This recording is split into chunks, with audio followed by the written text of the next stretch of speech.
associates, everyone you know. I've never met a person who didn't love Sherry's Berries. Send giant dipped strawberries from Sherry's Berries for only $19.99. That's over a 40% savings. Go to berries.com, click on the microphone, and type in Burr, B-U-R-R. For my listeners, double the berries for just $10 more. Berries are terrific and a sweet holiday gift. They also have delicious products such as Christmas cake pops, cheesecakes, and dipped pretzels. Here's the only way to get this special $19.99 Sherry's Berries offer. Call 866-FRUIT.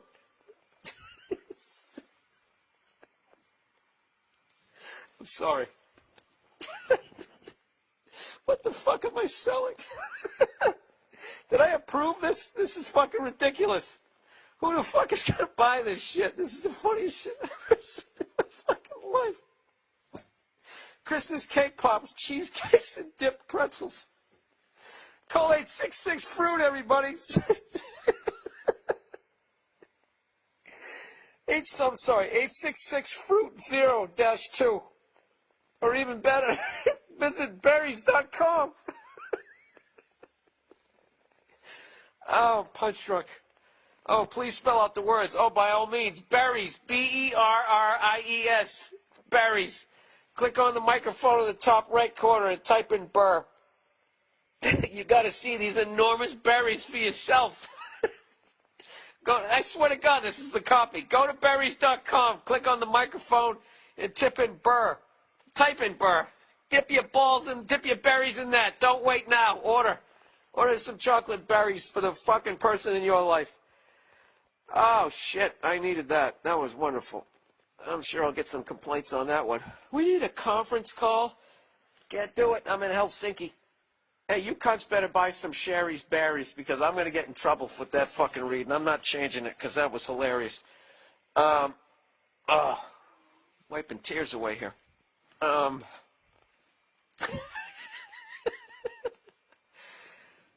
And my apologies to berries.com. I didn't look at the copy before I read that. I'm too fucking immature to read shit like that. I'm sure you have wonderful chocolate-covered berries. All right? To listen on Spotify, click the link below. All right, so let's get on with the podcast. Last week, ladies and gentlemen, I had the pleasure of performing on the David Letterman Show. And most of you went out, you watched it, and you all sent me wonderful emails about it. And I would read you the wonderful emails, but they're not funny. But you are in luck. You know what ones are funny? The ones where people did not like my performance. So let's read a couple of those, shall we?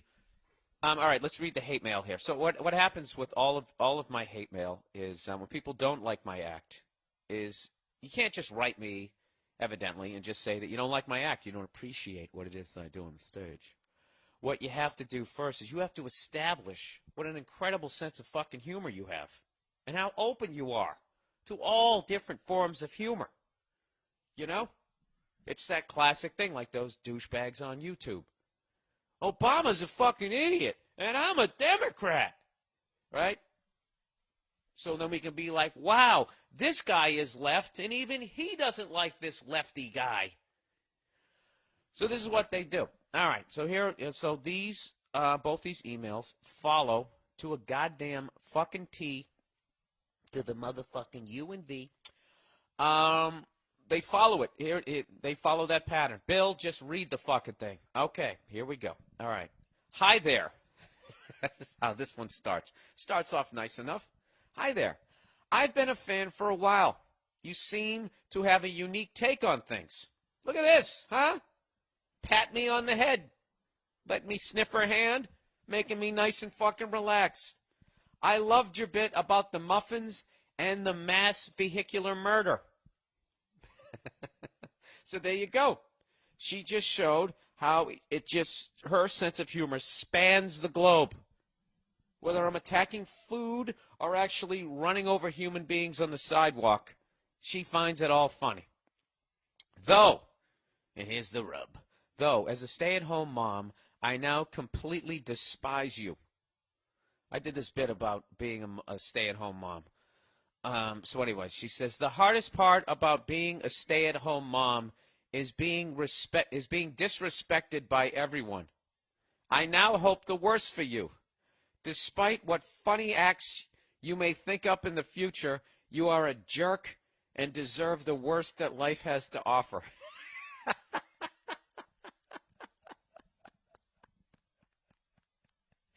I don't understand, like, this is the classic fucking person where everything is funny until it comes around to some shit in her life, and I make some fun of some shit that she's doing, being a stay-at-home mom, and now all of a sudden, she goes from being a fan of mine to now I am a jerk and deserve the worst that life has to offer. That's a fucking hardcore, that you deserve the worst that life has to offer. So what, I'm going to get leprosy and be constipated all at the same time and fucking survive a plane crash, but not in a good way, you know? Anyways, I don't fucking know. Really? You're going to take it to that level? So I wrote her back. I said, sweetheart, Oprah Winfrey called your job the toughest job on the planet on national television and got an applause break of approval. How much more respect do you need? I think that's a great point, if I can step outside the email. Break the fucking fourth wall. Is that what it is? The third wall? I never knew what the fuck it was. Huh? Oprah Winfrey's on TV saying you have the toughest job on the planet and everybody claps. All right? Did she say being a stand-up comedian is the toughest job on the planet? You think you know what it's like to be fucking disrespected, you apron-wearing, sheltered son of a bitch? Huh? You want to talk about being disrespected? Look at fucking comedians. Anytime they show a comedian in a movie, is it a Chris Rock level comic? It never is. It's the fucking hack with the lampshade on his head going waka waka. Right? Didn't the fucking comedian get shot in his gut during Scarface? Huh? Did a fucking stay-at-home mom get shot in the fucking stomach with that Mr. Potato Head mask on her face during that show? No. You know why? Because she was at home taking care of the fucking kids. Jesus Christ. I'm just going to read the rest of this email. That didn't even fucking make sense. It started off funny, and then it just went right off the rails. Like a Prius that you can't fucking stop. Anyways, she says, so I wrote, how much more respect do you need? And then I said, meanwhile, there are children working in sweatshops. Would you rather be a stay-at-home mom or an 8-year-old sewing Adidas together for 16 hours a day? I came up with another great example that I wish I had used on TV. How about you work on one of those fucking oil rigs, like those poor bastards who work for BP? Then all of a sudden, out of nowhere, the fucking thing explodes. You're standing on a metal structure in the middle of the goddamn ocean, and next thing you know, it blows up. Probably blew out both of your eardrums. You're deaf now, and you're on fire. All right? And your only option is either burning to death or jumping off of basically the equivalent of the top of a brownstone, trying to enter the water without doing the world's biggest flaming belly flop. Right? You land in the water, 2nd and 3rd degree burns in salt water. All right? Pus and blood is oozing into the water, and now all you can do is pray to God that the Coast Guard gets there before a sea of sharks eats you alive. All right? You want to do that, or you want to watch Bob the Builder for the 800th time? Lighten up. And then I wrote, oh, and don't despise or hope the worst for me. That causes premature aging. Hugs. I know, that was kind of mean to say, but you know what? Go fuck yourself. All right, here's another one. Once again, we have to establish credibility at the top of the email. Are you guys ready for the credibility to be established? Jesus Christ, I know I am. Here we go. Bill, I am never appalled or, capital letters, offended by comedy that I see and hear. All capitals, this sentence. I have a great sense of humor. Wow, this is unbelievable. Isn't that amazing, podcast listeners? This person is never appalled or offended by comedy that she sees or hears. She has a great sense of humor. She has such a great sense of humor, people, that she had to yell it at me in emails. All right, so there's no way she had a problem with my act, right? Let's read the rest of the email. However, oh, Jesus, your appearance on the David Letterman show that I just watched just put down women and motherhood to an extent that is just downright unbelievable, ... Now she's going to yell again, and tasteless. Now she yells for the rest of this email, but I'm going to spare you guys. All right? I'm going to read it in soothing tones, but she's screaming the entire time. That's what I'm guessing because it's all capital letters. This is what she says. I challenge you to be a single parent and raise a child and work and attend college alone without any help. Just in case you don't know what being a single parent means. All right? You have no idea how hard it really is. I am disgusted with your act and will not ever buy any of your DVDs, etc. For the first time in my life, I am disgusted with comedy. Your comedy, that is. I like how she starts speaking like in film noir. I'm disgusted with this comedy. Your comedy, that is. See? Yeah. 23 skidoo. All right. Your act touched on many topics that you were disgraceful and very unappealing. I think she got so mad she stopped writing sentences. First of all, sweetheart, I wasn't making fun of single parents. If I was making fun of single parents, nobody would laugh. I was talking about stay-at-home moms. All right? You don't remember that line? Hanging out all day, making grilled cheese sandwiches. You're giving a puppet show. You dress like a dragon. And then some other adult comes home and gives you money. You're like a big kid. That some other adult coming home giving you money is your fucking husband, you dumb broad. Do I got to fucking spell it out to you? So I just wrote her back. I just said I wasn't talking about single moms. I was talking about stay-at-home moms. You weren't listening.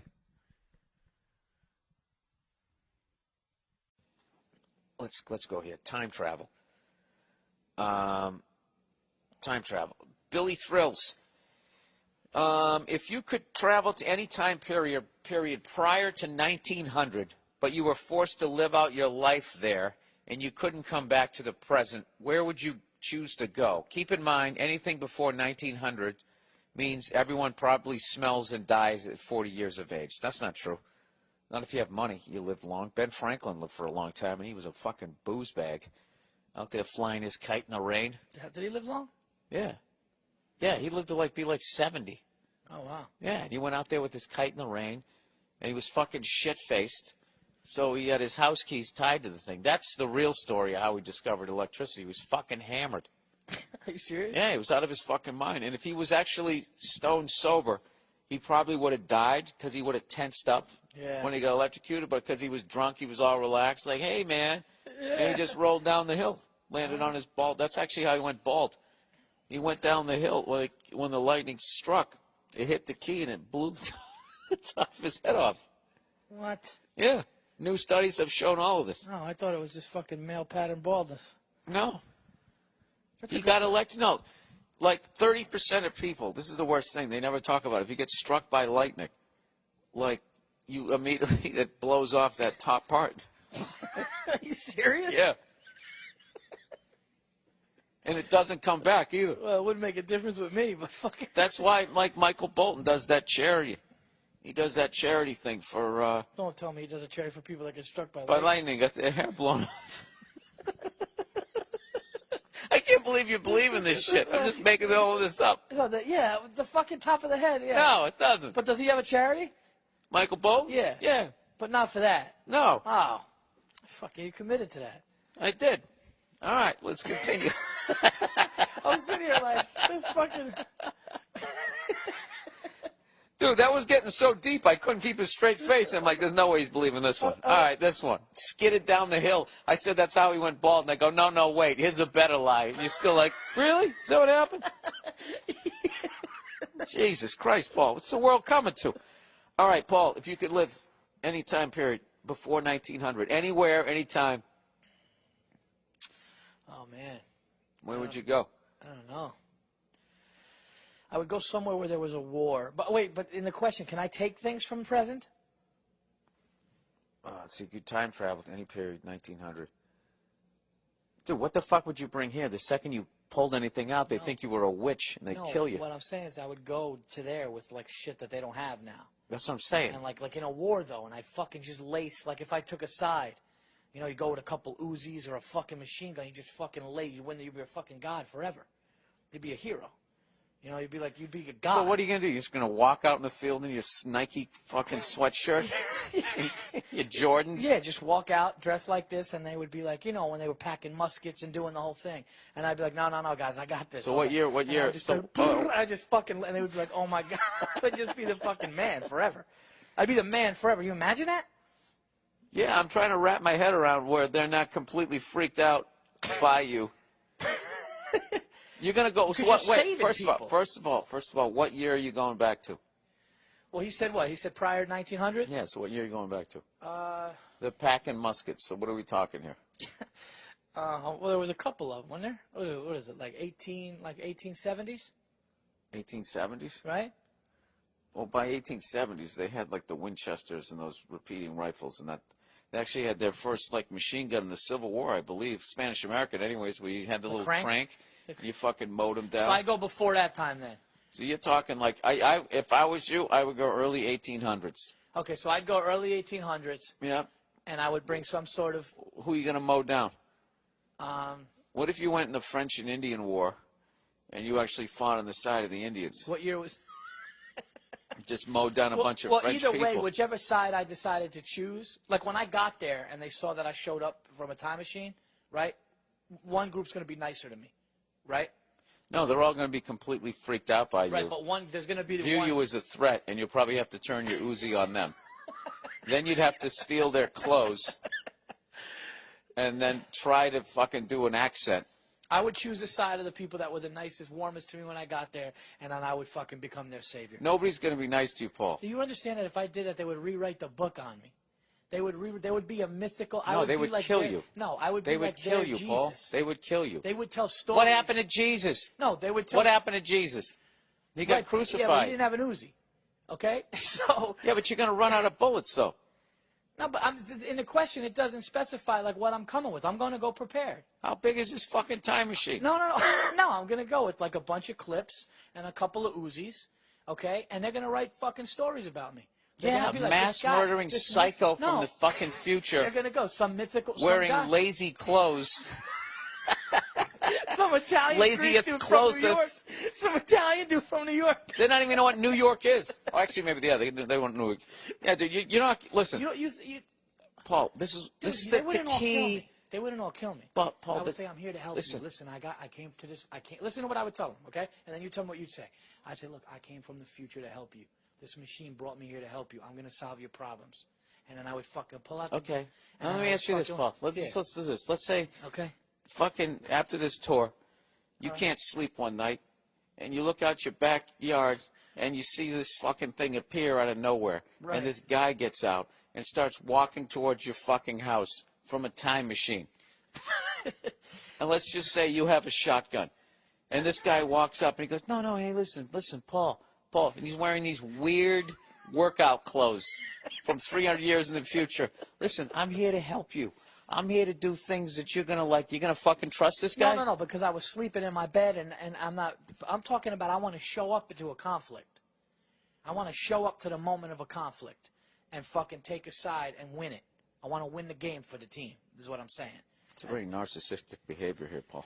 You know? You think you're just going to show up on a battlefield? They're going to be like, our brothers. Show up and you fucking walk out of this thing with a hoodie sweatshirt and a fucking Uzi. Yeah, and the Union Army and the rebels are not going to, like, one of them is going to embrace you. Yeah, one of those groups are losing fathers and sons, and I go, I got this. Fuck the musket. And I just fucking lace out an army. They're going to look at me like, dude, this guy, what are they going to do? They're going to go, we've been saved. He was saved. They would, once they realize you are mortal, they would fucking they would take your weapons, is what they would do. How they getting the Uzi from me if they're fucking packing a musket and they have knives? Because, what are you talking, Paul? Because you're going to have your fucking back to them. If you're shooting at the other guy. Paul, you know what they're going to do? They're going to probably act nice to you. This would be hilarious. And then what they're going to do is they're going to try to figure out where the fuck you came from. They're going to immediately confiscate your fucking time machine, and they're going to try to see if they can duplicate it so they can run the fucking world. Okay, how are they going to confiscate the time machine from me when I'm the one with the ammo? I'm the one with the semi-automatic weapons. I'm the one who's just saying, what are they going to do? What are they going to do, Paul? Is they're going to fucking put an all-points bulletin out on every fucking goddamn tree out there. Wanted. Sweatpant guy from the future. This man alone has been in this time zone, this era, for fucking 20 minutes and has already killed 600 people. No, but here's the thing. The question was, where would you go and if you couldn't come back? If I survived this, I'm a legend. Did you see? Forget about. I know you didn't read anything in history. Yeah, let's just talk movies, history. Okay? Yeah, World War II. Like what? That there's muskets in 1870? No. What fucking They're World War II packing the guns. shit? I mean, in 1870. I just laugh so hard at seeing dots. No, World War II. I read about shit. You literally sound like you're sitting on a stoop right now. I know stuff. Go ahead. What was the question? What were you Paul, I was going to ask. I was going to talk about people in history, but how about we'll go with movies. All right. All right. You saw There Will Be Blood. Yes. Okay, that's based off like the robber barons of the fucking 1800s. The people who got involved in The oil rig guy, yeah. the railroad guys, the Rockefellers, the Vanderbilts, the fucking people who Who fucking started it all? Yeah. Yeah, they came over here, right? Mm-hmm. They fucking got it. It was wide open. You could do whatever the fuck you want, and they did it. Right. All right. It's funny. I made fun of you for being stupid. I can't even explain this. These guys, the J.P. Morgans and all these types of fucking guys, when you show up with this machine where they can fucking change the past, they can change the fucking future, these sociopath psychos are not going to let you, Paul Verzi, once they fucking sit down and they talk to you, Paul, they see where the fuck you're at, they will pretend to be friends with you, and when the second you set down your Uzi to have a little bit of mutton with them in their villa, they would cut you ear to ear. No. First of all, I'm too fucking street smart to ever put my Uzi down and let them and start fucking drinking tea and eating crumpets with these fucking I don't like how you think you're street smart in every fucking era. Like you know what the signs are in 1812. You think I'm gonna leave my fucking Uzi down when nobody's got one? That's gold to those people. That ends problems. I would never do that. So you're gonna become friends with these people, always having a gun trained on them. So how That's about what you're telling me? No. So how about this? This is what I could also do. I could get there in my time machine and I could befriend one person, and I could let them know that I'm here to help them if they need and tell them what I could do, and then maybe they can say, hey, listen, when we get into when the rebels come, I got a guy. You know what? I wasn't even listening. I was thinking about what I was going to do. All right. Well, what would you do? I would go back to, 1900? I would go back. Keep in mind, anything prior to 1900, I would go back to 1899. Okay? It's because I want the most up-to-date medical fucking shit available for when I come down with, polio or whatever bullshit that's going to hit me. What I would do is I would try out and make a Major League Baseball team, and I would fucking destroy them with my knowledge of nutrition, my 120 years in the future, my knowledge of nutrition. You know what I would do? I would take some PEDs back with me before they even know how to test for it, and I would fucking roid up. Fucking just give Babe Ruth. And I would try out for the Boston Red Sox, and we would win it for every fucking year right through the 20s. That's a great idea. That's what I would do. But you'd have to go back with steroids. Yeah, you'd have to go back. You'd have to convince these people that you're going to inject I still don't think I could hit a curveball, though. Huh? I still don't think I could hit a fucking curveball. But I just figure if I went back to the fucking look, I couldn't make a Major League Baseball team in the 1900s, but I think I could make one in the 1890s. So just have me go back. When did it start? 1880. Join the fucking Phillies. I wouldn't want them to win a championship. Well, when did the fucking Red Sox come around? They were the first. The Red Sox came around in what? The 1890s? Early 1900s. I'd like to play whenever they built Fenway in 1912. I would just like to come up to bat. God damn it, I couldn't do it. So I'd have to go back. But I'm my age now. I'd be too fucking old by then. fuck? Yeah, but you still kill it though. All right, this is what I would do. I'd become totally fluent in Latin, and I would fucking go back and I'd watch a game at the Roman Coliseum. That's fun. I'm telling It's you, all sports related. I would just take my chances with. I would just go with all the heavy artillery. I would be a defense. I would be, I'm going the Ronald Reagan route. Just spend all the money on defense. I would hope that they would utilize me that way, as an asset, military wise. Dude, you're out of your mind, dude. Why? Like, just me going back thinking that I could fucking make a team. Because I looked up in those 1890s, like they were like softball teams. They just had ringers in. Those guys didn't stretch. Dude, but you're They not just went up understanding there. something. Back in the Wild West days, they fucking went outside and they went back to back and then 10 paces. I fucking get rid of that, man. I'm talking about, I have everything.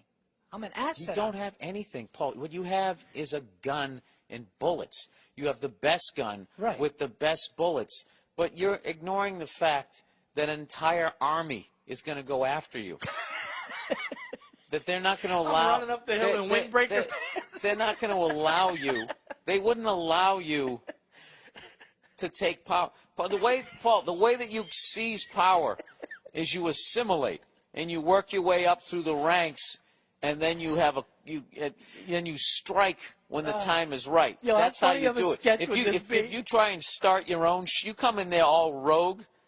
No, dude, like, listen, I have better shit than you guys could ever dream of having, but don't worry, I'm your friend. These fucking paranoid assholes, these control freaks, you could not live. They would be smearing you in the papereth every fucking day, talking about this reminds me of that you were a bigger threat than the savages that need to be clear. They would put you above getting rid of Native Americans at that point. You would have to be eliminated. But not before they found out how took apart the gun to figure out how it worked, tortured you for all the fucking knowledge that you had, and grilled you about that time machine to figure out if you built it or you just fucking used it. So what if I lied to him and I said I could get more of this? I got a time machine. Nobody knows where it is, but I could go back and get more of this. Like, so if they knew that I could, you know what I mean? If I lied to him that way. That's the best move you've said out of all of this scenario, where maybe, you could do a play on their greed. And their desire to have more. That's actually a smart fucking move. But if you just think that you're just going to show up with your fucking cigar and your Uzi and come walking out on a battlefield. Dude, this sketch, I almost want to do this. And just change the course of history depending on who was nicer to you. What if the Germans were nicer to you in World War II? I mean, if they had nice uniforms, Paul, you going to side with them? Dude, how funny would it be just watching me going there with Air Maxes on, Nike Air Maxes on, a cigar and a sweatshirt. I'm like, listen, sit down. I got a gun that could solve it, and I just show the guy. I would fucking love to see the looks on their faces. And then all of a sudden they rebel against me. I think if you actually went out there and you mowed down the whole other side with what you had. Yeah. That was my original.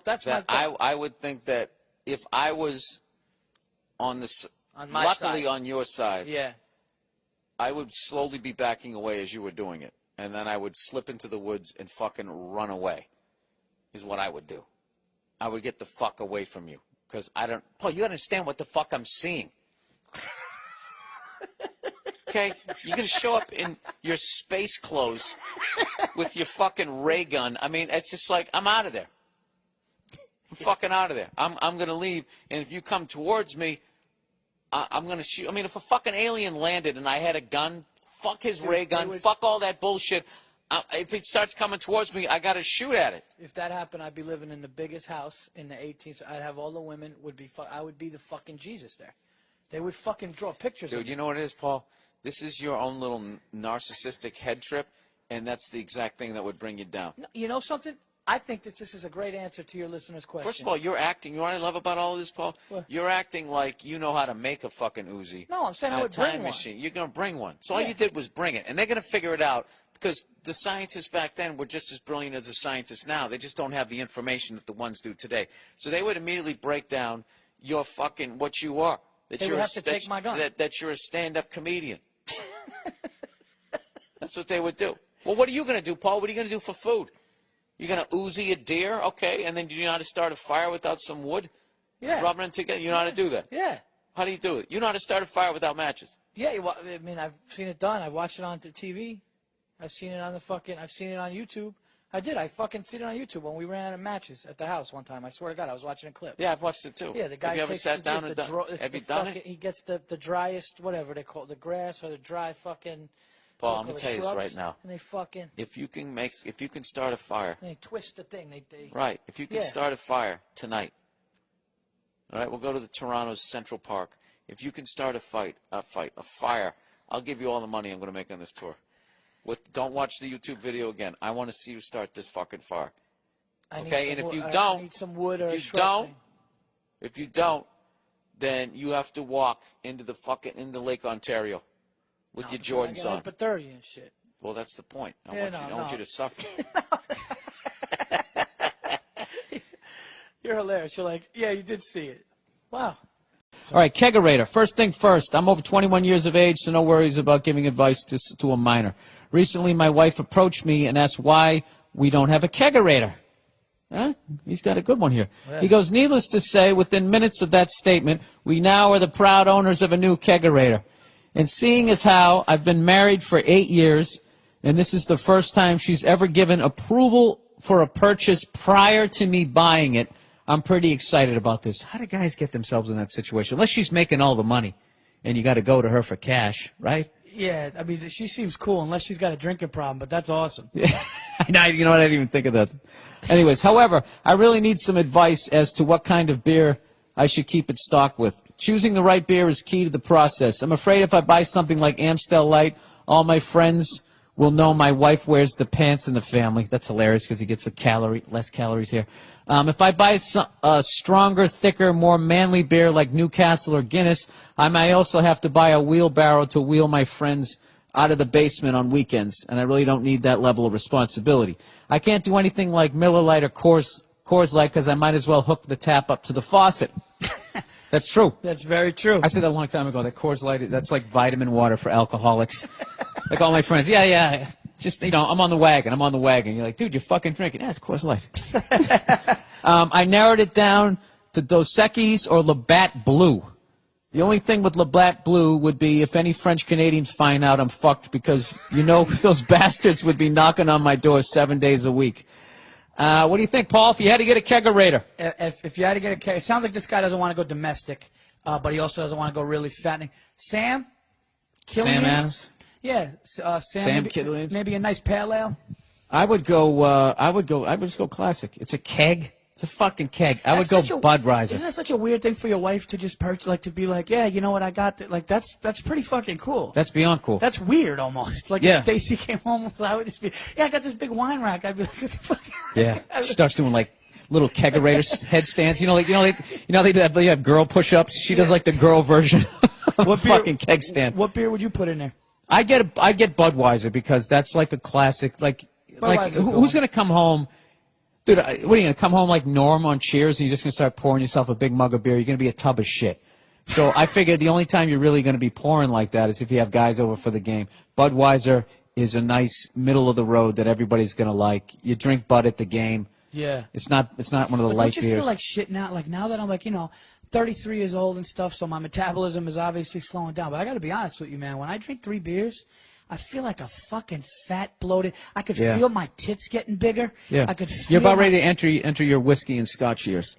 Yeah, I think so. That's what you do. I think so because beer just gives me that bloat, and then you get tired. Whiskey, if I drink a whiskey on the rocks now, which is kind of dangerous. Whiskey, yeah. Scotch, that's like a vaporizer for alcoholics. Vaporizer, you have vaporizer. If you're going to smoke weed, is the way to do it. I would think because it filters out everything except the shit that gets you high.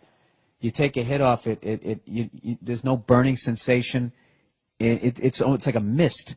And I swear to God, if you get high with a vaporizer versus drinking 3 or 4 beers, just the fatty tissue you're going to build on your liver, I would think that a vaporizer is, obviously no research here because I'm an idiot, but I just by looking at it, that's arguably the healthiest way to get fucked up. You know what I mean? What's the most healthy to drink? What's more healthy? I have no idea. For fat. Well, I would say for not being fat. Look, if you get you just drink hard stuff, and you drink it on the rocks, or you just drink it neat, And what people get fucked up is they drink like Jack and Cokes. You're drinking sodas all night. See, I don't know all those fucking like alcoholic words like neat. I would just be like, Okay, give it neat. to me regular. Yeah, neat is no ice. That's just straight. Okay. And then rocks is obviously with some ice, but you don't want to mix it with anything like, I guess twist the lime. The older you get, you just want to go right to the fucking. You get right to the point. older you get, It's like how old people fight. If they're gonna fight, they're not gonna sit there and try and who used to do that bit, like Richard Pryor or somebody. They're not gonna look cool. They're gonna immediately try to blow out your knee and just end the shit. They'll kick you in the balls. They don't give a fuck. That's the way old people drink. Like I've heard somebody was a bartender said when somebody comes in, if they order a beer, I think okay, this guy could be a problem. But if somebody just comes in and they order like a whiskey or whatever, and it's just sitting there, and they know how they want to drink. Like this guy's a pro. He can handle himself. This guy's a rookie. Yeah, He's yeah. gonna get ugly. Oh yeah, he's coming in. Let me get get a shot of Zambuca, a couple. Yeah, you guys want to do shots? You want to round up shots? No, those guys, yeah, that's gonna be. It's like a car bomb as soon Yeah. as you start. Dude, is a car bomb the dumbest thing? The Irish car bomb. It's cool because What it is makes it? You drop amaretto into a beer?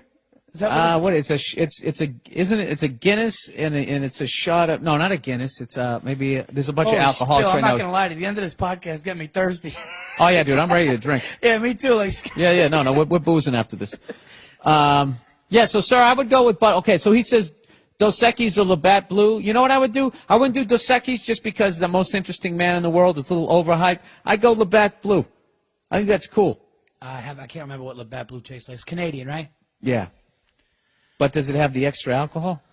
No, once it comes into It's this like the country, it Molson doesn't. Triple X has the extra alcohol. Is Dos Equis good? I heard Dos Equis No, is good, though. dude, that's another reason to fucking get into hockey. When you go up to Canada, when you drink their beer, it has twice the alcohol content. You know what the funny Fucking thing about tremendous. Canadians are? Other than They're the fact they peaceful say, and neutral. They're peaceful and neutral with everything, but their sport is fucking barbaric, and they drink like fucking maniacs. They do, and they're not peaceful either. They're not. That's just Michael Moore's version of what they are because it worked for his documentary. Dude, they lost a hockey game and they burned down their city. Talk about an unacceptable face. Exactly. Michael Moore's on the head of that. I got fucking 2 words for Canada. Grow up. All right? Here's another 2. Act your fucking age. I'll be in Edmonton at the, no, I'm kidding. Verzi's got me addicted to Florentine's podcast, and now Verzi he does a pretty good Florentine. Dude, Florentine is the funniest motherfucker ever. Listening to Florentine complain about something. Anything. Oh my god! That Yeah, 'cause robot, that's what guys care that about, robot, right? you fucking kidding me? Fucking It's garbage. Fucking joke. Fucking Fox News robot. Fucking. You got that right, robot. The way he goes like up, or he like drags the word out. It's fucking halftime. It's fucking. That's really good, man. He's fucking funny, man. Listening to that guy complain. Really, like we've never seen a beautiful woman Fucking before. guy, Bud Light commercials. Fucking ridiculous. All right. What do we got here? This is okay. Sunglasses. There's some really some weird ones this week. People like this guy says, "Hey Bill, I need my listeners send in like questions and shit, and I read it just to let you know." Billiam, I need to ask you a very important question. My wife makes fun of my choice of sunglasses. She thinks they're not hip enough. I told her I was wearing brown tinted sunburst aviators since college before the whole aviator hype. Is there aviator hype? I don't remember. mean, Top Gun came out. Yeah, I was going to say, back then, those people who... in 1980s. Yeah, who wanted to be like Tom Cruise. You know my neighbor when I was growing up? Any movie that Tom Cruise was in, he got into that, like whatever it was. Like Top Gun, he joined like the fucking... No. He joined like the Air Force Reserves. No. He alligator armed it. He joined that, and then Days of Thunder, he started racing cars. no Cocktail. He became like a bartender. His rich dad got him out of the fucking The fuck outta here. reserves. Are you serious? Yeah, he started getting into that. And what else did he do? There was like 3 things, so it kind of became this running joke, like whatever fucking Tom Cruise movie was coming out, and then eventually he moved out to L.A. Finally, just well, why don't I just be a fucking actor? You know, so I don't have to actually join the fucking Air Force. That's Don't know whatever happened to him. So anyway, aviator glasses, which were, the Tom Cruise fan / date rapist. Remember that fucking kid I was talking about him? Do you remember that kid who he had the rough sex with the girl in Central Park and she died? No. You're too young for that. Yeah, this guy. What? This fucking psycho. No, he killed her. He tried to say that she wanted rough sex. It was consensual, and I don't know what he accidentally killed her or whatever. That puts a whole other meaning to the word killing it. Yeah. Oh, Jesus Christ, Paul. How you doing with the ladies? Jesus, I'm killing it. Crushed it. Fucking crushed it. So, anyways, dude, that's fucking brutal. So anyways, but this guy, you know what? It actually made me mad when he got out of prison. Not only that he got out of, on two levels it made me mad. First of all, the guy got out of prison, but the idiots on the news going off on the guy were saying, because when he got out, he wasn't on parole because he did all his time. Because he didn't get time off for good behavior. Because they were just like, he had fights in prison. He was selling drugs and blah, blah, blah. It's like, yeah. All that says in there is he didn't get raped.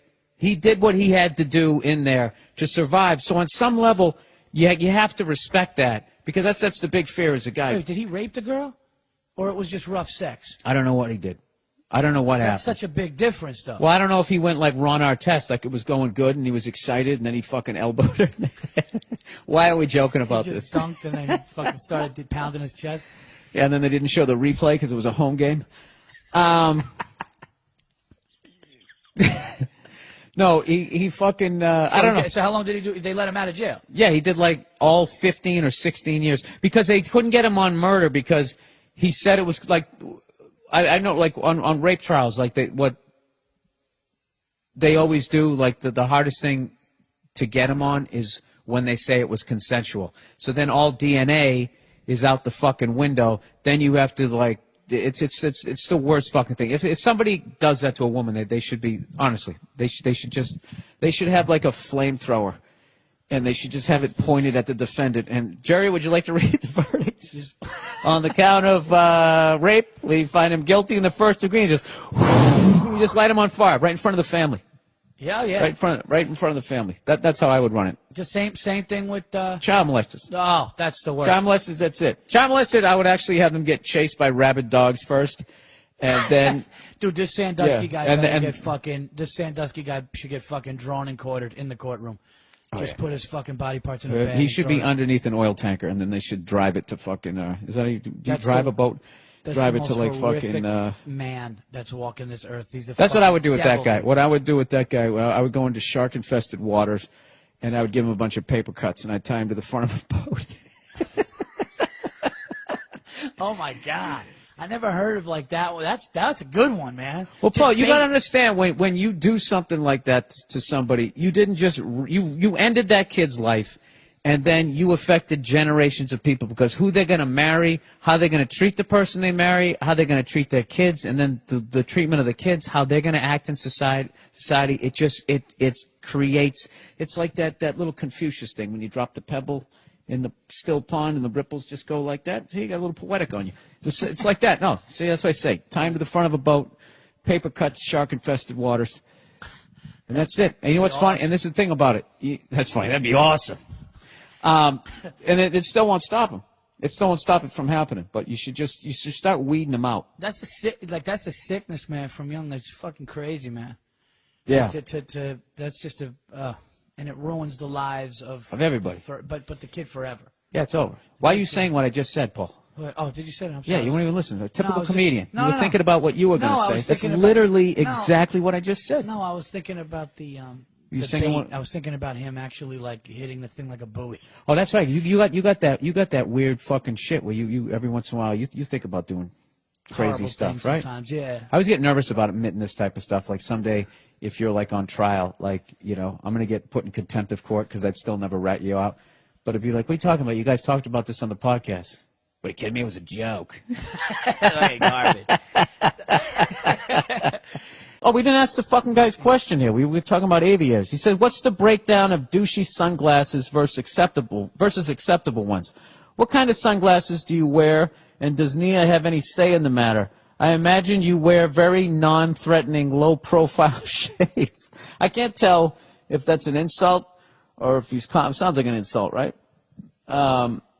No, I don't think it's an insult. I think this guy genuinely wants to know what he could wear to make his girl stop trashing him. Well, this is what you have to do. First of all, depending on where you are in your relationship, is if you feel secure in your relationship, maybe she's just doing you a solid and telling you that you look like a douche. But if she's always telling you everything what to do, then you have to continue wearing those glasses, and you have to wear them over to her mother's house. Defiance. Yes, and wear them into the house, and don't take them off when her mom's talking to you. That's like a buddy of mine, right? Dude, women though, I just want me to say something real quick. Oh God, more women trashing. I was hoping you were going to be nice to them. It's just like, could you, like, a guy's really thinking about it, and this happens all the time. This guy's got a genuine concern here, but I've heard of guys going, yeah, my girl just looked over at me and looked at that shirt and goes, ugh, it's such a turn off, take it off. And I want to be, it's in my mind, I'm just like, I want to be like, dude, shut the are you out of your mind? Yeah, but those guys deserve it. They fucking deserve it, Paul. If you let the woman in your life talk to you like that, Well, that's what I'm they saying. fucking deserve it. The same way a woman deserves it. No, but if if their the guy is a fucking asshole, minus them beating the shit out of you. But I gotta, minus them beating the shit out of you. But like, if they beat you up, then that's just complete bullshit. No, of but if course. they're walking around being a fucking asshole, disrespecting you, that's on you. But if Okay? the guy says Break up with them. But what if the guy says to her, shut up? You know, I'm wearing the shirt. Shut up. Yeah. You see a dick?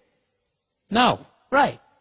But then it's like, oh my God, don't That's a talk to total me. turn up that disgusts me. Take that off. Just flip it around. What if you ever said that to your girl? Yeah, Ah, exactly. it's disgusting. It makes you look fat. Come on, you'd never do that. No. Even if you said that disgusts me, that would be it. Listen, here's my answer. They would to your, pout through the fucking dessert that night at the meal. Well, here's my answer to your listener's question here. If you like him, dude, and you look in the mirror and you go, you know something, I like the glare. I like if it's orange tint or whatever. You like it, fucking wear it. Paul, you know something? That's why you and your wife are so comfortable to hang around. Because how many times you guys tell each other go fuck yourself? You say go fuck yourself, right? You do that, right? Like, no, we'll just be like, you know something, Yeah, like, shut up. Not in a, but like in a loving way, like a. Yeah, but you have to keep them off you. The same way she has to keep you off, or, if she didn't keep you in check, you'd golf fucking 9 times a week. Right.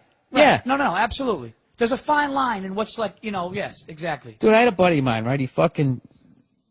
We went fishing, right? We were done fishing. We drank a bunch of booze or whatever. We were smoking cigars, and his wife pulls up, and, they told their kid about the dangers of smoking, right?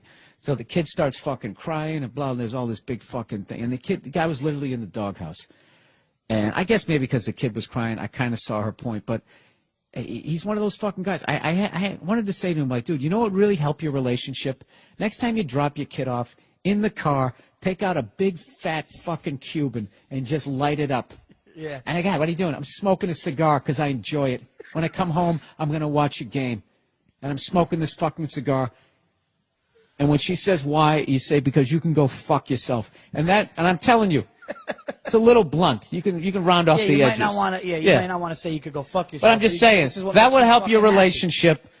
It's like that movie. Remember the movie there with Kevin Spacey? When she comes home, what is that in the driveway? He's like, that is a 1969 Firebird. And I went out and bought it because I wanted it. Go fuck yourself. And you saw the look on her face. There was a shift for the better in that relationship. But doesn't he die in the end? Doesn't he get killed? I don't know. Was that? That was a weird one. He wanted to fuck that 12-year-old. Oh, yeah, Fuck that movie. Sitting there with rose petals falling all over him. So we're saying, you know what? You wear the goddamn sunglasses you want to, sir. That's right. Anyways, I got them into the biggest, dumbest fucking fight last night with my girl, right? We had this great day, Everything's going great.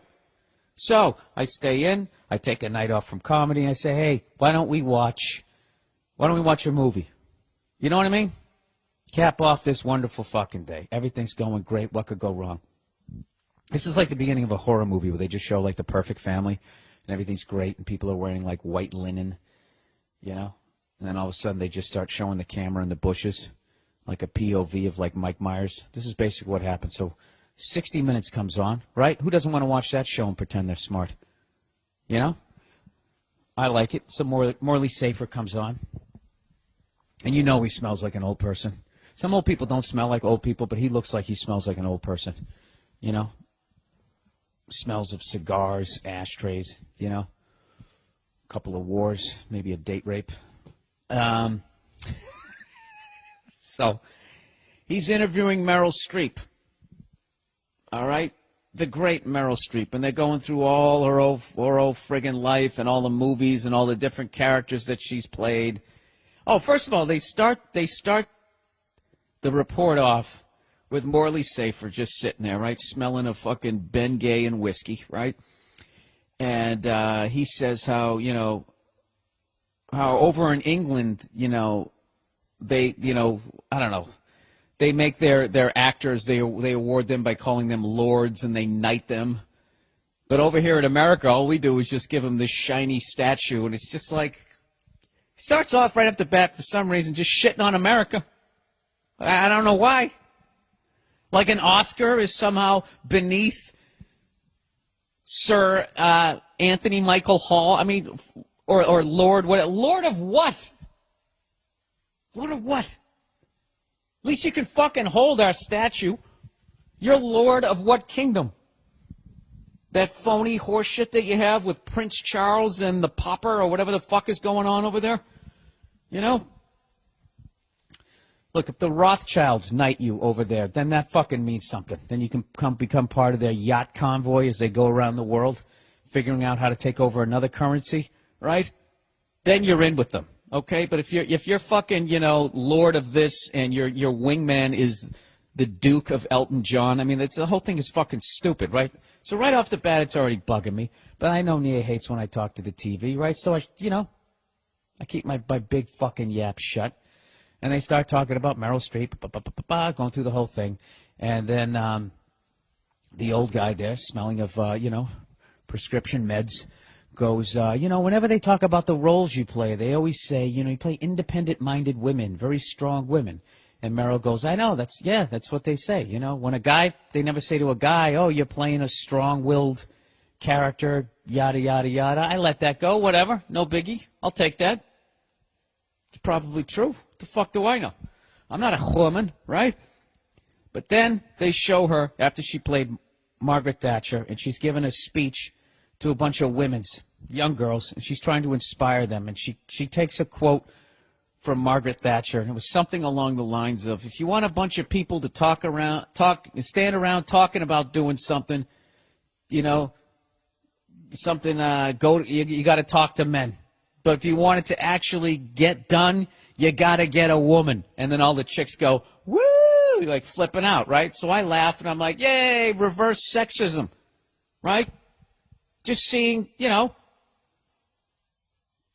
my whole fucking theory, how everybody is just a piece of shit. You just don't have the power to act out what the fuck you want to do. Because that right there, if you flip that around as a guy, if you're running for president, it's fucking over. You can't be like, let me tell you, I'll tell you what, after I get you jobs, and after I fix this economy, okay, and I'm the man to do it, because I'll tell you right now, if you're looking for someone to stand around and talk about doing something, you get a woman. You want to get it done, you got to get a man. Here are my nuts, right here on the podium. Vote for me November 4th. Go fuck yourself, right? You did that, your presidential campaign's over. She does it. It's fucking adorable. And it's just as fucking ignorant. You know what I mean? What the fuck do you get off saying that we stand around and do nothing, Meryl Streep? Huh? Or quoting Margaret, and you too, Margaret Thatcher. Let me tell you bitches something, all right? We faked a fucking lunar landing. Okay? You think that's just talking? Anybody can land on the fucking moon. That's easy. But to pretend you did it, all right, and get everybody to shut the fuck up about it, that right there, that takes skill. So whatever. So I make that little comment. And did I just go, that? I sound like fucking Porky Pig. So I make that comment, and I've been with Nia long enough that I can tell by the side of her face when she's just thinking about, what if I just grabbed everything I really cared about and walked out of this house right now? She got that fucking mad at me, And I'm like, she's just like, right after the story was over, she just shut the fucking thing off. And I don't know what happened. Next thing you know, I'm walking to 7-Eleven to get some ice cream. I don't even know what happened. It was all going great. Am I the asshole there? What am I supposed to just fucking sit there with my mouth hanging open with drool coming out when I watch TV? If somebody says something douchey, I'm not supposed to say it? Whatever. So I just finally just said, you know what? Fuck this. I take the dog out. I go around the block. What do? I'm calling my guy friends, right? They're all backing me up. I'm not saying who I called. I don't name names, right? And they're all laughing their ass off, and they 100% agree with me, which is all I'm looking for at this point. I just want people to say that I'm right. I don't want to learn anything from this experience. Just tell me I was right so I can be an ignorant ass again. I don't know. Why don't you guys weigh in on that? Am I a dick for saying that? Should I just let that one go? You know? Oh, you know what she said that fucking drove me up the wall? She goes, why are you... She didn't say intimidated. She used one of those words. Why are you threatened by what she said? It's like, I'm not threatened. Jesus Christ. Then I take the bait, you know? It just sends me right over there. Like, threatened about what? Oh, my God, this person that I don't know, who has never called me, nor will ever call me, who has no effect on my life. How do you get threatened by that? I'm just calling it for the bullshit that it is. Because you know what? This is what fucking drives me nuts. I can't stand when somebody tells me that their shit sandwich tastes worse than my shit sandwich. Okay? Go fuck yourself. At what point am I supposed to have empathy as I'm sitting here eating a shit sandwich and you're telling me how much worse yours is? You know, at the end of the fucking day. You know what I mean? Sure, mine might be on, a better slice of bread, which I guess would make it taste a little bit better, but at the end of the fucking day, right? The end of the fucking day. All right? I'm going to end up in a FEMA camp with you. Okay? You think when the next fucking psycho comes along, I'm going to make the cut? What the fuck what do I bring to the world? Huh? Exactly. I'm going to be standing right next to you. So go fuck yourself. This fucking woman, every time she sneezes, they give her another goddamn award. She's still bitching. Still fucking bitching. You know, it's ridiculous. I remember when I did this Oscar-nominated part. Oh, go fuck yourself with your wigs. The whole thing just, that's what fucking pisses me off when I watch this shit. If you really want to know my perspective, is from where I come from, I can't bitch about shit because everybody's like, oh, go fuck yourself. You hit the lottery, right? But I got to sit here and listen to you, bitch, even if you're fucking killing it. Even if you're killing it. You know? Yale School of Drama. And he stepped on the ball. Go fuck yourself with your goddamn yachts. All right, there you go. That felt good. It's probably ignorant. But whatever. Moving on. What the hell am I going to talk about? Oh, I went into a bar last night. Oh, yesterday afternoon because the games come on early. So I'm sitting there, right? I'm with a buddy of mine, right? Watching the game. We're having a great time. We're right in like the fourth quarter. These 4 or 5 girls come in, and it's a dive bar, you know. I like the dive bars. You can get a place to sit, you know. It's just one of those deals. Somebody has one of those fucking, what's Nick Nolte's character in 48 Hours? You know, there's always one of those cars parked out front, some fucking piece of shit ragtop with some sad dog in the back seat, right? I like those bars, you know, the barfly car, right? So I walk in there, we're watching the game, and like fucking, with like, I don't know, 5 minutes to go in the game. So what's that, like 2 hours NBA time? These like 5-6 chicks come in, and they're just train wrecks. All of them wearing pants where you can just see their clams. You know, ridiculously tight pants. Another girl's got these cutoffs with her hat turned sideways, looking like she's in some fucking Fresh Prince video in the late 80s. They were just absolute messes. And they start putting money into the jukebox, and they just start singing along. They started singing along to Video Killed the Radio Star, right? And then they just start, and then there's all these fucking old guys, barfly fucking jack-offs like my age and a little bit older, like way too fucking old for these chicks, right? And these girls are being like really fucking loud. And they're fucking dancing with each other, and they're grabbing each other's asses, doing all this shit. And you see these guys up at the bar, they're like, and they start like reacting to this sex fucking energy that they're putting out there. So 2 of the girls stand up, that's what it got, dude. It was like the fucking Accused, like, ×5 was going down. The whole vibe. It was fucking ridiculous. So the 2 girls stand up, they start like dancing, grinding up against each other, and then one of the guys eventually, like some big fucking sex star bear, starts walking over and starts pawing at the girl, and then the girl's like, hey, knock it off! Get the fuck out of here, right? And my buddy, classic, looks at me and goes, she facilitated that entire fucking thing. And it's like, exactly. It was, I don't know if they were strippers. I don't know what their fucking deal was. But, It was just that thing that I've always said where you got to have responsibility for your own fucking safety. Obviously, that guy shouldn't just feel that he should be able to walk over and start pawing at some girl. But, you know, when you're sitting there with your clam fucking outlined on the front of your fucking jeans and you're grinding up against your friend and you're pulling her jacket off and she's going, stop it, and you keep pulling it off, I mean, what the fuck do you think's going to happen? You know? There's nothing worse than when people act like the world is a perfect place and then they act shocked when something bad happens. It isn't, okay? There's the way you wish the world was and the way it is, so fucking act accordingly. You don't go in there with your fucking hoo-ha hanging out and start grinding up on your friend in front of fucking 5 drunk guys who women haven't done a double take at since the fucking, I don't know, Fernando Valenzuela struck out the side, okay? I'm saying they're old people. It was a really fucking uncomfortable vibe. And I literally looked at my friend. I go, look, if we don't get out of here in 3 minutes, we're going to be testifying in about fucking 6 weeks for whatever bullshit's about ready to go down. And you know what kills me is no one at the bar stopped them from doing what they were doing. You know, I was trying to think what the fucking male version of what they were doing would be. I guess it would be like acting aggressive and almost causing like a fight vibe.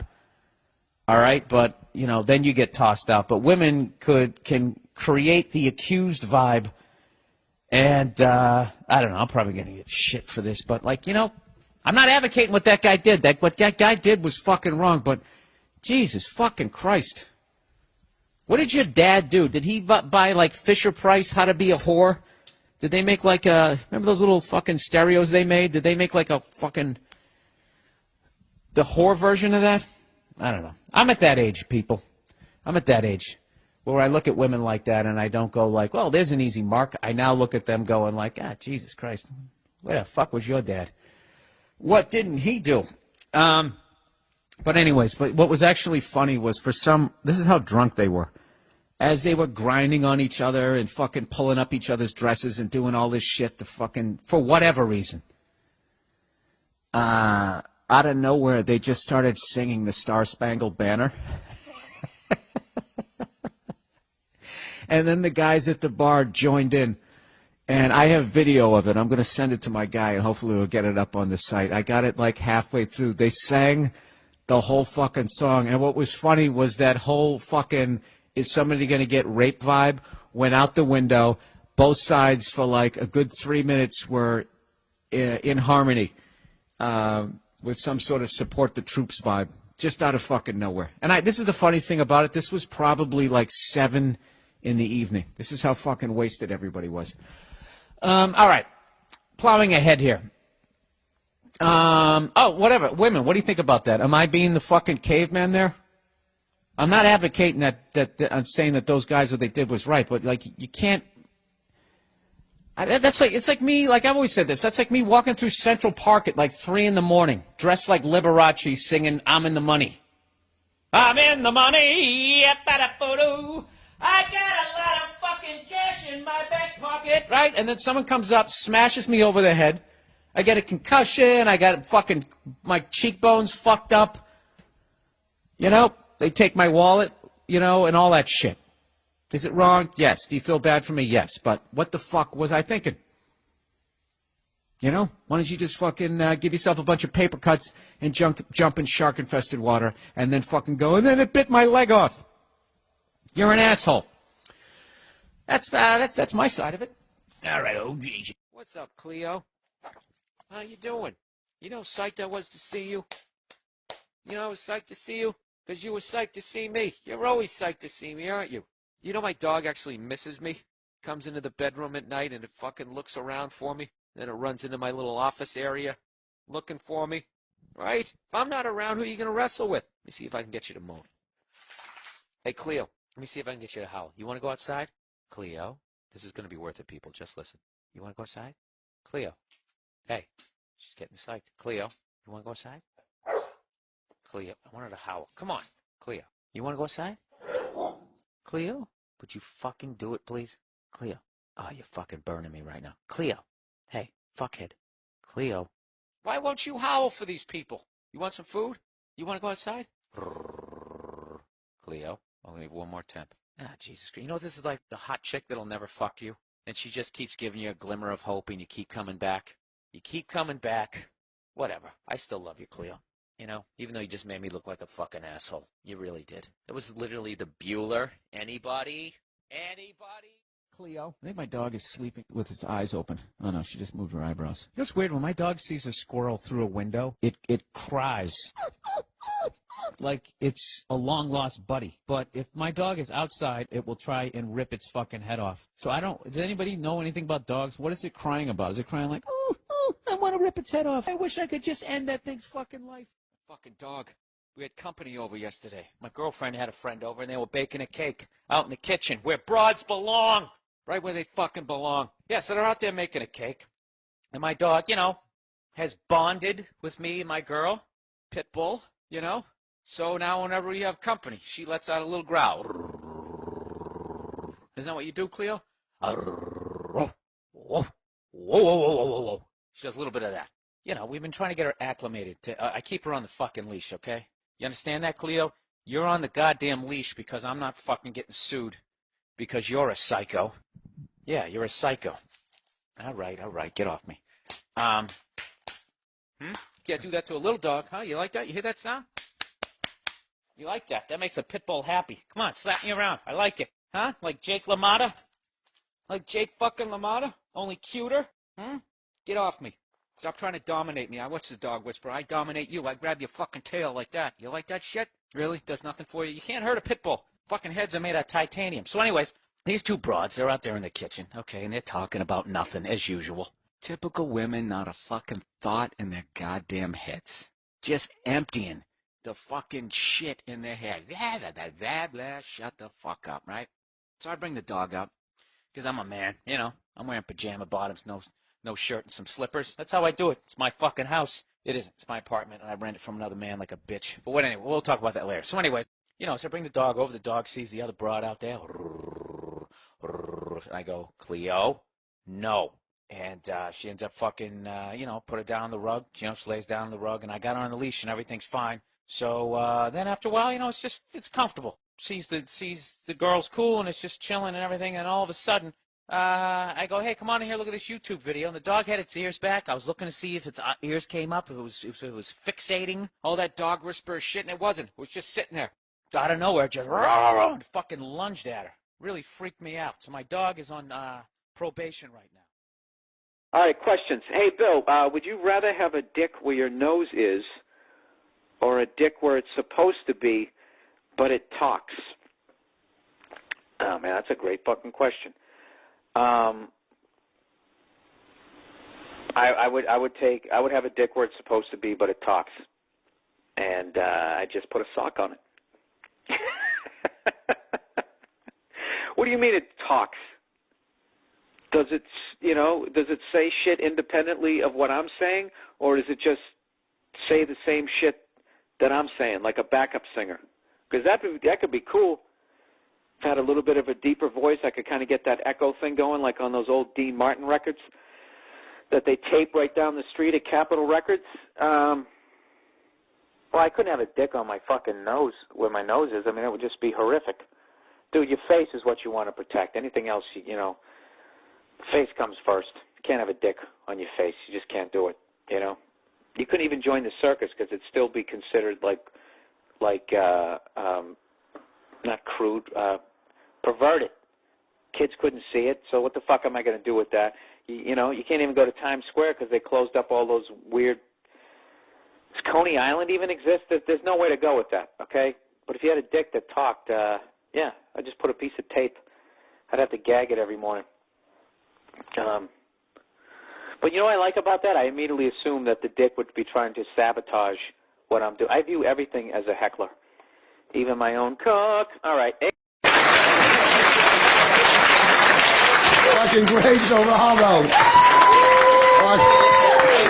That was fucking funny. See, Norton could be followed in a roast. Greg Giraldo. There's too much heat for Norton. Fucking Eddie Iff's in the room now. How you doing, man? Fucking Jack Ruby has a better television career than you. The fucking horse's head in The Godfather 2 did better in the business. Godfather 1, 2, shut the fuck up. 1 or 2 gives a fuck. They got the fucking joke, okay? Fucking Norton doesn't take shit from anybody unless it lands on his chest.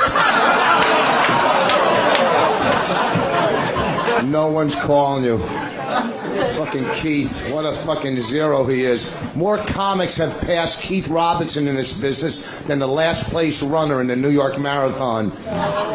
Okay. Why does everybody groan when you do a Keith Robinson joke? They like Keith? Oh, fuck him. Sell out. Fuck Keith. They love him. Okay.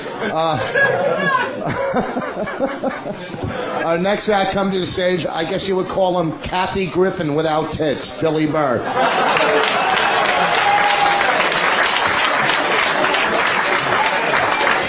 All right, thank you.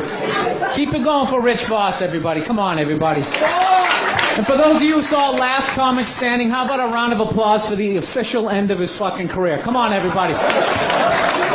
Rich, that was the worst fucking show I've ever seen in my life. I can't believe you said yes to that. Fucking Al LaBelle turned down that show.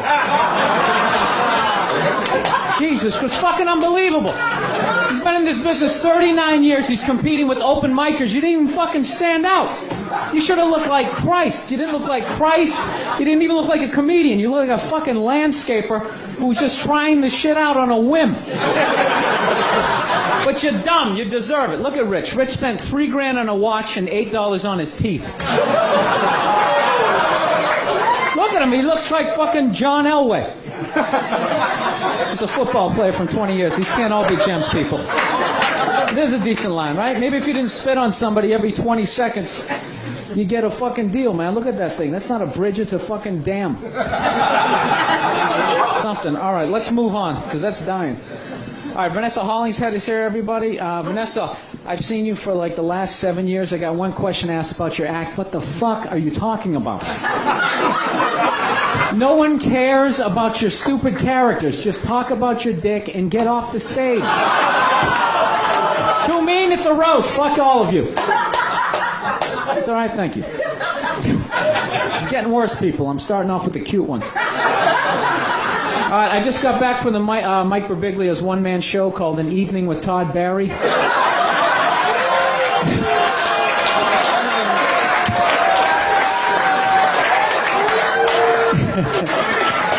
Thank you.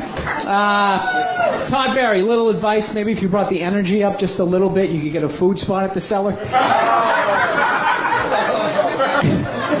Oh, and speaking of the Cellar, Manny and Esty just wrote a book called How Dare You Work Another Club? Keith Robinson wrote the foreword. I'm going to read some of it. No, master, I won't be working no other club. Bring it up, Modi, boss. Bring it up, Modi. Coming up the stairs, boss. Coming up the stairs. Unfucking believable. Keith Robinson sold his soul for free nachos and buffalo wings. Just fucking around. I tease the Comedy Cellar. I love the Comedy Cellar. You know what I love about the Comedy Cellar? I love the wide variety of acts that they have on their weekends. On Saturday, we have 4 wonderful shows. At 7 o'clock, we have Tom Papa, Greg Giraldo, Nick DiPaolo, and Colin Quinn. At 9 o'clock, we have Nick DiPaolo, Colin Quinn, Greg Giraldo, and Tom Papa. At 11 o'clock, we have Nick DiPapa, Colin Giraldo, fucking Who Gives a Fuck, and Alan Havey. Let me ask you a question. I got one question. Who the fuck is Alan Havey? Every 6 weeks I get that. I'd love to give you more spots, but Alan Havey is in town. Oh, well, shit, let's clear the fucking schedule. Alan Havey is in town. Jesus Christ, by any chance did he bring Mark Cohen with him?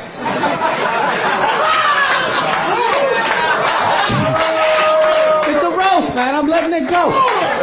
You like it? Beautiful, beautiful. All right, fuck all of you, because we're at the halfway point. All right, I worked with the Sklar brothers recently. I got one question for the Sklar brothers. Do they both have to be up there? Is there any reason for both of them? Can't one of them just recite that awful material?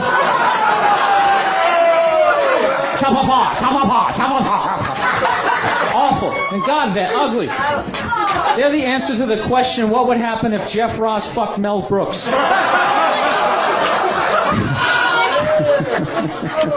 I was talking about the Sklar Brothers. All right, Tom Papa. I don't know if he's here. Tom Papa has a new show coming out this fall. Evidently, it takes place inside of Jerry Seinfeld's ass.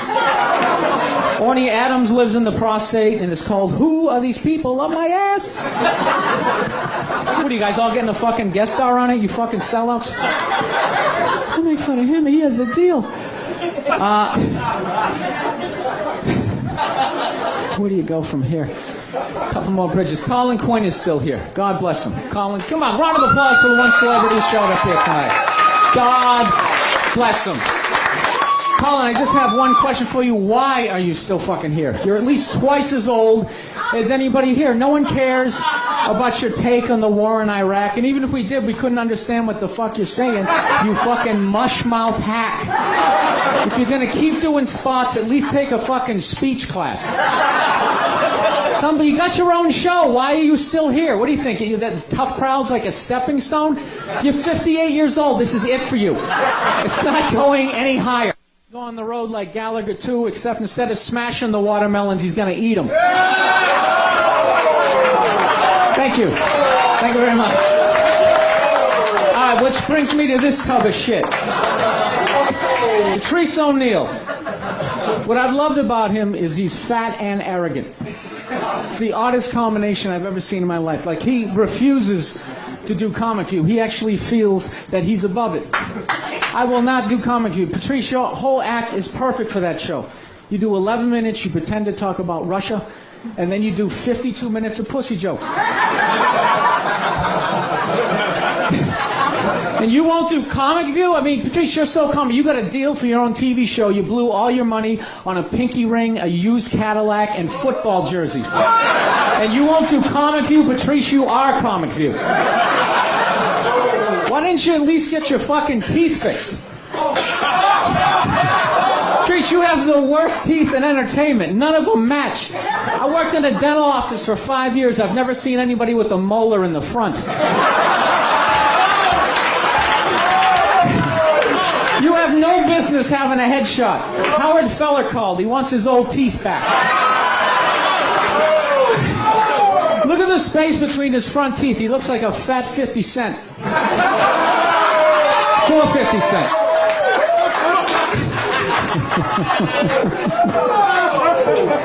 I'm just fucking with them. I do. I gotta do a disclaimer. I'm getting the most fucking groans here. Now, Patrice is fat. Patrice has that awful fat person bad breath where you don't know if it's coming, the smell's coming from his mouth or one of the folds in his neck. Patrice's breath smells worse than Jim Norton's chest. But I make fun of Patrice. I make fun of Patrice only because I'm jealous of his career. Seriously, he's doing great. He just booked the lead to the sequel to Mighty Joe Young.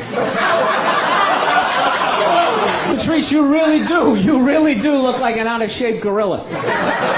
You look like that gorilla at the zoo that doesn't want to fuck anymore. All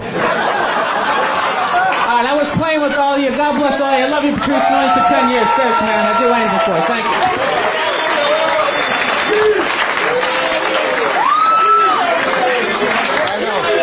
Hey, Billy Burr.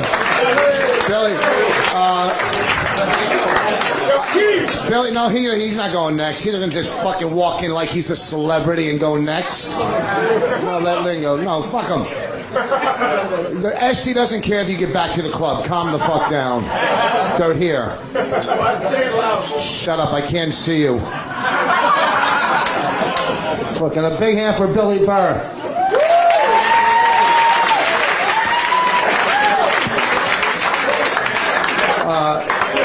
What's that? Oh, Billy went up. Look at Billy. He's shaking. I know. I'm sorry, Manny. I'm sorry, SC. Sit down. Hey, stupid, sit down. You were done. Just thank God you didn't trash anybody at BBQs or you wouldn't be working this weekend.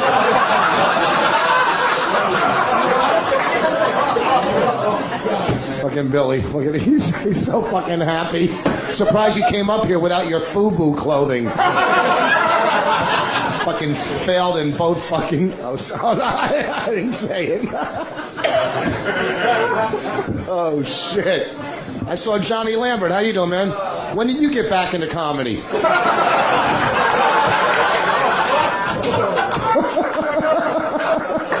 Jesus Christ, talk about relics. That fucker looks up to D.F. Sweedler.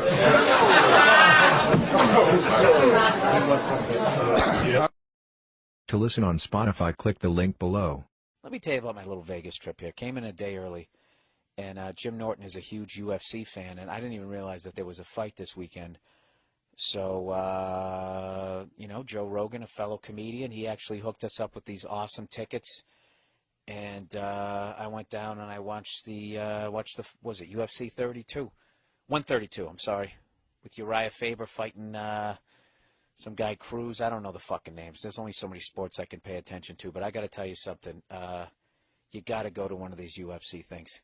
And just especially if you're actually in the performing arts on any level, And as much as you think it's badass to be in a band, or it's badass to be a comedian, or maybe you be a fucking, a fucking professional football player.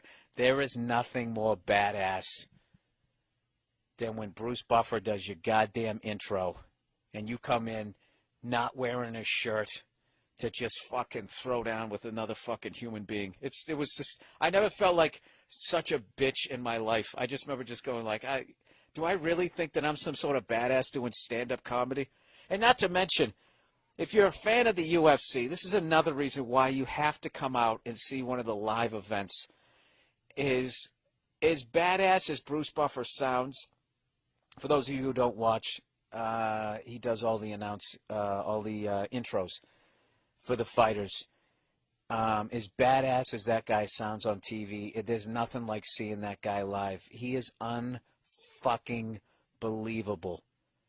He was so good. I was sitting near Doug Benson. He was actually there, not to name drop a bunch of comics, but we just started laughing. He was so good, and we just laughing at like the intros, like the average intro that you get at like a college gig. You're a comedian. He's been on Comedy Central and David Letterman. His name is Bill Burr, and here he is. That's what you'll get at like a college. Or you go to a comedy club, it's a little more professional. They'll be like, hey, good evening, everybody. Welcome to the Punchline in Atlanta. How's everybody doing tonight? Yay! Oh, come on, you guys can do better than that. It's Friday night. I said, how's everybody? Yeah! That's the best we get. Dude, Bruce Buffer. I don't even want to try and imitate. I'm going to and embarrass myself, but he's just like... He just comes out. He has this sound, Ladies and gentlemen, it is time! And everybody's just like, what the you're just fucking looking at the ring. Fighting! And he just fucking he just goes right through their credits. He's fucking pointing at them in every fucking thing that they've done in his career. He's like enunciating. He's getting his body into it. The fucking fighters are bouncing on either foot. I got amped up. I'm not even fighting. I'm sitting out in the fucking crowd. For half a second, I thought I knew how to fight. It was unbelievable. I thought I had a belt in something. It was the shit. And then, like, every fight I saw was great. The second I walked in, I saw, I think I saw 6 fights. 5 of them either ended in knockout or TKO. And I'm so bad with the names. What's his face? Was it Vanderlei Silva? He got knocked out by this dude with red hair in 27 fucking seconds. And after the dude with the red hair knocked him out, or dyed red hair, he's a spy in my world. He fucking knocks this guy out. And if you see the look on his face when he was flexing after he did it, it was one of the most terrifying things I've ever seen in my life. Once again, you just look at the guy, and as every guy always thinks, every guy has a nightmare of could I survive in prison? That guy does not have that nightmare. That dude, unrapeable. That's the highest level belt that you can get in martial arts. Oh, speaking of which, somebody knocked out somebody. I don't know what I can't remember. They started to blend together. And at the end of the fight, after he won, he got his blue belt. He said, yeah, I just got my blue belt in whatever discipline. And I was laughing, going like, you know, something like, that's legitimately earning a blue belt as opposed to the blue belt that you get as a fucking accountant rolling around on some mat in a goddamn strip mall. This guy fucking just fought on pay-per-view and got a blue belt, not even a black belt. I don't know. It was unbelievable. It was just an amazing thing, and I want to thank Joe Rogan once again for totally hooking me up. I'll thank him from Jim Norton, Club Soda Kenny, and everybody else that came out. It was awesome, man. It was awesome. And then seeing Rogan come in, he's so fucking ridiculously good at it. Asks all the questions, you know, you want to hear the answers to, and it was great. The only other fight I had ever been to, I went to a Miguel Cotto fight at Madison Square Garden, and it was, you know, it was a non-title thing, and I didn't know a lot of the guys underneath, and Michael Buffer wasn't doing the announcements, so, you know, they just had one of those old guys. Ladies and gentlemen, welcome to world famous Madison Square Garden. Back in the day, amazing fights used to happen here, but tonight you will not see those. A non-titled event. It was awesome, man. It was so I highly recommend it. If you haven't gotten the pay-per-view, definitely check it out. Even though I kind of ruined what a couple I told, you know. I guess I gave the results of a few of them. I really am a dope. Well, fuck you. The air conditioning's not on here. So, anyways, how far into this podcast am I? Recently, my girl took me to a street fair, right? They close off the block, right?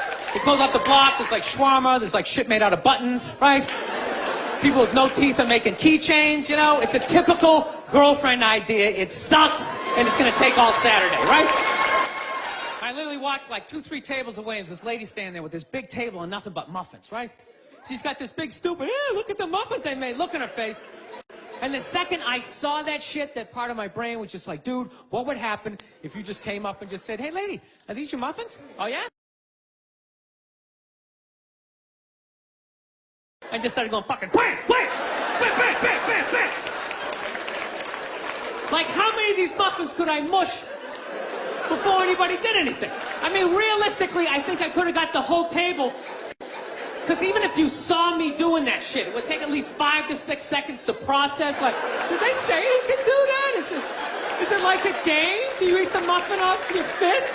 That just seems like a waste of pastry. You know, dude, there's no security and shit like that. There's no dude standing there. He's mushing the muffins. Okay, I'm on it. Sir, we're going to have to ask you to leave. So I just started thinking of the horrified, fucked up look in this lady's face as I started slamming these muffins. And out of nowhere, I just started laughing like a maniac. I'm like slumped over this fried dough cart. I'm dying.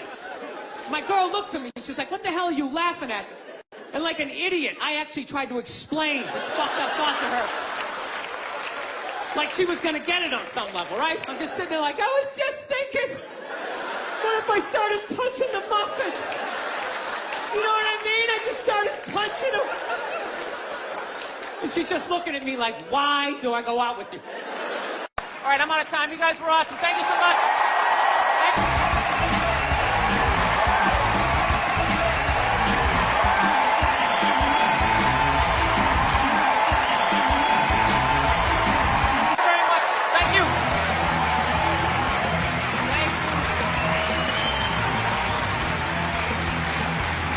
Bill Barr, round of applause for Bill, man. Did you guys see the beatdown at McDonald's where that dude was standing there and these two ladies came into the McDonald's? It's the one right down there on, you get off the West 4th Street E-Train, right there down in the Village. You know, 2 blocks over, Joe's Pizza. That's a good slice of pizza. Right as you come out of there, Spike Lee's probably filming people playing basketball and handball, going, yo, this is New York City. Right? I trashed him on Twitter yesterday. He was talking shit about my Boston Celtics. You know, so I said something, but I kept it funny, hoping that he would still put me in one of his movies, you know, and I could either play a complete nerdy white guy who doesn't understand black people or an over-the-top racist.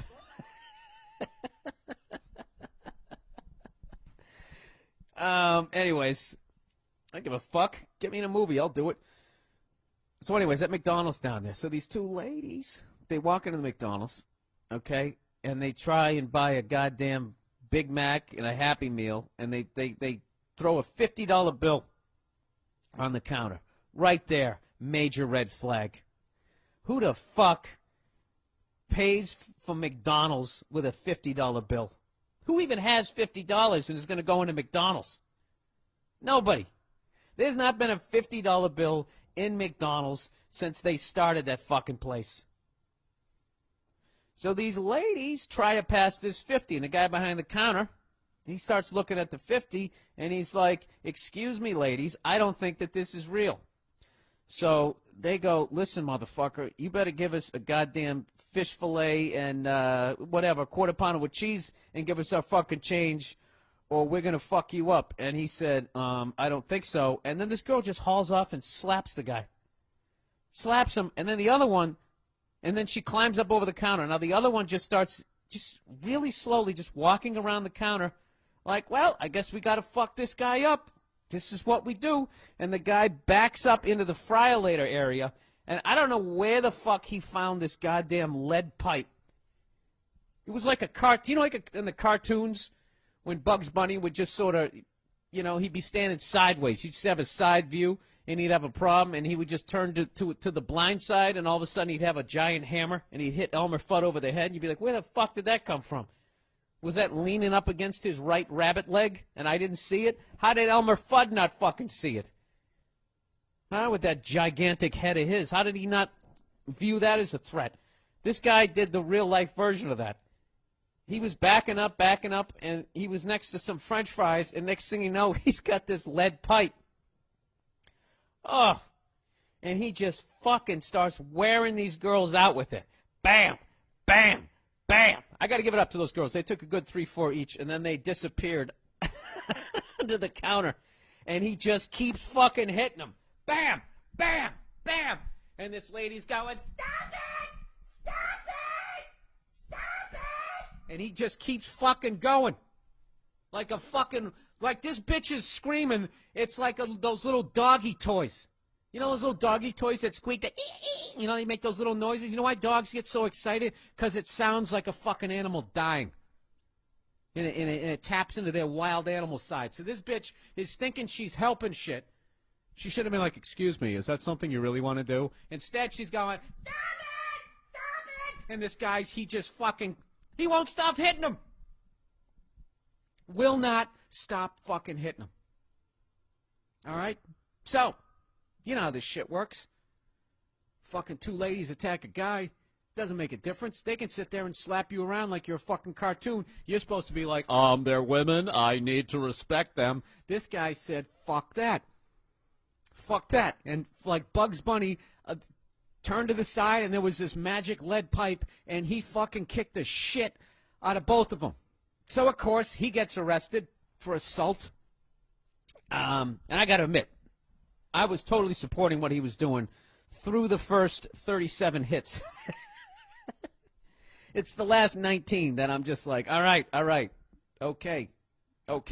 Neil was saying he actually was like that dude in Drive when he stomped that guy's head in the elevator. He kind of went to that level. But at the end of the day, I'm like, well, that's why you don't go around slapping people in the fucking face, because they might have gone to magician school and they know how to magically have a fucking goddamn lead pipe out of nowhere. All right, so this guy's going to trial, and I'm thinking there's no fucking way. Then you find out this dude actually has a record. This guy went to jail for manslaughter. All right? And he got out. And there's only two places that you can get a job after you've gone to jail for manslaughter. You can either get into show business or you can work at McDonald's. All right? You can't get a job at fucking Macy's. There is a glass ceiling. When you go to jail for fucking manslaughter, that's it. Unless your dad owns a company, you can get into sales. You can sell somebody a fucking piece of shit car, but you're not selling a Mercedes. You're going to be at Sam's Hot Car Lot down the street, right? Reservoir Dogs, anybody?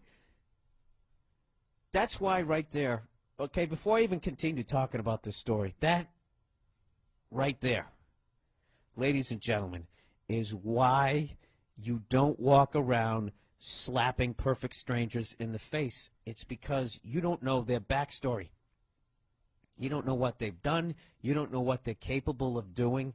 This is a guy who already took somebody's life. And you're looking at him like, oh, hey, what's up there, Mick French Fry guy? Take this 50 or I'm going to slap the shit out of you. And you don't realize that this guy has been in fucking prison. All right? He probably knows how to turn that piece of paper with Ulysses S. Grant, turn that into a fucking shank somehow. He figured out how to fucking do it. You know what I mean? So, these two ladies get an unbelievable life lesson in why you can't walk around acting like you're some action hero in real life. So anyway, so it goes to trial, and I can't fucking believe it. I'm like, there's no way this guy's not getting convicted. He's a guy, he beat down 2 women with a fucking pipe. He went above and beyond with this shit, and he has a record. It's fucking over. All right? It's over. He's not rich. You know? It's over. This guy is going to jail. I can't fucking believe it. He got off. The guy got acquitted. So for once on the podcast, I'm actually happy. And I can tell you this, if they convicted him of a lesser charge because he just kept hitting them, I wouldn't have been mad because I would have been like, dude, they were down. They were fucking down, and they were down, and then they were part of the tile, and you were still fucking hitting them. We have this clip, by the way, on the MM podcast page has now been turned over. The new fan page is just BillBurr.com. You just go to my podcast page. And anyways, we'll have the video up there and all that shit. So anyway, he got off, and they charged the women with shit, and I don't think that they're getting off. They'll probably get lesser because they're women. You know what I mean? And that's just, women always get less time, it seems. You know? Because at the end of the day, the judge thinks, well, maybe if I give them a little less time, they'll come over here and blow me under my robe. I don't know what the deal is. Hey, have you guys seen this YouTube video? My name is John Dacre. You got to watch this thing. I apologize because it's going to be in your fucking head for the rest of time. I'll post the video to my Twitter account. He's singing Amore, and he can't remember how to sing. Listen. That's Amore. What? It's Amore. Bells will ring, ting-a-ling-ling, ting-a-ling-ling, as a bell ring, Amore. I can't stop watching this guy. This guy, I swear to God, I think it's his first TV gig.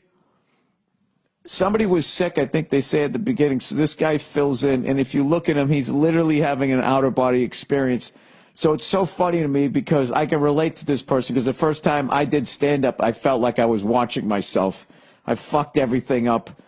And this guy, just the way he says his name, it's almost, he says like, my name is John Dacre.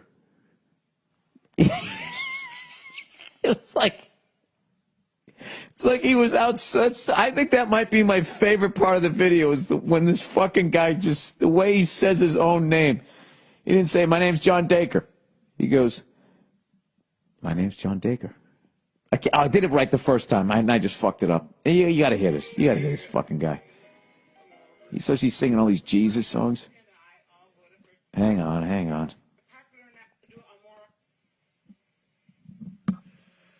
My name is John Dacre. That's the funniest shit ever. My name's John Dacre. It's like he's watching his life. Like he already died. And then he came back. And he just got to... Like first time you ever realized, my name is John Dacre. That's my fucking name. And this is my life. And I'm on TV and I'm going to sing this song. This is what I did with my life. And you look at the guy, fucking poor bastard. Anyways, It's Daker. If you're just listening now and you want to fucking watch it at work. Oh my God! Listen to him sing Hallelujah. Sons of men and angels say hallelujah. It's your voice in triumph's high, hallelujah. Fucking guy. There, but for the grace of God. This fucking guy would be the most interesting interview ever. Just like, he's one of the most fascinating people I've ever seen. Like, what is going on in between those fucking ears right now? I think if you could make a show about his fucking thoughts, you know, all these fucking movies. Oh, it's, yeah, you know, they show the movie, but it's done in reverse, and then they try to fucking flip you out. Nothing Pink Floyd could ever fucking write can match what's going on in this guy's head. Highly recommended. All right, let's read some a little bit of advertising here. Bells will ring, ring-a-ding-a-ding, that's some more. Where the fuck is the goddamn... My name is John Daker. All right, Captain America, everybody. Hey, Billy Bruce Banner. I don't imagine you're spending your free time reading comic books. Yeah, I can't get into them. I really like the way they're drawn, though. And I also, like, the superheroes always have, like, they have, like, the hottest girlfriends. At least the ones that I read. Spider-Man's girlfriend was fucking ridiculous. Jesus Christ, the fucking titties, ass, and legs. I mean, she was fucking amazing. Beautiful. Beautiful goddamn woman. That's why I don't like the movies, you know what I mean? Because nowadays, they got to make sure they can't go too fucking pretty now. Or else all the fatties get fucking upset. Yeah, that's an impossible image. Go to the fucking gym. Do I fucking cry when Brad Pitt takes his shirt off? Maybe I do, but I don't tweet about it. All right, I don't imagine you spending your free time reading comic books, Bill, but I thought I'd share some news with you, man. It was revealed months back. The Captain America was actually a Hydra spy all these years. Hydra is basically the Nazis. What? All right, it was assumed that they would write it in that he wasn't actually a spy this whole time, but was pretending to be. Well, this month they decided to make it so that Captain America is and has always been a bad guy. The story elements they are adding are trash, so it's not even a cool twist. Is there anything better? Is there anything better than the pissed off comic book reader with the direction they're taking the story? You like that fucking Dolores Claiborne, whatever the fucking name is, Misery, whatever the hell her name was. This isn't how it should end. What else are they supposed to do? He's been a good guy for 100 fucking years, and I'm gonna tell you right now, you fucking comic. Am I even gonna read the rest of this? You guys have, out of respect, I'll read the last few sentences here. He goes, I'm not a staunch Republican. Where the fuck did my screen go? I'm not a staunch Republican or a wild Southerner. I'm just a guy who is tired of this self-hating trend. What's with people hating tradition so much that they can't stand a hero just being a hero? Oh, I see. You went in a different direction. This is good why I read it. Okay. I think you'd like some of the newer comic titles. Pictures and words and some good stories. Makes for an easy, stimulating read. Just don't read Captain America. Love you. Love Nia. Congrats on the little lady. Thank you. Sir, what you're dealing with here is money. That's why they're doing it. They have exhausted every fucking possible storyline. You know what I mean? Like, do you remember the Brady Bunch when they had to bring in Oliver? Right? Remember Happy Days? Like, after a while, like Ron Howard, he just left. It's just like, there's nothing left to do with this character. I'm out of here. And all of a sudden, Fonzie started wearing suits, and he was teaching a mechanic class. He became a teacher. This fucking hooligan riding a motorcycle. Next thing you know, he's pulling up in a station wagon, teaching this fucking guy with blonde hair how to fucking tune a carburetor. He's actually helping them with their problems. All of a sudden, it became like Welcome Back, Kotter. It's because they were out of ideas. It had run its course. And I hate to tell you this, but Captain America has run its fucking course. All right? They're going to get themselves out of this. All right? They'll do the classic thing that, it wasn't actually the real Captain America. It was fucking somebody else. But the thing is, dude, who you should really blame is Al Gore. He's the reason that this is all going down. Because, as we all know, Al Gore invented the Internet. He said it himself. He said it himself, and he said it again. All right? The man invented the Internet. And the Internet, gave birth to fucking Napster, which gave birth to all of these things where people could watch movies and shit for free. Right? Napster obviously was music, but the other shit. People go on Pirate Bay, they just watch all these movies for free. So what happened was that killed the fucking $30 million to $70 million movies. Like, they just went away. So then everything became either super fucking cheap or a $100 million superhero fucking movie where it's like, all right, we're going to just spend all this money and people are going to go because they're going to want to see special effects at the movie screen. That's what happened. So, and they made 9,000 of these fucking movies, and there's nowhere else to go with them. I think they made a couple of Captain America movies, didn't they? I don't fucking know. But now what they're going to do is they're going to set this up that now this guy is actually a fucking Nazi, and who was doing all this great stuff in America. I don't understand. He was like saving children while spying on us. I don't know. They're somehow going to try to explain all of that shit. I have no idea. But eventually he's going to fight Batman. All right? We all know that Batman has one professional fight under his belt, and he's 0 for 1. Right? He lost to Superman.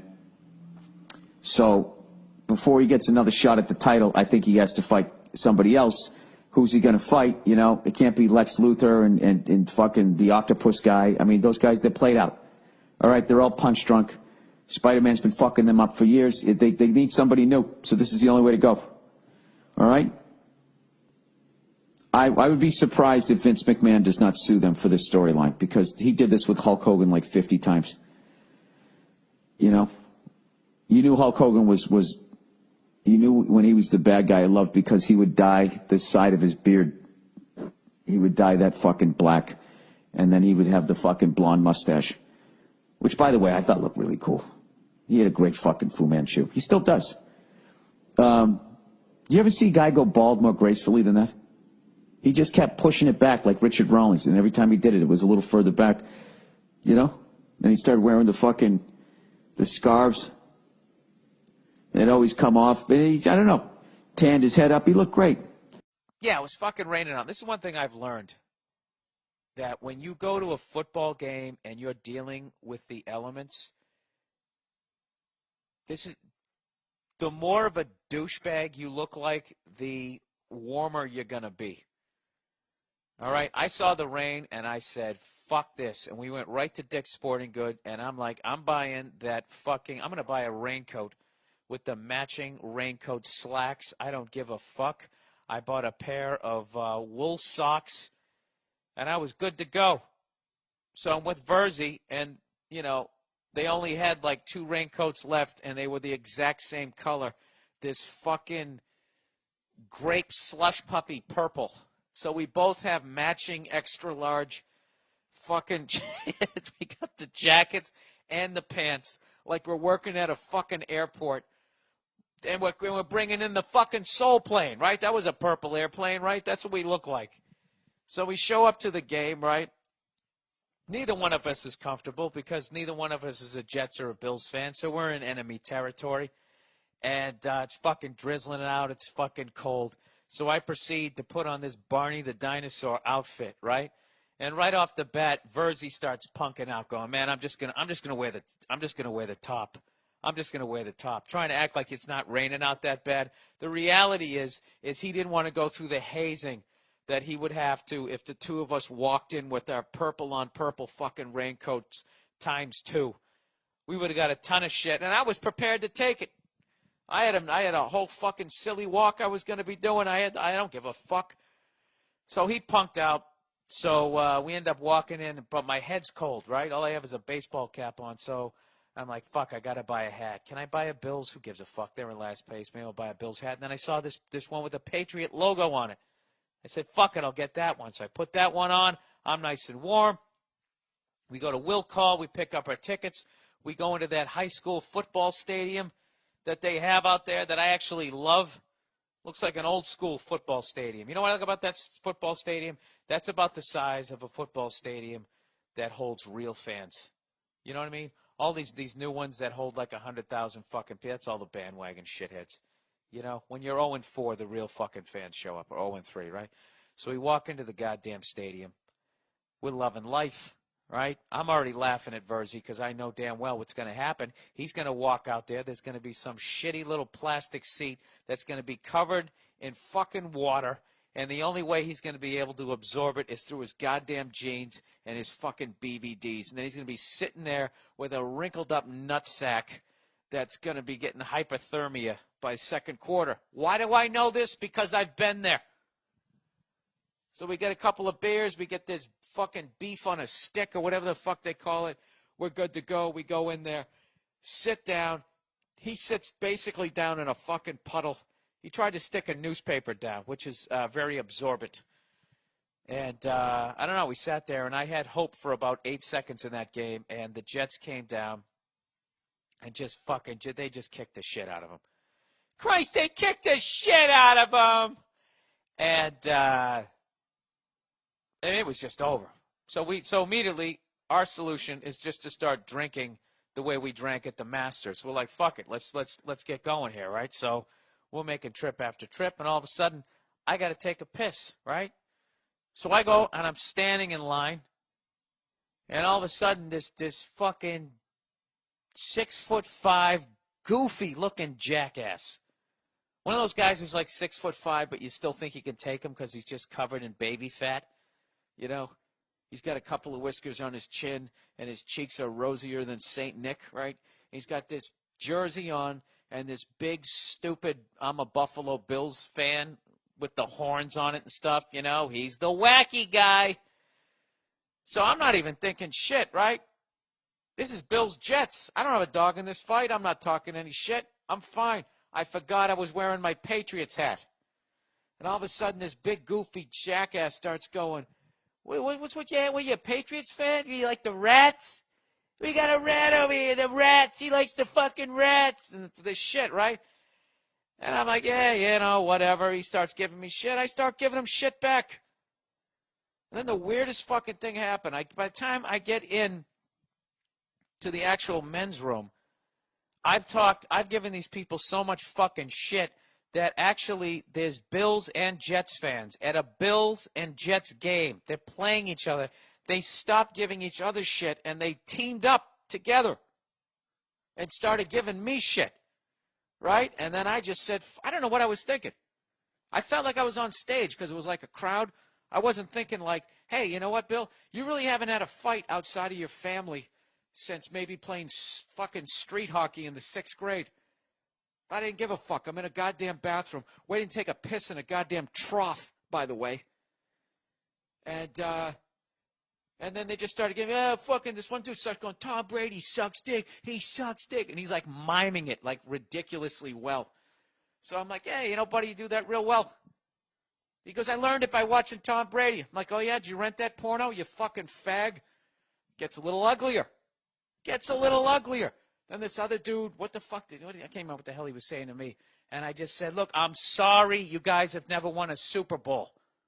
You know? Then the Jets fan pipes in. I go, do you realize the last time you guys won a Super Bowl, Charlie Chaplin was still alive? Do you understand that? Do you know what cars look like the last time you won, you fucking morons? And then this other guy, I go, dude, we've won 3 Super Bowls. I'm sorry, right? And then the guy goes, well, you didn't play in the games. I go, neither did you. Then he's just standing there with this dumb look on his face. I go, that's right. Keep staring forward. You got nothing. Forgetting that I don't know how to fight. So all of a sudden, it's my turn to piss. I take my dick out. I'm ready to piss. And one of these fucking pussies pushed me in the back, hoping that I was pissing at the time. Fortunately, I wasn't. So I turn around. I put my dick away because I'm a gentleman. I said, I go, is that how you guys do it out here? Really? I go, which one of you guys pushed me? Like I'm fucking Jackie Chan. And for some reason, none of them said anything. I don't know if it was my purple on purple raincoat or the look of fire in my eye, but I'm a fucking 42-year-old balding redhead talking shit in there, and none of them said anything. So now it's kind of funny to me. I felt like I was in like the World Series of Poker, and I went all in, and I didn't have a hand whatsoever. So I don't know who the fuck pushed me, but that's what, I mean, come on. Bitchiest move of the fucking week. How do you do that? How do you do that? How do you push another man when he's got his goddamn dick out trying to piss into a fucking trough? I mean, how do you get lower than that? Do you guys have any ideas? How do you get lower than that? So then, after none of them said anything, I go back and I start taking a piss, and then that other dude who was miming somebody sucking a dick unbelievably well, right? He's next to me with one of those stupid hats that has the toggles on the side. And he's still trying to give me shit. And I'm going, go fuck yourself. And then he just starts screaming over and over again. Are you looking at my dick? Are you looking at my dick? Like, maniacally. Like 5 times. I just sort of stared at him like, why do you keep going this gay angle? Like, why is there always, I don't know. I think he was one of those guys, he was kind of in the closet. And then, so he just goes to football games. And he gets really drunk. Trying to just kill the feelings. I think he liked me, is what I'm saying. So if he's listening to this, I'm sorry. I'm spoken for. You fucking pansy. You fucking believe that? First of all, what's wrong with me? I really replayed all of that in my head, because once I got out of there, I was like, I really started thinking, like, what did you think you were going to do in there? They're not Clint Eastwood, yet saying things Clint Eastwood would say? What the fuck is wrong with you? I don't know if I've said this before in a podcast. A public bathroom is the worst fucking place to ever get into a fight. There is nothing soft. Everything is porcelain, pipes, that concrete floor, and then it has a mist of piss and shit. It's just it's the worst. It's the worst place ever. You know? Not to mention it usually starts evidently when one person has begun the pissing process.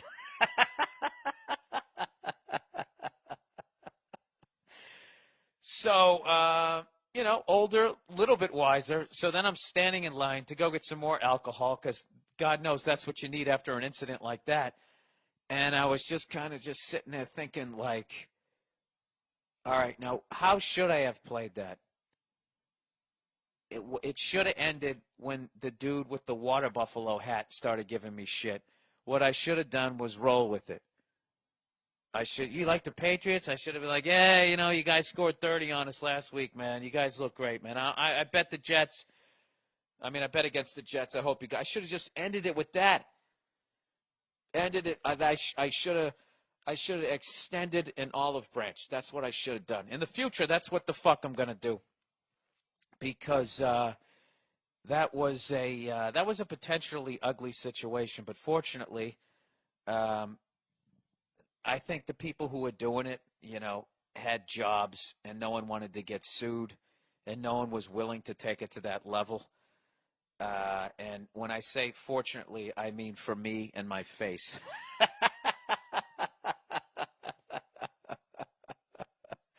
Oh, do you know how bad that would have been to get stomped in that fucking purple on purple raincoat, laying there with my dirty fucking Patriots hat? And my team wasn't even playing. I would have lost the lawsuit. They would have been like, let me get this straight. You're a Patriots fan. You wear a Patriots hat to a Bills-Jets game, and you somehow managed to get the shit kicked out of you? What the fuck did you say? That's one of the great things about being a guy, is you actually have to take responsibility for your actions. See, a woman would be like, there's no excuse. There's no reason. I don't care what happened. You don't hit a girl.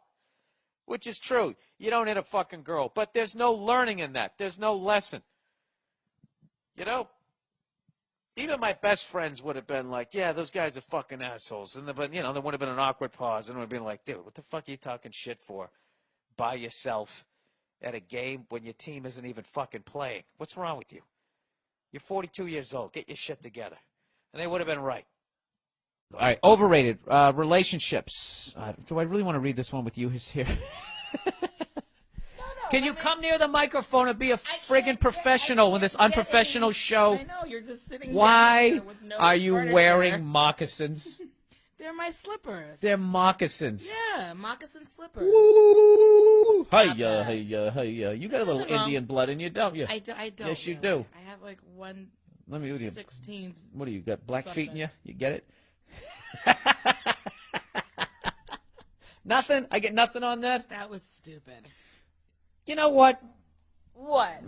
Go fuck yourself. Here we go. Relationships. So, sure they can be good, but are they ever great? Every married guy I know reminisces about his days as a single man. Married guys warn single guys not to get into relationships. They warn guys with girlfriends to never, under any circumstances, get married. This is all true. When you're single, you can do whatever the fuck you want. Whatever you want without first... Let me get this closer. Without first filtering your decisions through the desires of a chick who probably doesn't even know what she wants most of the time and is motivated by the worldview of Sex in the City. Wow, this person sounds like a real prize. Yeah, but this is true, though. This isn't all women. A lot of women are fucking idiots, just like guys. Wouldn't you say most guys are fucking idiots? I would, actually. And aren't most people fucking idiots? Listen, we're all rapeable. But when we're talking... All I know is that no one is unrapeable. All right, Okay. let's continue. Okay. And I am as exotic as a grilled cheese sandwich. I think that might be an instant classic. There wasn't even tomato in that sandwich, was there? Even when the chicks get what they think they want, they're usually still miserable. That's how stupid most of them are. All right, now he's in my school. He's in my quad. I like this guy. You're never going to make them happy, so why even try? Not being constrained by a relationship is one of the greatest things of all time. It's a man's world. Women need men more than men need women. Most men can thrive alone. Most women can't. He's young. You can tell he's young. He hasn't, like, women are still looking at him. He's a fucking idiot is what he is. No, he isn't. He's learning. I was this guy. Then you realize at some point you're old and women don't care anymore, so you got to grab one and just hang on to him, drag him down with you. Most women can't. Ask any honest bisexual girl, and she'll tell you that she wants to end up with a man. Jesus, this guy just keeps... Every time I think he's gone as far as he's going to go, he keeps going. I love him. Enjoy being single. Unless you're a total fucking failure of a man, you'll almost always be able to get a girlfriend if you really want one. Realize, if you're past a certain age, dude, there's a certain amount of money you have to be making for that to continue to happen. And there's a fucking sadness to that life that I can't even begin to describe. Realize what a blessing your freedom is and never allow desperation to put you in chains. He's making some good points here. He definitely has some issues with women. Some issues with women? There's a lot of truth in that, Nia. Enjoy dying alone, asshole. Hey. Well? Listen, basically what you just said was that you're a dumb girl. Why? Because that's what he was attacking. What do you mean? So Is your world? Oh, we were almost out without an argument. Why am I dumb? Because he's attacking women whose worldview comes from Sex in the City. Okay. So somehow you got offended by that. First of all, he's not just attacking women whose worldview is Sex in the City. I think he is. He's attacking all women. Read what he said. Oh, I know. He was just He didn't say some women. He was just being silly. He was just being silly. No. You're right. So you're right. Fuck that shit. Fuck it. Look, Fuck you. No, his mother never hugged him. He's got issues. That's not our fault. What do you mean? Don't drag me into this. I relate to this guy. I'm saying "our" as women. I'm speaking as women. Well, why don't you just speak for yourself, you fucking delusional jackass? Who elected you? You did. I'm sitting here, aren't I? Well, I didn't say to represent all women's. I'm not representing all women's, but I think I can say with underwears some clarity that most smart women who see this would be like, "Go fuck yourself, you douche." All right. Well, also, can I just make a comment about the whole married versus unmarried thing? The grass is always greener on the other side. Single people who are alone look at couples, and they get a little twinge of like, oh, that's nice. I wish I had somebody to come home to at night that has my back no matter what. That's what you're missing, you short-sighted moron, is that you've got somebody who's there with you, who's going to take care of you, who's going to love you, and protect you and have your back. It's not just about, like, being with someone just to be with someone. We got it. Listen. How do you why can't I respond to this person in the way that I want to? Because you're being mean. This podcast. I'm being this mean. Podcast. This email is ridiculous. This guy's crying out for help. Whatever. Fine. Go on. This podcast is not about being mean and taking shots at people who can't defend themselves. I thought that's exactly what it was. Took you long enough to figure that out. All right. No, but there's a great truth in what he's saying here. Is that a lot of people just jump in a relationship, and it's like relationships are fucking difficult. Yes. Okay? So you better pick the right person or you're going to be fucking miserable. So you are better off to be single and lonely rather than just being in some shit to just be in some shit so you got somebody to fucking make brownies with. That's what he was trying to say. Yeah, all right? that's true, but he didn't say that. He ended up saying that most chicks are going to be miserable anyway, and they all have this stupid worldview. So That's why true. even bother? Most women are going to be miserable, and they're never going to be fucking happy. And Okay? what are you basing this on? You know something? You guys always say a good man is hard to find. That works both fucking ways. I understand Well, that. then I this is agree. what this motherfucker hasn't found the one yet.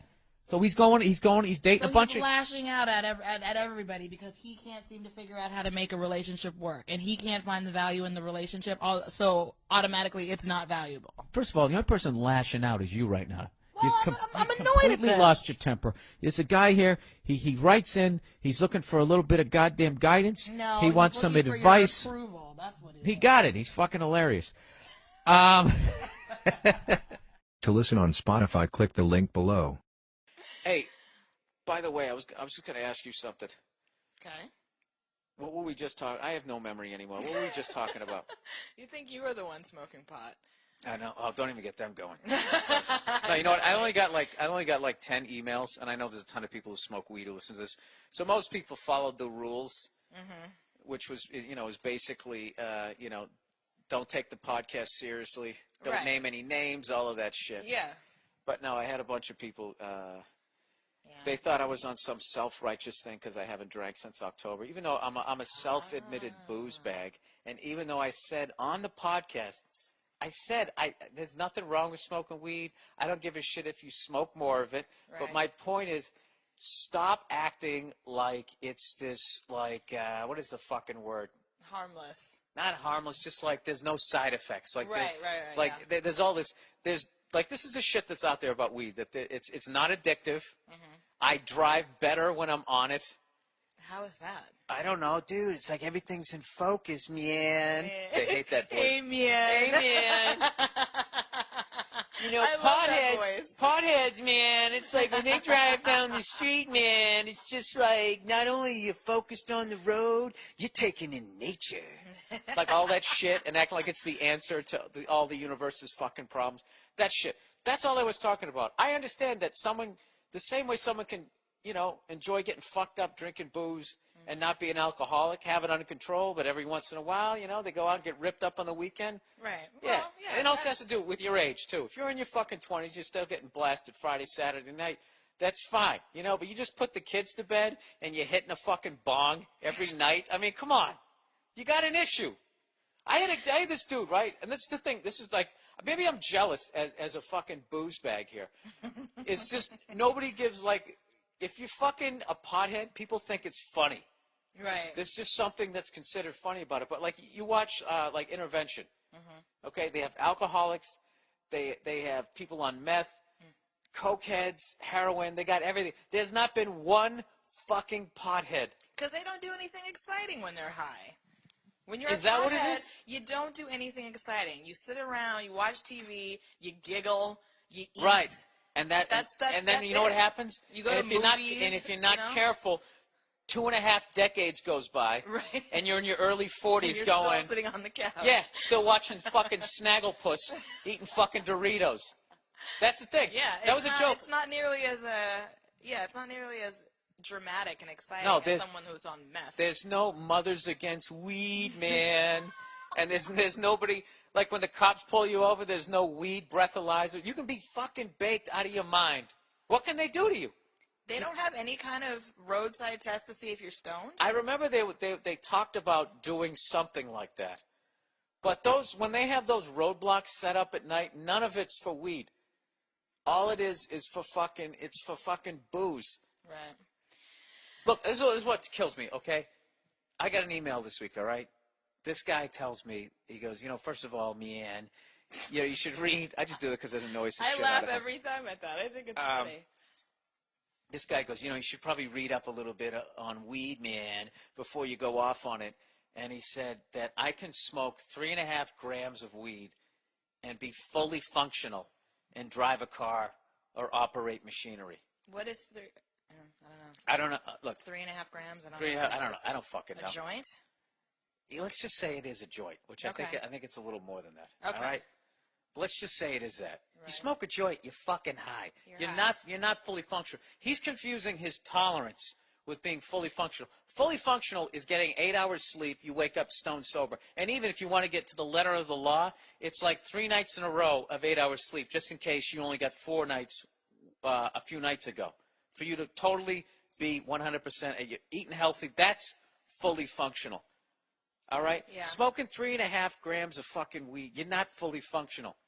Yeah, you might have an amazing tolerance, but you're not as good as the you at 0.0. That's what I'm saying. Or like this dude who sends me an email and he goes, yeah, people just, they definitely abuse weed. He goes, but they're not like me where he goes, I just I pack a bowl every night before I go to bed, take a couple of puffs, and then I go to sleep. This dude does that every fucking night. Now, what is the point of that? If you're just going to smoke and then go to sleep.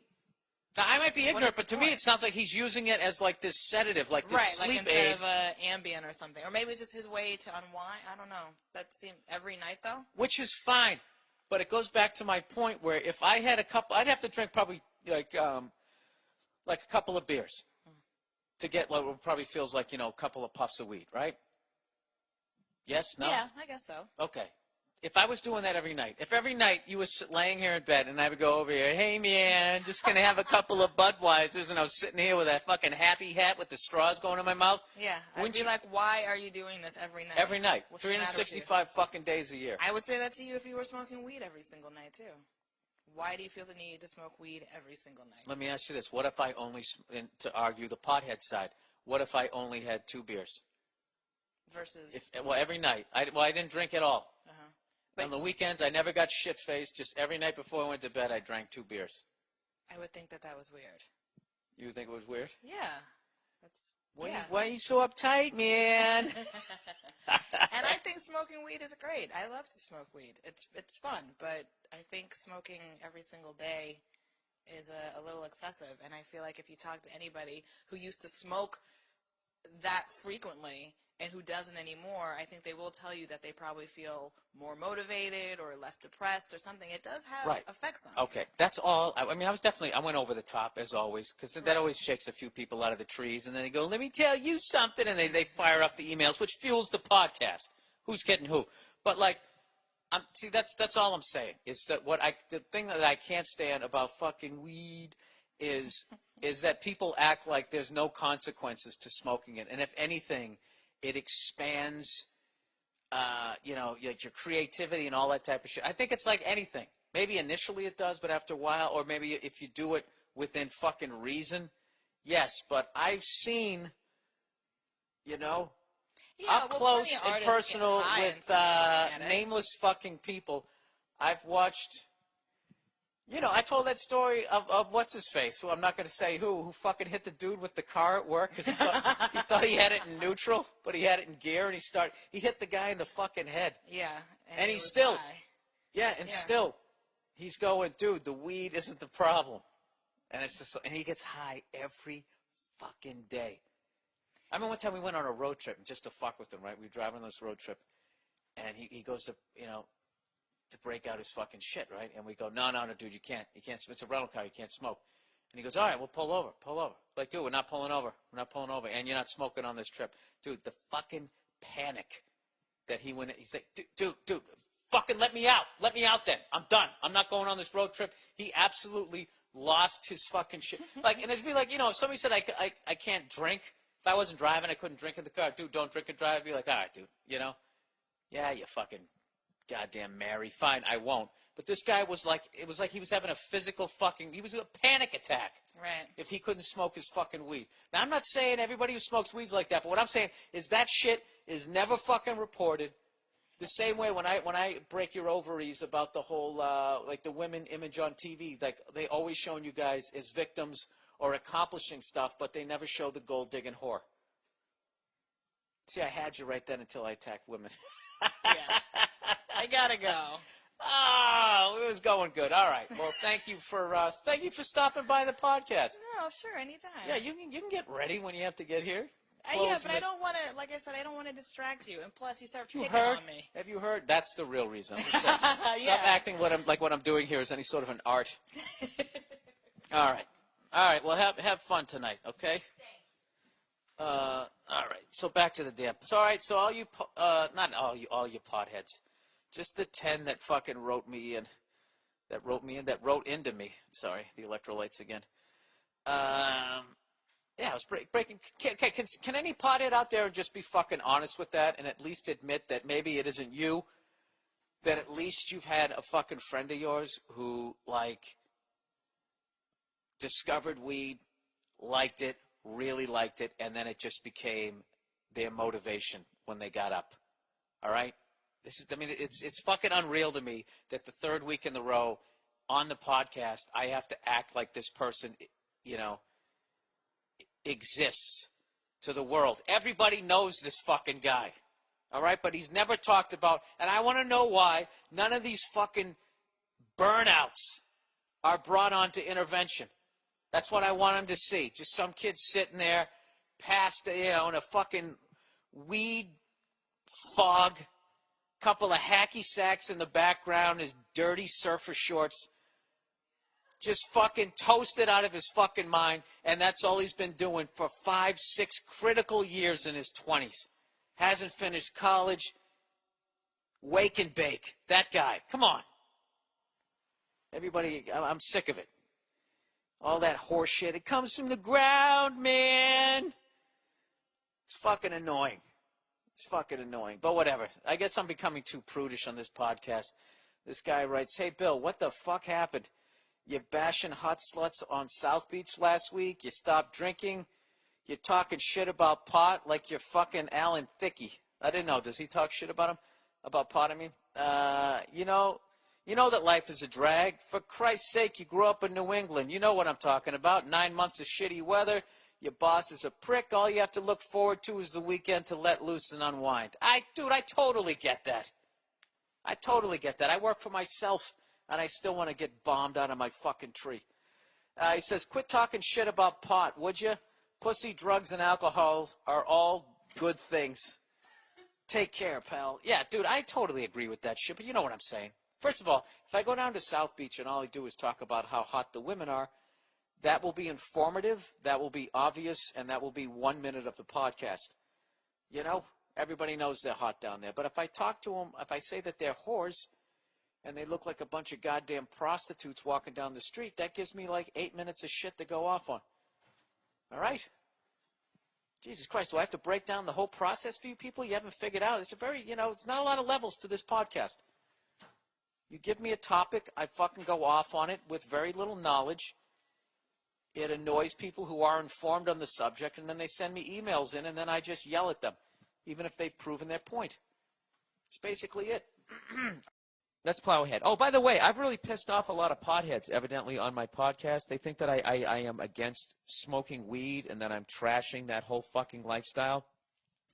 Why don't you guys go take another hit off your fucking blunt and fucking relax, all right? Just because I trashed that guy who was a pot smoker, I wasn't saying that weed was a bad thing, all right? At this point, with those vaporizers that they have, it's probably fucking 10 times healthier than sitting around drinking a 6-pack.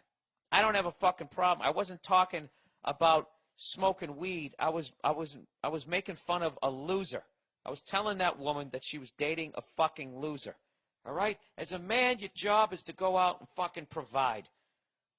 And when somebody breaks into your house, not to shit yourself and to grab the nearest blunt object and fucking go Braveheart on them. That's what you're supposed to do. Me, I would shit myself, lock myself in the bathroom, and call 911, of course. But I can provide, goddammit. That's what I got a fucking pit bull for. Speaking of that, I watched No Country for Old Men again, man. What a fucking awesome movie that is. That is just an absolutely phenomenal fucking movie.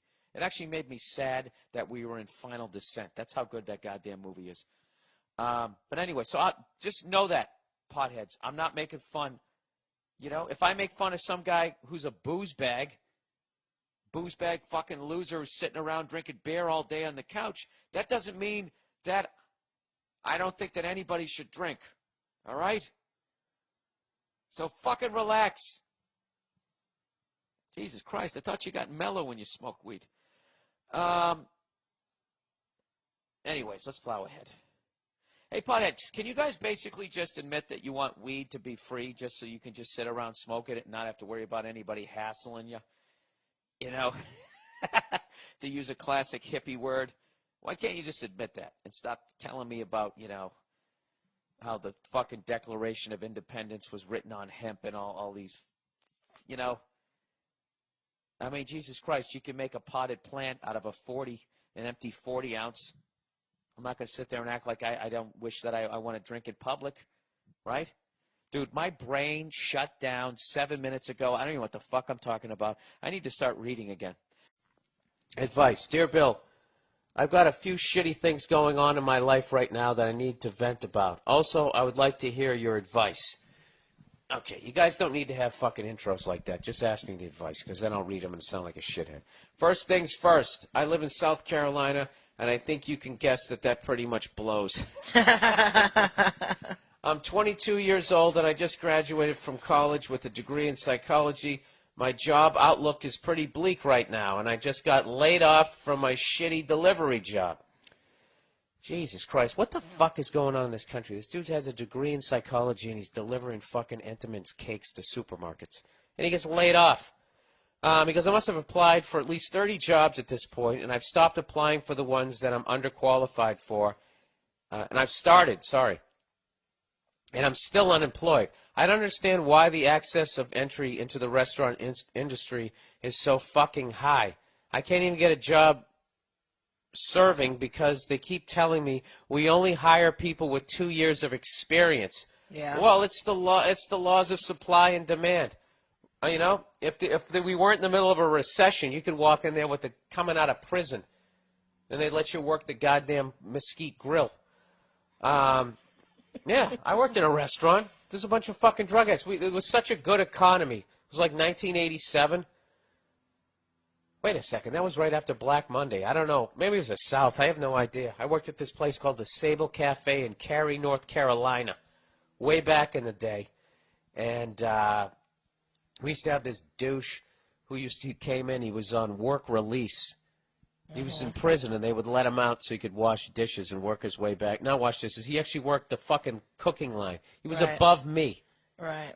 I was a busboy / grill chef / dishwasher because the restaurant was slowly going out of business. And /hottie. As people gradually quit, they would just give me their jobs and an extra 50 cents an hour, and I was like, whoa, I'm raking in the dough. Because I sucked at math, I didn't realize that they were paying me $3.50 an hour and a grill guy $5 an hour. So they went from paying $8.50 an hour for two guys to paying me $4 an hour for fucking. I'm a dumb fucking moron. So, anyways, and then this douche used to come in, and I remember one time I came walking in the back, and I'm doing 3 fucking jobs. We were slammed, and I said, "Oh my God!" I go, "We're out of glasses." What the fuck? We're out of glasses. And then this guy in work release goes, "Well, why don't you wash some?" A novel idea. That's what he said. Like he was this fucking Renaissance man. Really? Really there, Shawshank? The fuck are you doing after work? Huh? Fucking carving a goddamn... Hey, watch all the steak knives. Make sure Cunty over here doesn't take them back with your felon beard. You're this stupid fucking Allman Brothers facial hair. Fucking cunt. And it still bugs me because I didn't say anything to him. Because I got intimidated, even though I thought I could take the guy. But I was like, this guy's been in prison. You know, he's going to beat me up and then rape me. Fuck it. I think I'll wash some glasses. So anyways, he goes, if I can struggle through 4 years of school, then I think I can get the hang of slinging tater skins and onion rings in a few weeks. What is there to learn? This guy's trying to get a cooking job. A cooking job or a serving job? Well, I thought he meant like being a waiter, but now it sounds like he's Yeah. talking about actually cooking. Yeah, dude, you can't learn on the job at a restaurant. No, you Oh, do. was that underdone? I'm sorry. They're not coming. Really? No, but he's talking about cooking. He's not, because I thought he said he was having a hard time getting a job as a server, because that you can learn in like 2 seconds. No, that's what he said. But now all of a sudden he's talking about slinging tater skins and onion rings. I think he just means serving it. Slinging? Doesn't slinging mean? Yeah, but didn't he say earlier that he was trying to I've get a been on job the podcast as for a? 3 minutes. You're already disagreeing with me. I thought, didn't it say earlier that he was trying to get a job serving? What is there to learning? Let me get back to this. What is there to learn in the second year of restaurant experience that you can't get in the first year or even the first 6 months? This I agree with. How in the hell am I supposed to get a job? I'm also being cut out from financial support of my family who helped put me through school. If I can't start paying bills, then I'm going to have to move back in with my parents in a shitty small town that is about an hour away from the city I live in. Job outlook there is even worse, and I would hate to move away from my friends and girlfriend. Me and my girl don't live together, but she's offered a lot of needed support, and most importantly, she supports me pursuing comedy. It's my dream to become a comedian, and I can only go so far while I live in South Carolina. No, it isn't. That he can only go so far living in South Carolina as a Yeah, comedian? the fuck. Oh, you become the next goddamn cable guy. Dude, there's people, I guarantee you, in South Carolina, there's a guy there who's the king of South Carolina, and we've never heard of him. Every state I've been he's to. huge there? Yeah, and they fucking make 6 figures a year. I understand what he's saying. Obviously, he doesn't want to be the king of South Carolina. He wants to get into movies and TVs, become a nationally headlining act. I understand what you're saying, but I'm just saying, you can make fucking money there. There is money to be made with those drug fucking idiots there. All you got to do, just do a Ric Flair impression. That'll be your closing bit. You'll be fine. He lives out there. I would like to move to New York City, but won't be able to do that if I'm not able to save up money, and I definitely won't be able to do that anytime soon because I am awaiting a trial for a DUI I got back in January. This story just keeps getting, like, unraveled more and more. Every sentence becomes something else. That's why country songs are so sad. These people live it. Living in South Carolina. I love my girl's vagina, and I can't get a job washing dishes. Did you just rhyme Carolina I got a with DUI, vagina? and I don't know why, because the cop was even drunker than me. And the song should be called I Know I'm Not Ric Flair. Because I know I ain't Ric Flair, and I know I don't bleach my hair. But I got a dream, and would you help me? Get your hand off your gun. I'm starting to get scared. That rhyme with hair? All right, go fuck yourselves. Anyways, the trial is this September, and if I lose my license, I will only be set further back from my goals. Yeah, you think? I am trying to... Not to mention, I'm growing weed in my apartment. It's a 1-bedroom with bay windows, and I think my neighbors are starting to catch on. I am trying to hone my skills Did he here. say that? No. Oh. Jesus. Somebody went out late last night. I'm trying to hone my skills here, but I can't afford to keep driving to open mics that are at least an hour away across the state in North Carolina. By the way, I've stopped drinking irresponsibly, and I'm sorry that this email ran a little long. Respectfully, so-and-so. Gotta love how the politeness of the South. I know. At least he's respectful. Yeah, probably has one of those plantation Kentucky Fried Chicken ties on, holding onto his lapels. That's 407 years old. Yeah, that's how they get you with the politeness. They get you with the politeness, and then they do. That's the as someone who grew up in the South, I know. Yeah, that's what got that's that called. Whole That's Southern called hospitality. Yeah. It's masking so much. Yeah, you know what that is? That's called the old Stonewall Jackson. The old what? The old Stonewall Jackson. You come in, hey, I surely would like to help you. Don't you look pretty today? Hey, I ain't trying to be disrespectful. Right? And then you fucking turn the corner. Let me tell you something about that boy. That boy fuck a rock if he thought a snake was under it. So what is he asking advice He's about? asking me how the fuck he gets out of all this bad shit. All right, you live in South Carolina. Let's recap, shall we? Yeah, lives in South Carolina. Lives in South Carolina. Can't get a job slinging fucking tater tots to fucking fatties who are wearing overalls and somehow the crack of their ass is still hanging out of it. He got a DUI.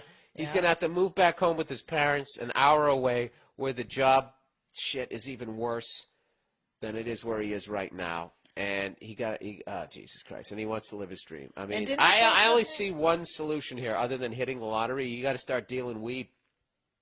I mean, yeah. Right? He's in South Carolina. Can't he grow some tobacco? Yeah. But didn't he say something about being a psychology major or something? Aren't you supposed to do some sort of internship at a place after you do school, and that's how you get entry into a job? He doesn't want to do that. This guy wants to be a comedian. So what he wants needs, to be a star. Yeah. So what he needs some sort of hustle to get him out of this shit. All right, dude. This will make you feel better. Guess what happened to me right before I became a stand-up comedian? I lost my license for drinking and driving.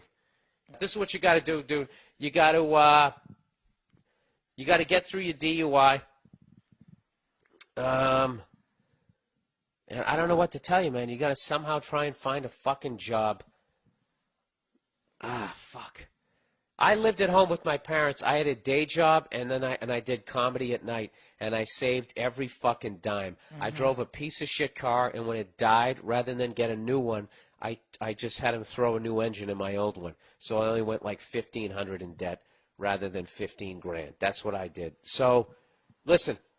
If you want to be a fucking comedian, you want it bad enough, you're going to figure out how to do it. You're in a hell of a situation there. You got to get a fucking job.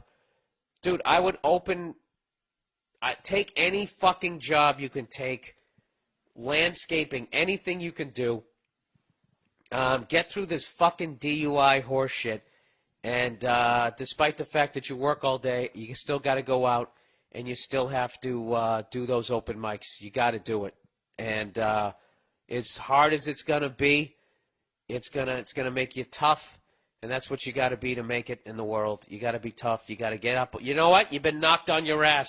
You're flat on the back, flat on your back, and you got to get up. Right? The ref's over you right now. 6, 7.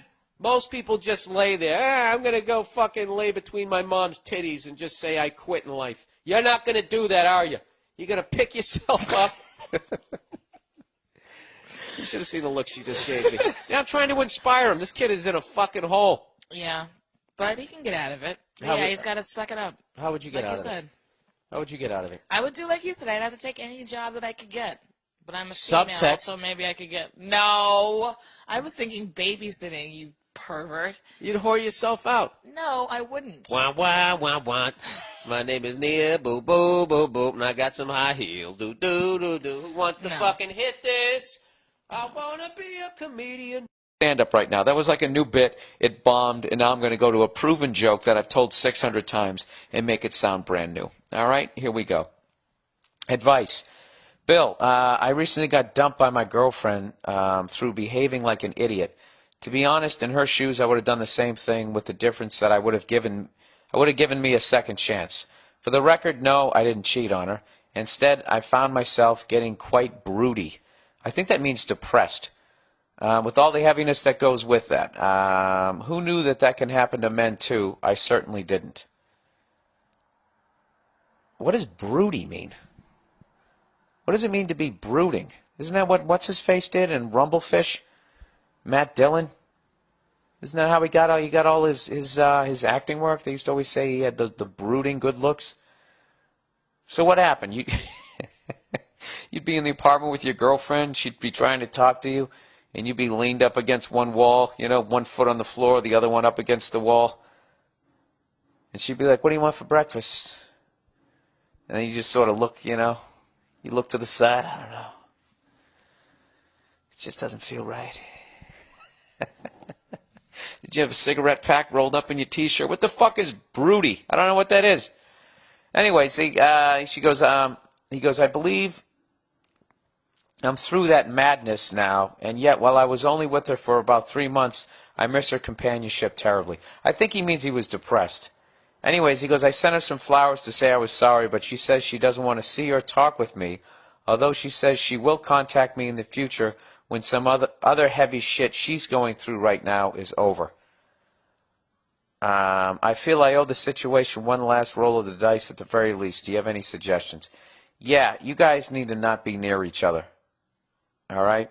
First of all, if you want her to call you back, don't call her.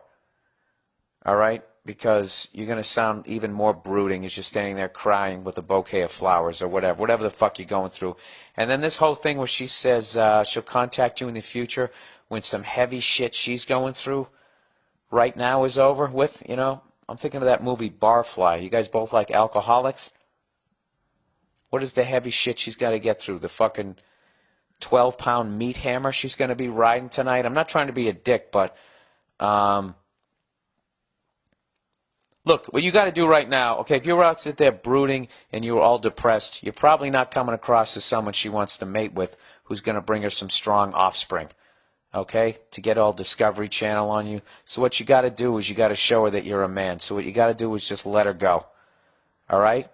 And start going to the fucking gym, all right? Getting 8 hours sleep. You start eating right. You make yourself look good. You make improvements in your own life.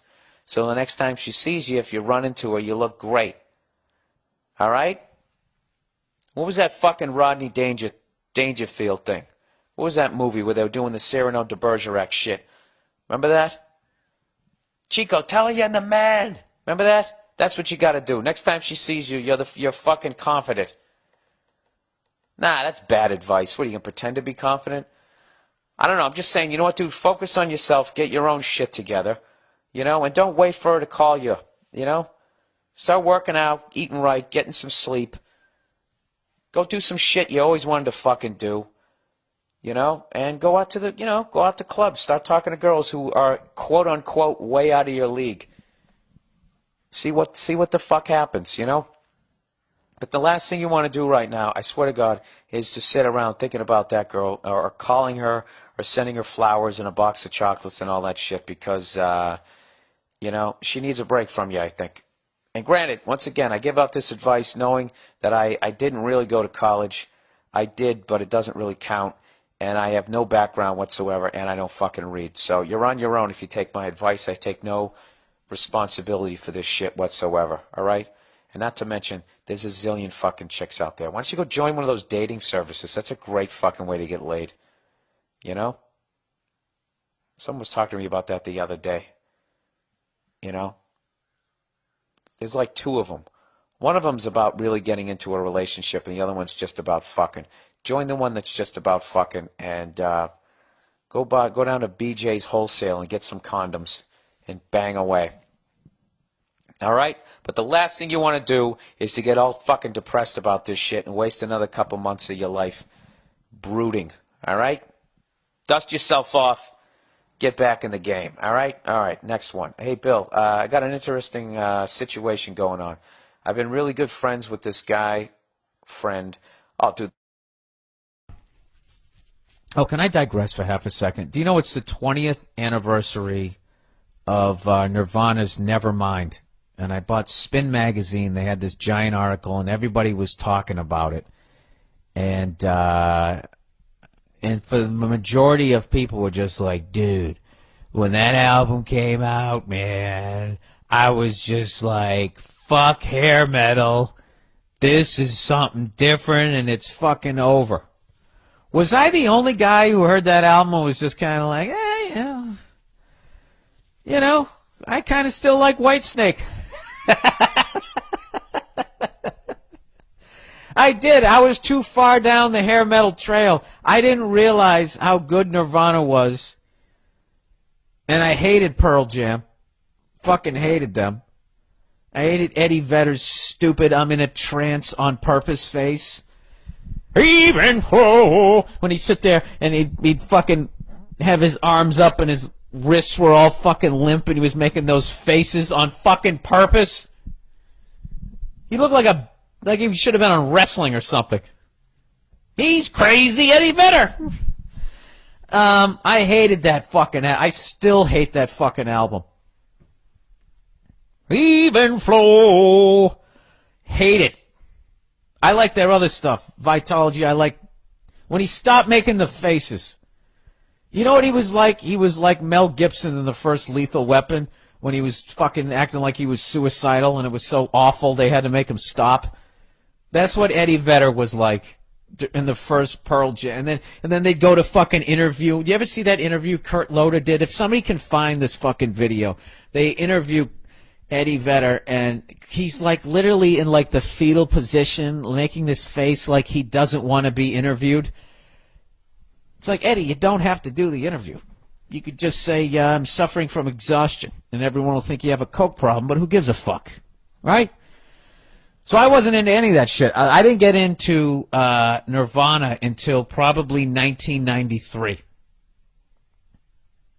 And by then I noticed everybody was wearing flannel shirts and Smashing Pumpkins, and all my bands were gone, banished, never to be returned until that metal show came back triumphantly to bring back my music. But yeah, I was late. I was definitely late. So I guess the article would suck. I'm such a moron. I was upset that no one said that, basically, in the article. Like, why would they say that, Bill? They're trying to commemorate a fucking masterpiece of an album. Why would they have a bunch of people going, I didn't think anything about it. I thought Pearl Jam sucked. But I was still listening to, whatever the fuck I was listening to. The fuck was I listening to in the early 90s? I actually tried to get into jazz. I was flailing and just completely not progressing in my drumming at all. So I thought if I listened to jazz, I would get better. And I like big band swing, and I saw all the great drummers. I used to go to the Regatta Bar in Boston. I saw Tony Williams. I saw Tony Williams in a fucking bar that held like 100 people. Louis Belson, I went up and shook his hand. I'm standing behind his drum kit. It was fucking ridiculous. Roy Haynes. I saw Max Roach. I saw all these guys. Didn't improve my drumming at all. That's what the fuck I was doing. And I was hanging out with my drum teacher, who was like 70 years old. I don't know if I need to add this at this point, but yes, there was no pussy in my life at that point.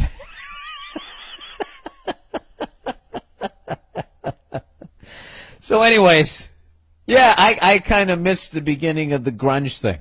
I'm not a Gen X. I think I'm old enough to be Gen X, but I'm not. I am a hair metal fucking 80s kid. That's who I am. I watched Family Ties, Full Metal Jacket, The Lost Boys. That was my shit. That was when I came up. I can't help it that that's what the music... I thought Cinderella was a good band. What did I know?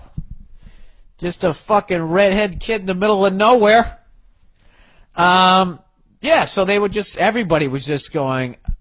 I just heard it, and I stopped in my tracks, and I was like, what the fuck is this? It's like, how did everybody know that? You know? I remember being annoyed by their first video. When Kurt goes to take the fucking solo, and he pretends like he's doing the tap-on solo, like basically making fun of all the bands that I was listening to, and I was kind of like, who's this douche? You know, you call that a fucking solo? Just basically playing the goddamn melody of the song through a fucking distortion pedal? I'm not saying any of these thoughts were right. I think the guy's a fucking genius and the album's fucking unbelievable. But that's where my head was at. That is honestly where my head was at.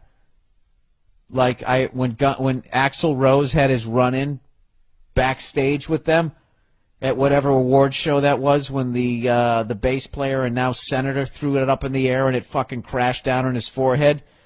And I believe Dana Carvey was hosting, going, did you see what that fucking guy just did? I was rooting for Axl Rose.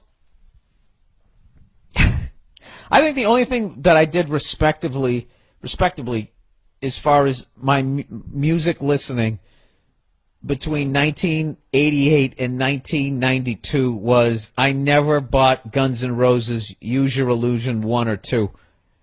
I hated the fucking band by that point. When they had Dizzy and Lizzy and all these other fucking guys, and they had Matt Sorum, and the whole fucking band was gone. And he was running around in goddamn biker shorts, and he had that stupid white fucking windscreen thing. It was unfucking believable. It just went right down the shitter. So that's where I was at. I was sitting there going, I can't believe they kicked Steven Adler out. That guy's a phenomenal fucking drummer. Changed the whole sound of the goddamn band. Now Izzy left. That's what I was thinking of. I wasn't... My libido, a mosquito. Look at the windshield. Is that a mosquito? I wasn't listening to any of that. Yeah! I didn't listen to any of it. And then that fucking dude came out. No, that's when I started feeling old. I think when that album came out. And then Smashing Pumpkins came out. And whatever the fuck he was singing about. Cats, Siamese twins. The hell was that song? I don't know. Despite all my rage. All that shit. I was trying so hard. But by then I was like 25 years old. And I gotta tell you, it's fucking over. It's over. Music is for young people. All right, there you go.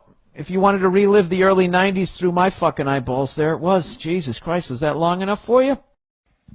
Last night, I was sitting on the couch, minding my own fucking business.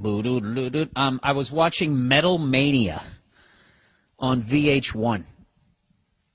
Metal Mania, Cleo. I think my dog is sleeping with its eyes open. Oh no, she just moved her eyebrows. Dude, where the fuck did you just go? Huh? Cleo, whatever you're thinking about, it's going to be okay. All right? Anyways, you know what's weird? When my dog sees a squirrel through a window, it cries. like it's a long-lost buddy. But if my dog is outside and there's a squirrel, if there's no window between my dog and the squirrel, it will try and rip its fucking head off. So does anybody know anything about dogs? What is it crying about? Is it crying like, oh, I want to rip its head off. Oh, I wish I could just end that thing's fucking life. You don't make any sense to me. Anyway, so I'm watching fucking Metal Mania. Alliteration. This has got to be a hit show, right? So I'm watching this shit, and at the risk of pissing off a lot of listeners, I think most metal / hair metal, it arguably is the worst fucking music ever made.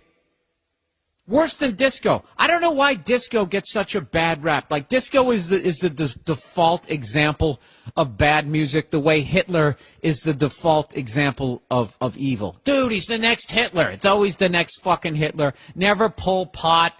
Never fucking, I don't know, pick another. I don't even know another one. Ivan the Terrible. Was that a wrestler? Or was that a comic strip? I don't. Horrible Haggard. I don't fucking know. Right? See, I don't even have any other examples. Well, whose fault is that, Bill? There's a library right down the street. Oh, go fuck yourself. You know what I'm saying? Everybody always talks about disco and how bad disco was, and there just needed to be a change, man. Right? And then they'll talk about, the Police and all this new wave shit and the punk scene and all that. But what they completely fucking ignore is that right after disco, just immediately the mainstream then went over to, this fucking heavy metal music. That was better than disco. I think it's fucking worse. And I think all these times where they keep saying that there was a big change and that this quality music came out, I don't know if that happens. I think it just, Nirvana comes around and then 4 years later everybody's listening to fucking O-Town, or the mainstream is. It's just this long, tragic, just flat line of shit music. I was watching the shit last night, shit that I used to like, and my jaw was on the ground how fucking bad it was. It was horrible. It was so bad I was texting paragraphs to the sensation, Joe DeRosa. Capitol Records, the guy who built Capitol Records, Joe DeRosa.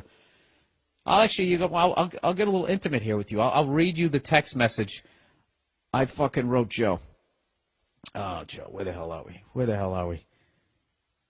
Joe, hair/heavy metal is the worst music ever made. Disco gets a bad rap. Watching Metal Mania on VH1, Guns N' Roses, Queensryche, Wasp, Quiet Riot, David Lee Roth solo shit. It's fucking god-awful.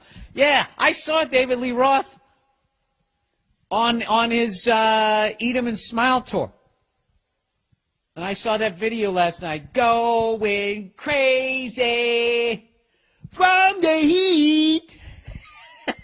That sounds like a song Wahlberg's character would have written with John C. Reilly in Boogie Nights. Remember that? He will rock you, and he will roll you. Like it was that bad.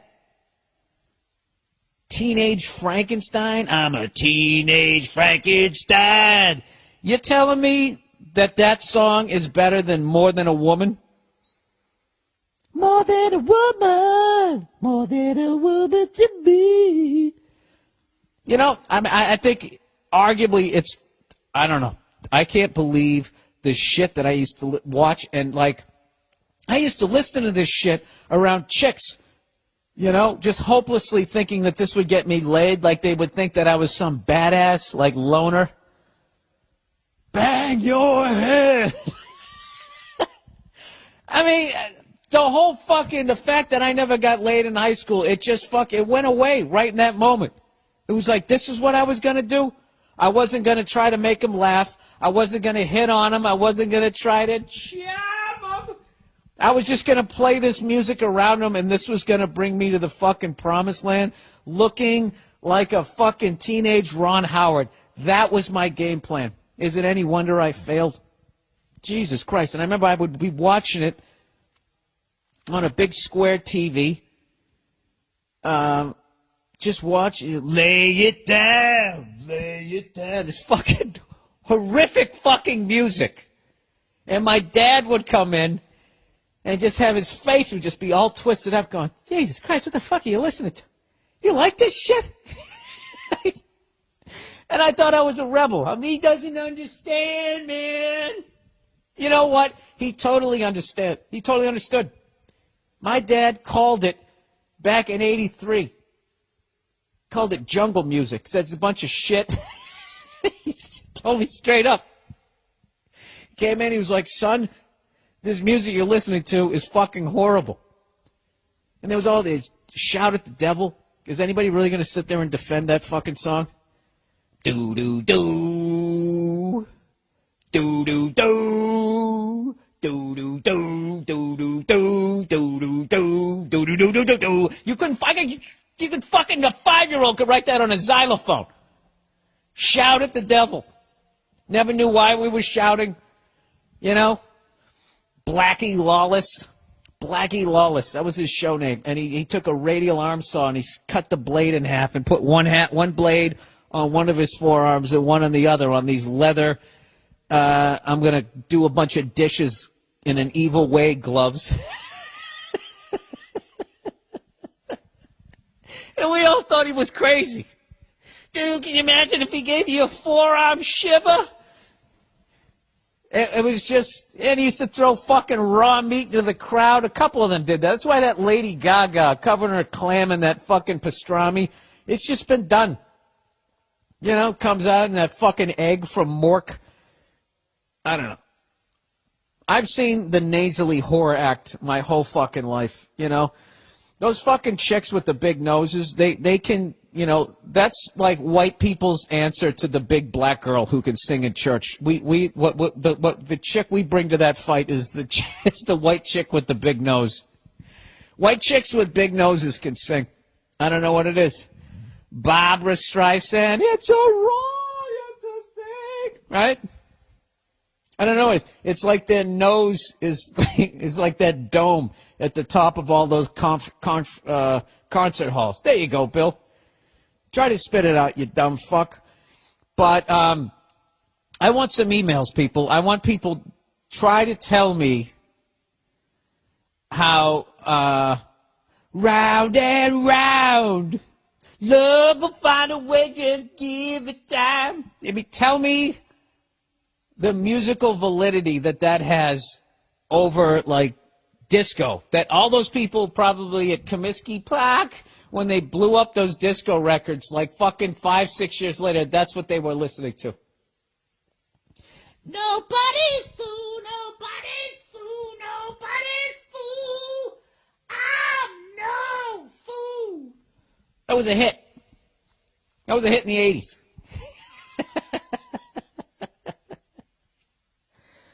Wow. Do I owe my dad an apology? I was sitting there just one video after a Queensryche. I mean, all this stuff that I thought was just fucking unbelievable. You know what? I'm going to get emails this week. It's like, I don't know what it's going to be. It's going to be like, people either going to be like, yes, absolutely. There's going to be no middle ground. People are going to 100% agree with me, or I'm going to get punched in the face by Eddie Trunk. I was taken aback. I mean, I hadn't seen those videos in fucking forever. Occasionally I'll go back and I'll look at some old videos, but I mean, a lot of it was like AC/DC, like shit that can, like, you know, I mean, Back in Black is timeless. There's some timeless shit in there. You know, I even watched that Guns N' Roses, Sweet Child of Mine, and I thought it was horrible. Whoa, whoa, sweet child of mine. And that little fucking shim-sham dance he was doing, it just was... Oh, and then the emotion he tried to have in the end. Whoa, whoa, whoa, whoa, right, and then he kind of closed his eyes like, I really went somewhere. When I was just fucking horrible. You know, I was right there. I helped hold it up. Oh, Def Leppard, pour some sugar on me. I hated that when that fucking came out. And all the ladies liked it, and he came out in his acid-wash jeans. I actually saw him on that tour. Didn't I? Yeah, Reynolds Coliseum. And Tesla opened up. Tesla, which I didn't think they were that bad. They weren't that bad. I don't know. I thought you're supposed to go back and listen to the fucking music of your youth, being like, wow, that was awesome, man. Remember that? And then, you know, that was the first time I tried blow. You know, reminiscing. Actually, first time I ever saw cocaine, saw it being done, was at the Providence Civic Center. I saw AC/DC on the Who Made Who tour with Loudness, the Japanese heavy metal band that couldn't speak any English yet sang in English. I just can't imagine the disconnect. I can't imagine, like, memorizing a bunch of Japanese and going and over there and just singing it and then not knowing what the fuck I was saying. Going out there, and everybody going nuts and just standing there like, I have no idea what I just said. T-shirts are $20. Did I just say that, or did I say, are you ready to rock? I have no fucking idea. Anyways, so I saw them. They opened up. And anyways, we were out in the parking lot, and we're drinking beers, thinking we're crazy. Driving, of course, because it's the 80s. This was right before MAD kicked in. They used to bring, like, wreckage from a fatal drunk driving accident. Did anybody else in high school do that? They actually brought a car from a fatal drunk driving accident, and they dragged it onto the lawn of our campus. If you want to call it a campus, a little island with a tree. They just left it there, and we all just stared at it, trying to figure out how many people were in the car, how many people died. And then we just walked away like, you know, and you're young. You don't give a fuck. 10 minutes later, you're talking about, dude, I'm getting fucking wrecked tonight. Wrecked. That was the word. I'm getting wrecked. Getting destroyed. Hammered. Right? So anyways, we're driving down there. Beer between your legs, as you do. It's the 80s, you know. You fucking lifted weights all that week. Never, all of it above the waist. Curls. Fucking benching. Shoulders. Nobody did squats in the 80s. Nobody did, right? So you got your fucking tight 501 blues on with your little pencil fucking legs, and then your overdeveloped upper body, your stupid gold chain, and you had a beer between your legs. That's how you did it. So we're fucking going down. They were probably on 8 apiece, fucking hammered. I was driving this piece of shit 83 Ford Ranger. I got like 5 fucking drunk friends in the back, which was still not even grounds for getting pulled over. You could just have people in the back like you were bringing fucking turkeys off the slaughter. Nobody gave a shit, right? So we pull in, and right as I pulled up, and I got a parking spot, there was this kid. He had his door open, and he kind of had like a Sammy Hagar meets John Fogerty haircut, blonde hair. And I remember he fucking did a line right as I was pulling up, and I fortunately had my window up, and he saw me, and he saw we all had AC/DC T-shirts on or whatever, and he just got out of the car, was just like, yeah! Screaming. It's like a haunted house. He came right up to the fucking window, and I was just trying to take it all in, like, okay, how am I supposed to behave around somebody with who's on coke? Does this guy have, like, Hulk strength right now? Is he going to tip over the truck? Anyways, that was the first time I saw Blow. I don't even know what the point of all that was. I was just shocked. Look, I know it wasn't all bad, like the early Metallica, right through Injustice for All. I know that stuff was great. But I'll tell you, it is slim fucking pickings, my friends. Slim pickings. I don't know what to tell you. I mean, I even go back sometimes. I try to listen to Appetite for Destruction. I know that's this watershed fucking moment in that music, but some of those fucking songs. They're out to get me, so you can suck me. Take that one to heart. Ugh. Kill yourself. All right, that ought to get me a lot of fucking criticism. The 1980s. The fucking 80s. Did I nail it, though, by the way? Everyone had the 501 blues. Remember that? Buttonfly, dude. Washed them 3 times and your nuts couldn't breathe. And you wonder why you got all these fucking crazy kids that need to be on drugs now. Hey, what is worse, hair metal or some of that fucking patriotic country music post 9/11? What is worse to you? What is more cringeworthy? Shout at the Devil, or that Toby Keith, Uncle Sam's gonna put a boot in your ass? Ugh. Oh my God. Every dime that guy made in that song should have been thrown in his face and then given to the troops. Or something else. Or just, and then a partial of it would be to incinerate any record that track was ever recorded. The most pandering horseshit you could ever come out with. I hope I didn't piss you guys off too much by fucking trash and all that metal shit. I have half those T-shirts, and I went to go see that. I was just embarrassed by some of that shit that I used to listen to. Oh, Jesus, right up until I was like 20, 21. Fucking brutal. What redeemable thing did I have? I did listen to the Beatles, the Doors, the Stones, all that white boy shit. Stevie Ray Vaughan. I did listen to Hendrix. I listened to all the big band swing through my dad. Shit from the 50s. I had such a weird musical upbringing anyways, which was actually good because it was kind of all over the map. I started hanging out with Patrice back in the day. Patrice was the one, rest his soul, got me the... I still remember when he got in that same piece of shit truck that I went to the AC/DC concert in. 7 fucking years later, I'm still driving it, right? Making the sacrifices. Remember that? I told you, you don't get some fucking job and go out and buy a fucking new car. You just change yourself to your cubicle. I always kept I put a new engine in the fucking truck. Had somebody slap that in there for $1,200, pay that down rather than $12,000 for a new car like it was back then. So anyways, I still remember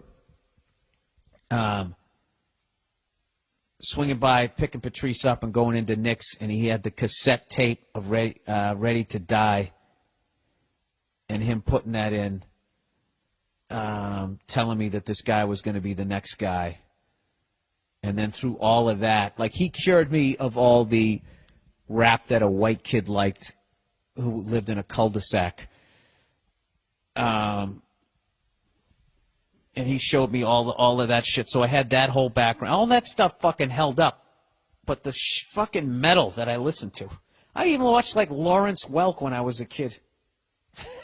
One of the creepiest shows ever. Even that was fucking thrown in there. And it's funny, like fucking almost 40 years later, I'll be walking down the street and all of a sudden Winchester Cathedral will be going through my head. Winchester Cathedral, bo-do-do-do-do, you're bringing me down. Am I really going to sing this? You could have done something. My baby left town. What is that, Seth Rogen? Green Lantern? Is that what it is? One of those fringe superheroes? I don't like that movie, and I love Seth Rogen, but I don't like that movie. I don't want to watch a bumbling superhero. Like, what is this gun? Oh, did I just almost shoot my foot off? I want you to be the shit. All right? Why won't Hollywood show me a guy that makes me want to be that guy, like they used to back in the day? I'm so sick of they're even making superheroes like nerdy and unsure of themselves. Spider-Man was never nerdy and unsure of himself. He had a fucking smoking hot, tits and ass, raven-haired fucking beauty that he was banging every night. He wasn't afraid of shit. They used to pretend to be nerds. That was their alter ego, where they sat there, Clark Kent. Oh, how are you?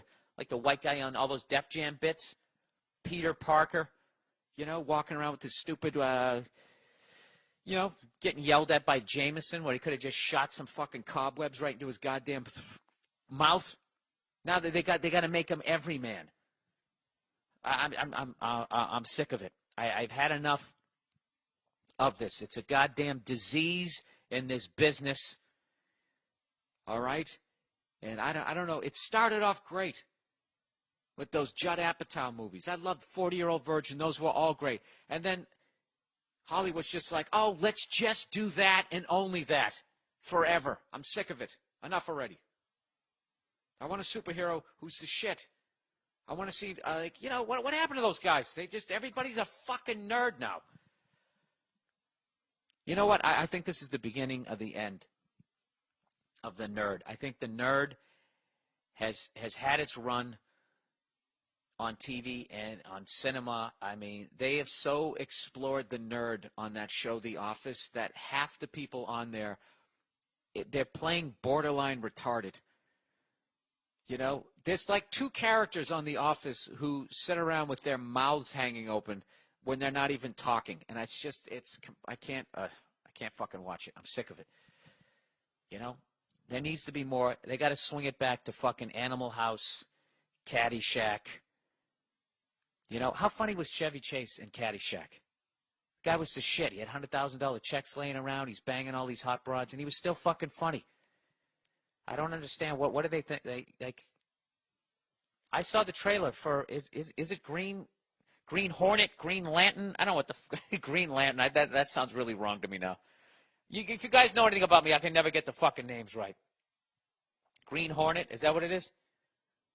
Okay, now I've gone on YouTube a long time ago just because I was interested in the car. I believe it's a Chrysler Imperial. And he was the shit. And Bruce Lee was his sidekick. That's how much of the shit that guy was. Bruce Lee was his Robin. All right? And you fast forward it 45 fucking years. Now the Asian dude is looking at Green Lantern. And as far as I can tell, Seth Rogen is basically going to be like the white cop on fucking Sanford and Son. What's going off? How does this gun work? Wow, that was a big explosion. He's like the that mousy black girl in Police Academy. Is he going to have the "don't move, dirtbag" move at the end of the movie when he finally grows in to being a superhero? And let me guess, he has to save the Asian, so you have a little bit of fucking wax on, wax off there. Is that what the fuck's going on? You know what? Fuck that movie. Not fuck Seth Rogen. I love Seth Rogen, but fuck that movie. I'm not going to go see it. I don't want to see, Like Seth Rogen, he gets himself in shape. People still call him a fat ass. He isn't. He got himself in shape.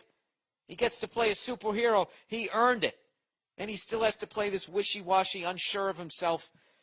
Fuck that movie.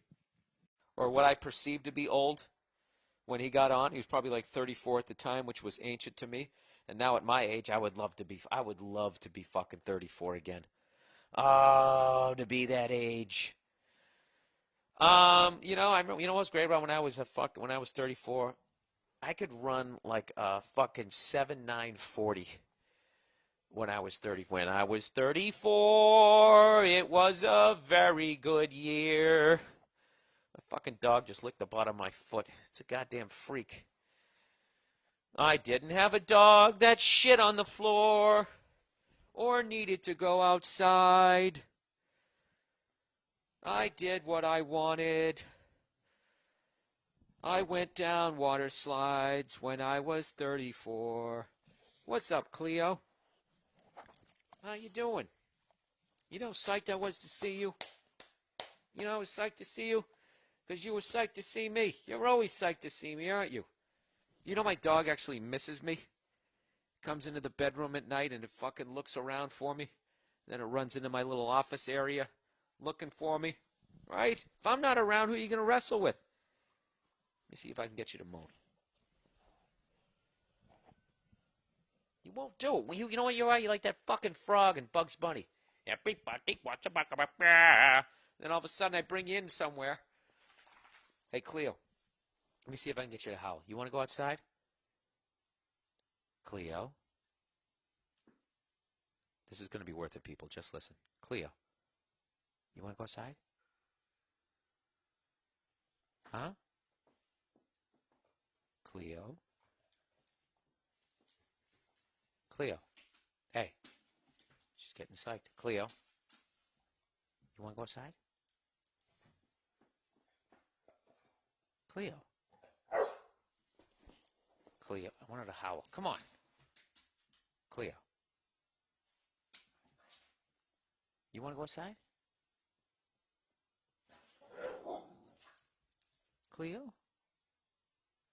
Would you fucking do it, please? Cleo. You want to go outside? You want to go outside? Cleo.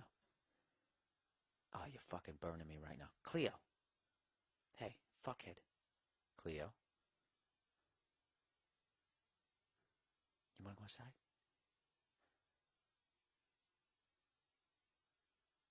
Cleo. You know what? Go fuck yourself. Jesus Christ, what was that, 3 minutes? You blew it. Cleo. Why won't you howl for these people? And in conclusion, there is no podcast this week. I regret to inform you. Don't come over now. Don't come over now. You want some food? You want to go outside? Cleo. I'm going to give one more temp. Cleo, you want to go outside?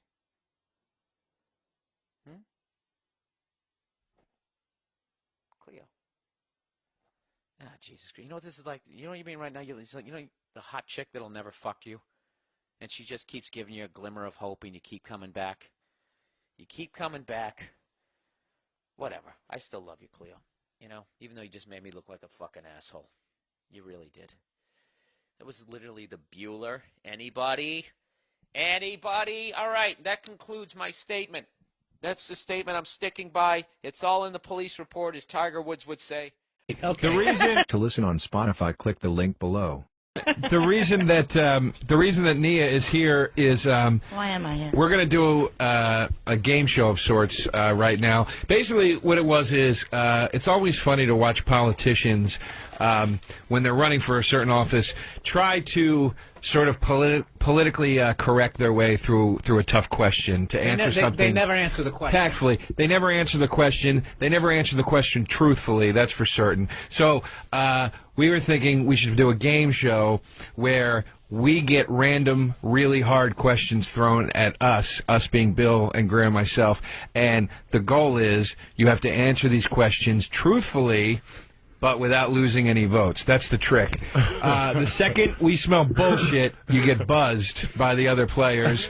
And the second you spin it too hard into something else, you get buzzed. But also, if you're too brutally honest, you get buzzed too. So we understand the rules. We were basically sitting around going, these fucking politicians, they never answer questions. And then we're like, well, if you actually answered them honestly, you'd lose votes. And then we started talking shit, going, I could fucking do that. So now we're going to see. All right. So here's how it works. Do it. Go ahead. Nia's going to ask the question. She's going to pull them randomly out of that. Some of them are easier than others, right? Mm-hmm. We'll go in order. Billy will get asked the question first. While he's answering his question, Nia, myself, and you, Greer, will act as the judges. Okay. When it's my turn, how many points you, Billy, Nia, judge, and so on. This feels like when the electricity goes out, and you're like, "Fuck, we got to play a board game here." We'll give one point per question. Fuck it, and you got like 17 seconds to answer it. All right? Wow. So. No, we're very accurate. We do a lot of research here. Okay. So here we are. This is Who Wants to Be a Politician? It feels like college radio. Fuck that. We did a great job for 2 hours and 40 minutes. There's going to be some shit. This is where the show might jump the shark, but maybe not. I don't know. This might be funny. All right. All right, Nia, let's... With our host, Nia. All right, so the first question. For who? For you, Bill Burr. Okay. Do Jews run the media? Oh, wow, you hit me fucking hard right off the bat. Well, I would definitely say that there are a lot of Jews in the media, but to suggest that they're all working as one is a little too, I don't know, there's a lot of them. But no, I'd say that they don't. Why? I didn't say anything anti-Semitic. You backpedaled at the end. But there's a bunch of Irish guys who are cops. You know what I'm saying? Everybody picks something that they run. Well, you know what? You should have said that as your answer, and you would have gotten a point. Really? You know what? You should stop being so smug. Shut up. You gotta stop being so smug, like you're fucking up by 50 points. His time's Wait a second, though. Where's the timer, though? I'm holding it right here. All right. Hold the So timer. it kind of included that last part. Question. You gotta keep it going. All right, next question. Uh-oh. Who's this one, for Greer? Okay. Greer Barnes. Greer Barnes. Greer Barnes trying to get elected. Are Asian people rude? I wouldn't say that Asian people are rude. It's over. No, I'm just saying. You just lost Chinatown. It's just really, honestly hard to understand them at times. And that explains. And that explains why. That's rude. That's rude, Not right? rude. They speak loud because there's a lot of them. So, yeah, and they're all talking, what? so they It's have getting to, worse and worse. I don't, because they always go like that when they talk. That's all I'm saying. Neither one of us is getting. All right, Joe, you're the fucking big shot. It's 17 seconds and up. When I went that was 17 seconds. Oh, yeah, it's horrendous. Do you have a buzzer sound over there, Danny, so we don't have to listen to Joe's version of a woman coughing?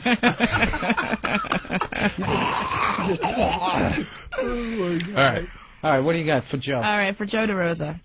Sweatshops. Do you care? They're so far away, aren't they? They are very far away. I think it is definitely an unjust policy that's going on over there, and I don't think that it should be happening. But then again, we all need sneakers, so Dude, you had it right there. You had it. You should have bailed right there. Where are the places where there are sweatshops? The Philippines? There you go. Taiwan? I don't know. As long as Foot Locker's full, I'm cool. Oh, I almost had a point. I did blow it. That sucks. Sorry. Here's a good one for you, Bill. Okay, I can do this. Are women funny? All right, go ahead. Next one. All right, Greer, you're up. That was brilliant. All right. You get a point for that, right? Greer. Yes. Oh, man. Mexicans. Mm-hmm. What's the big deal? They were here first, right? I'm going to have to say no, they weren't here first. They weren't called Mexicans then. Wow. There goes and Tex-Mex, all that shit's gone. Let them go. and you can let them go. Go back across the border. Jeez, Greer, what would are you running butt for? him? Jesus Christ. Randy, you're falling asleep at the wheel. Yeah, how far has he got to go before he gets disqualified? All right. All right, Joe. Yes. Why do black guys have to be so loud? I don't know, but You it's should be asking to the black man then. It's kind of annoying. It's nothing against black guys themselves, but they are loud and they do yell a lot. It's kind of Yeah. Thank you. Not good. I don't be yelling. Okay. All right, Bill. Yep. At what age does someone become useless, and what should we do about it? I would say 86 if you can't drive. And, come on, dude. I mean, I can't even get halfway through it. Who votes after 86? Just to keep score, no points. Nobody has any points right now. You got it. You had half a point. All right, this is the last round here. Oh, Jesus All right, Greer. Christ, man. Do you support the troops? Absolutely. I just don't support the war. Oh, dude, Perfect. There you go. Okay. No, that was Very perfect. Good. All right. 1 point for Greer. 1 point for It's Greer. going to be a black president. Come on, Joe. Step Okay, it up. Joe. Gay marriage, yay or nay? Yay. Of Yay. course, I think you it buzz makes him more just to say yay. You fucking fag. Yay. It was written in the question, though. Huh? It says yay or nay. And Joe wrote the fucking questions. Oh. All right.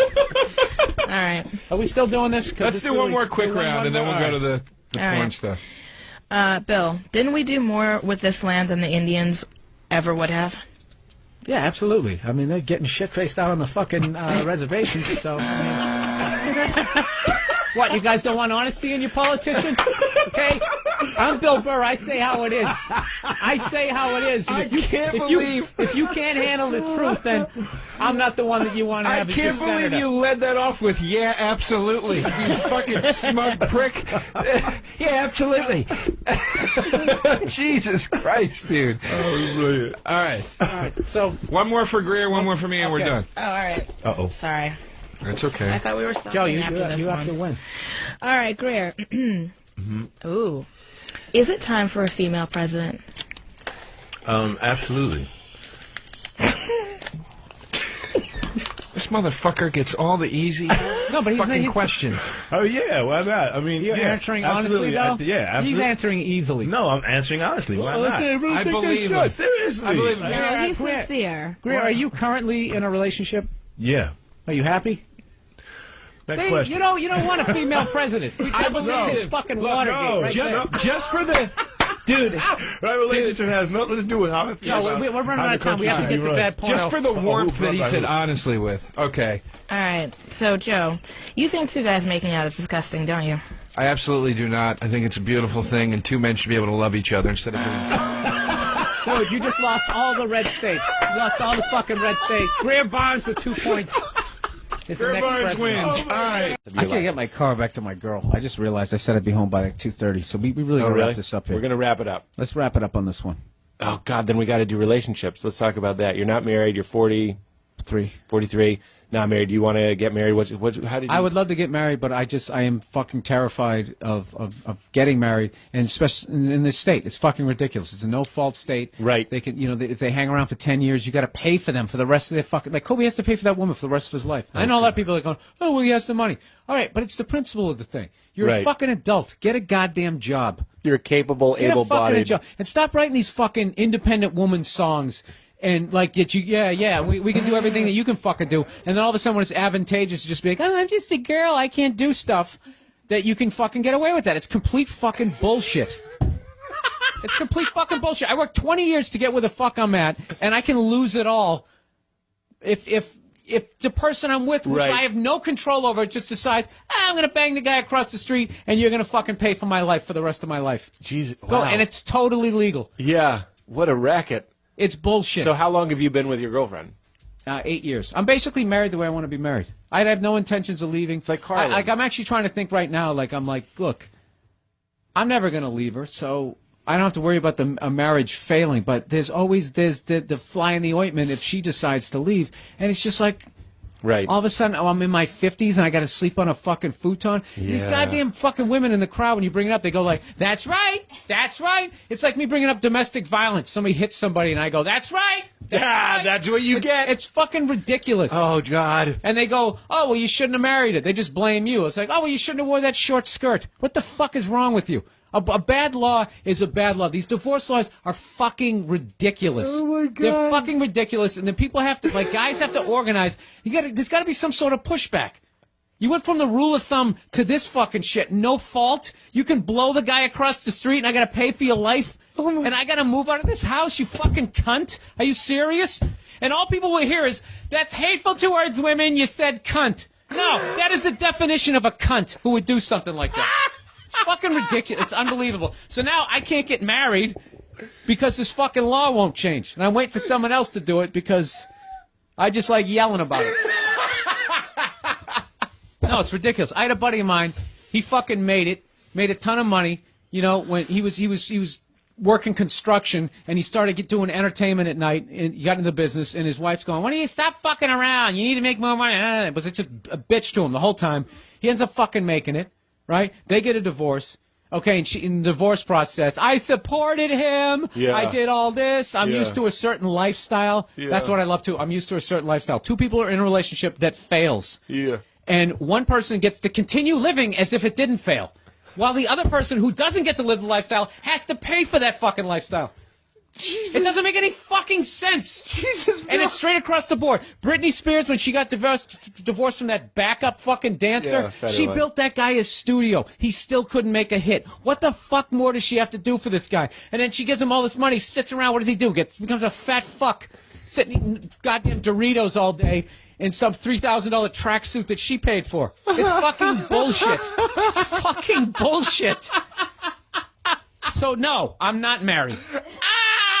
There you go. End it on that. It's not going to get better than that. That's fucking perfect. Bill Burr, thank you so much, man. All right, there you go. Sincerely. Are you going to say keep it crispy? You don't have to. That's how we end the show. I always think it's funny when you say that. What? Keep it crispy. I'm on Pete Holmes. You made it weird. Keep it crispy. Keep it crispy, motherfuckers. Yeah! All right, see ya. Now leaving Nerdist.com.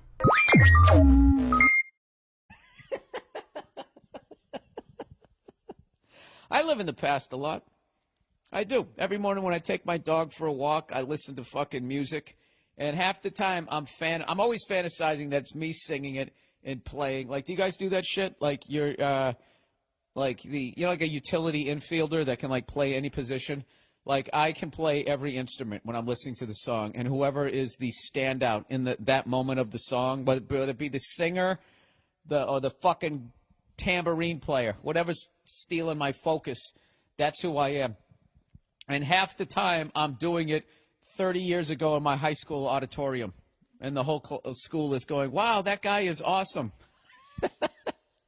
And every once in a while, I'll actually step out of the fantasy and go, "Bill, there's really something fucking wrong with you." And then I just laugh, I throw my head back and I cackle. And then my dog looks at me like, "What the fuck is wrong with you?" And then she takes a shit and I pick it up. That's my morning. That's how my morning works. Then I come back and I make myself a little breakfast. Hey, by the way, I was just going to ask you something. Okay. What were we just talking? I have no memory anymore. What were we just talking about? You think you were the one smoking pot? I know. Oh, don't even get them going. No, you know what? I only got like 10 emails, and I know there's a ton of people who smoke weed who listen to this. So most people followed the rules, which was is basically don't take the podcast seriously, don't name any names, all of that shit. Yeah. But no, I had a bunch of people. They thought I was on some self-righteous thing because I haven't drank since October, even though I'm a self-admitted booze bag. And even though I said on the podcast, there's nothing wrong with smoking weed. I don't give a shit if you smoke more of it. Right. But my point is, stop acting like it's this, like, what is the fucking word? Harmless. Not harmless, just like there's no side effects. Like right. Like there's all this. There's like this is the shit that's out there about weed. That it's not addictive. I drive better when I'm on it. How is that? I don't know, dude. It's like everything's in focus, man. They hate that voice. Hey, man. Hey, man. Potheads, man. It's like when they drive down the street, man, it's just like not only are you focused on the road, you're taking in nature. It's like all that shit and acting like it's the answer to all the universe's fucking problems. That shit. That's all I was talking about. I understand that the same way someone can, enjoy getting fucked up, drinking booze, and not be an alcoholic, have it under control, but every once in a while, you know, they go out and get ripped up on the weekend. Right. Yeah. Well, yeah. It also has to do with your age, too. If you're in your fucking 20s, you're still getting blasted Friday, Saturday night, that's fine, you know, but you just put the kids to bed and you're hitting a fucking bong every night. I mean, come on. You got an issue. I had this dude, right? And that's the thing. This is like, maybe I'm jealous as a fucking booze bag here. It's just, nobody gives, like, if you're fucking a pothead, people think it's funny. Right. There's just something that's considered funny about it. But, like, you watch, like, Intervention. Okay? They have alcoholics. They have people on meth, cokeheads, heroin. They got everything. There's not been one fucking pothead. Because they don't do anything exciting when they're high. When you're Is a that pothead, what it is? you don't do anything exciting. You sit around, you watch TV, you giggle, you eat. Right. And then that's you know what happens? You go and to if you're not, movies, and if you're not you know? careful, 2.5 decades goes by, right. and you're in your early 40s you're going, still sitting on the couch. yeah, still watching fucking Snagglepuss, eating fucking Doritos. That's the thing. Yeah, that was a joke. It's not nearly as it's not nearly as dramatic and exciting there's- as someone who's on meth. There's no Mothers Against Weed, man. And there's nobody, like when the cops pull you over, there's no weed breathalyzer. You can be fucking baked out of your mind. What can they do to you? They don't have any kind of roadside test to see if you're stoned? I remember they talked about doing something like that. But when they have those roadblocks set up at night, none of it's for weed. All it is for fucking booze. Right. Look, this is what kills me, okay? I got an email this week, all right?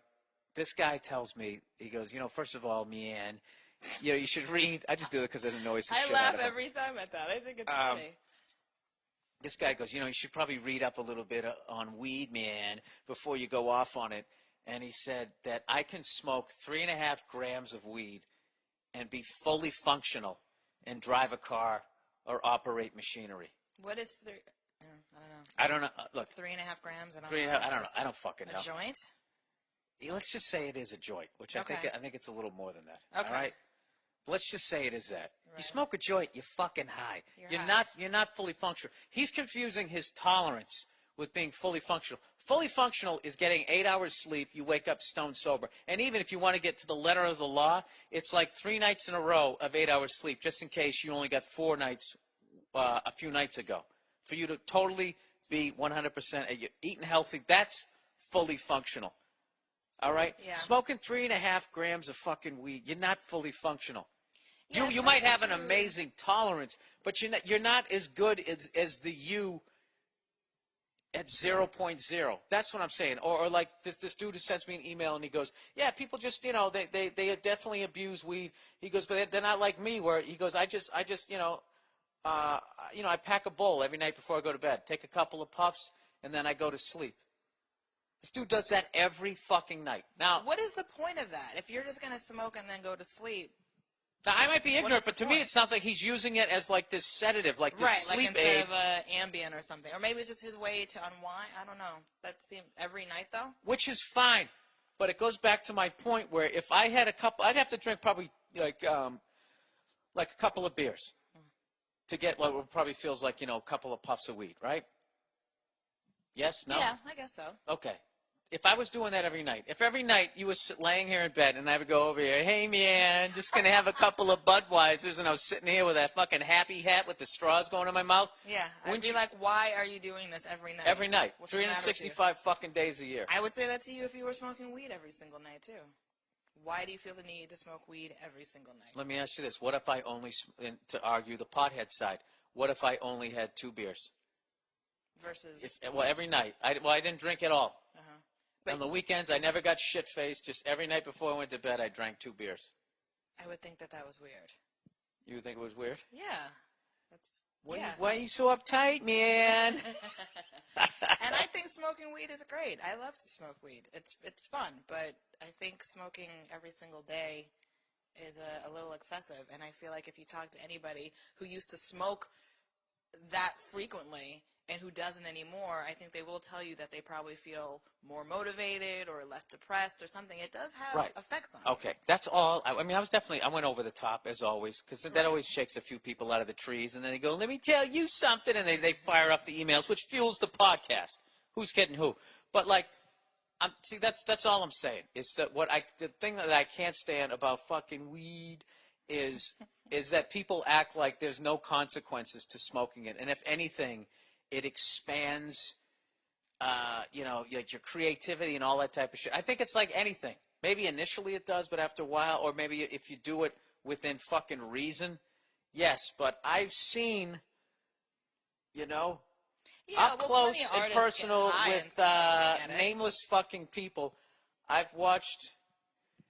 I told that story of what's his face, who I'm not going to say who fucking hit the dude with the car at work because he thought he had it in neutral, but he had it in gear, and he hit the guy in the fucking head. Yeah, and he's still, still, he's going, dude, the weed isn't the problem, and it's just, and he gets high every fucking day. I remember one time we went on a road trip just to fuck with him, right? We were driving on this road trip, and he goes to, to break out his fucking shit, right? And we go, no, dude, you can't. It's a rental car. You can't smoke. And he goes, all right, well, pull over. Like, dude, we're not pulling over.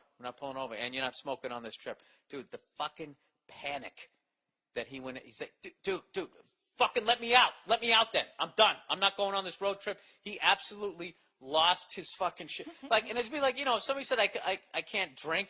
If I wasn't driving, I couldn't drink in the car. Dude, don't drink and drive. I'd be like, all right, dude, Yeah, you fucking goddamn Mary. Fine, I won't. But this guy was like, it was like he was having a physical fucking, he was a panic attack. Right. If he couldn't smoke his fucking weed. Now, I'm not saying everybody who smokes weed's like that, but what I'm saying is that shit is never fucking reported.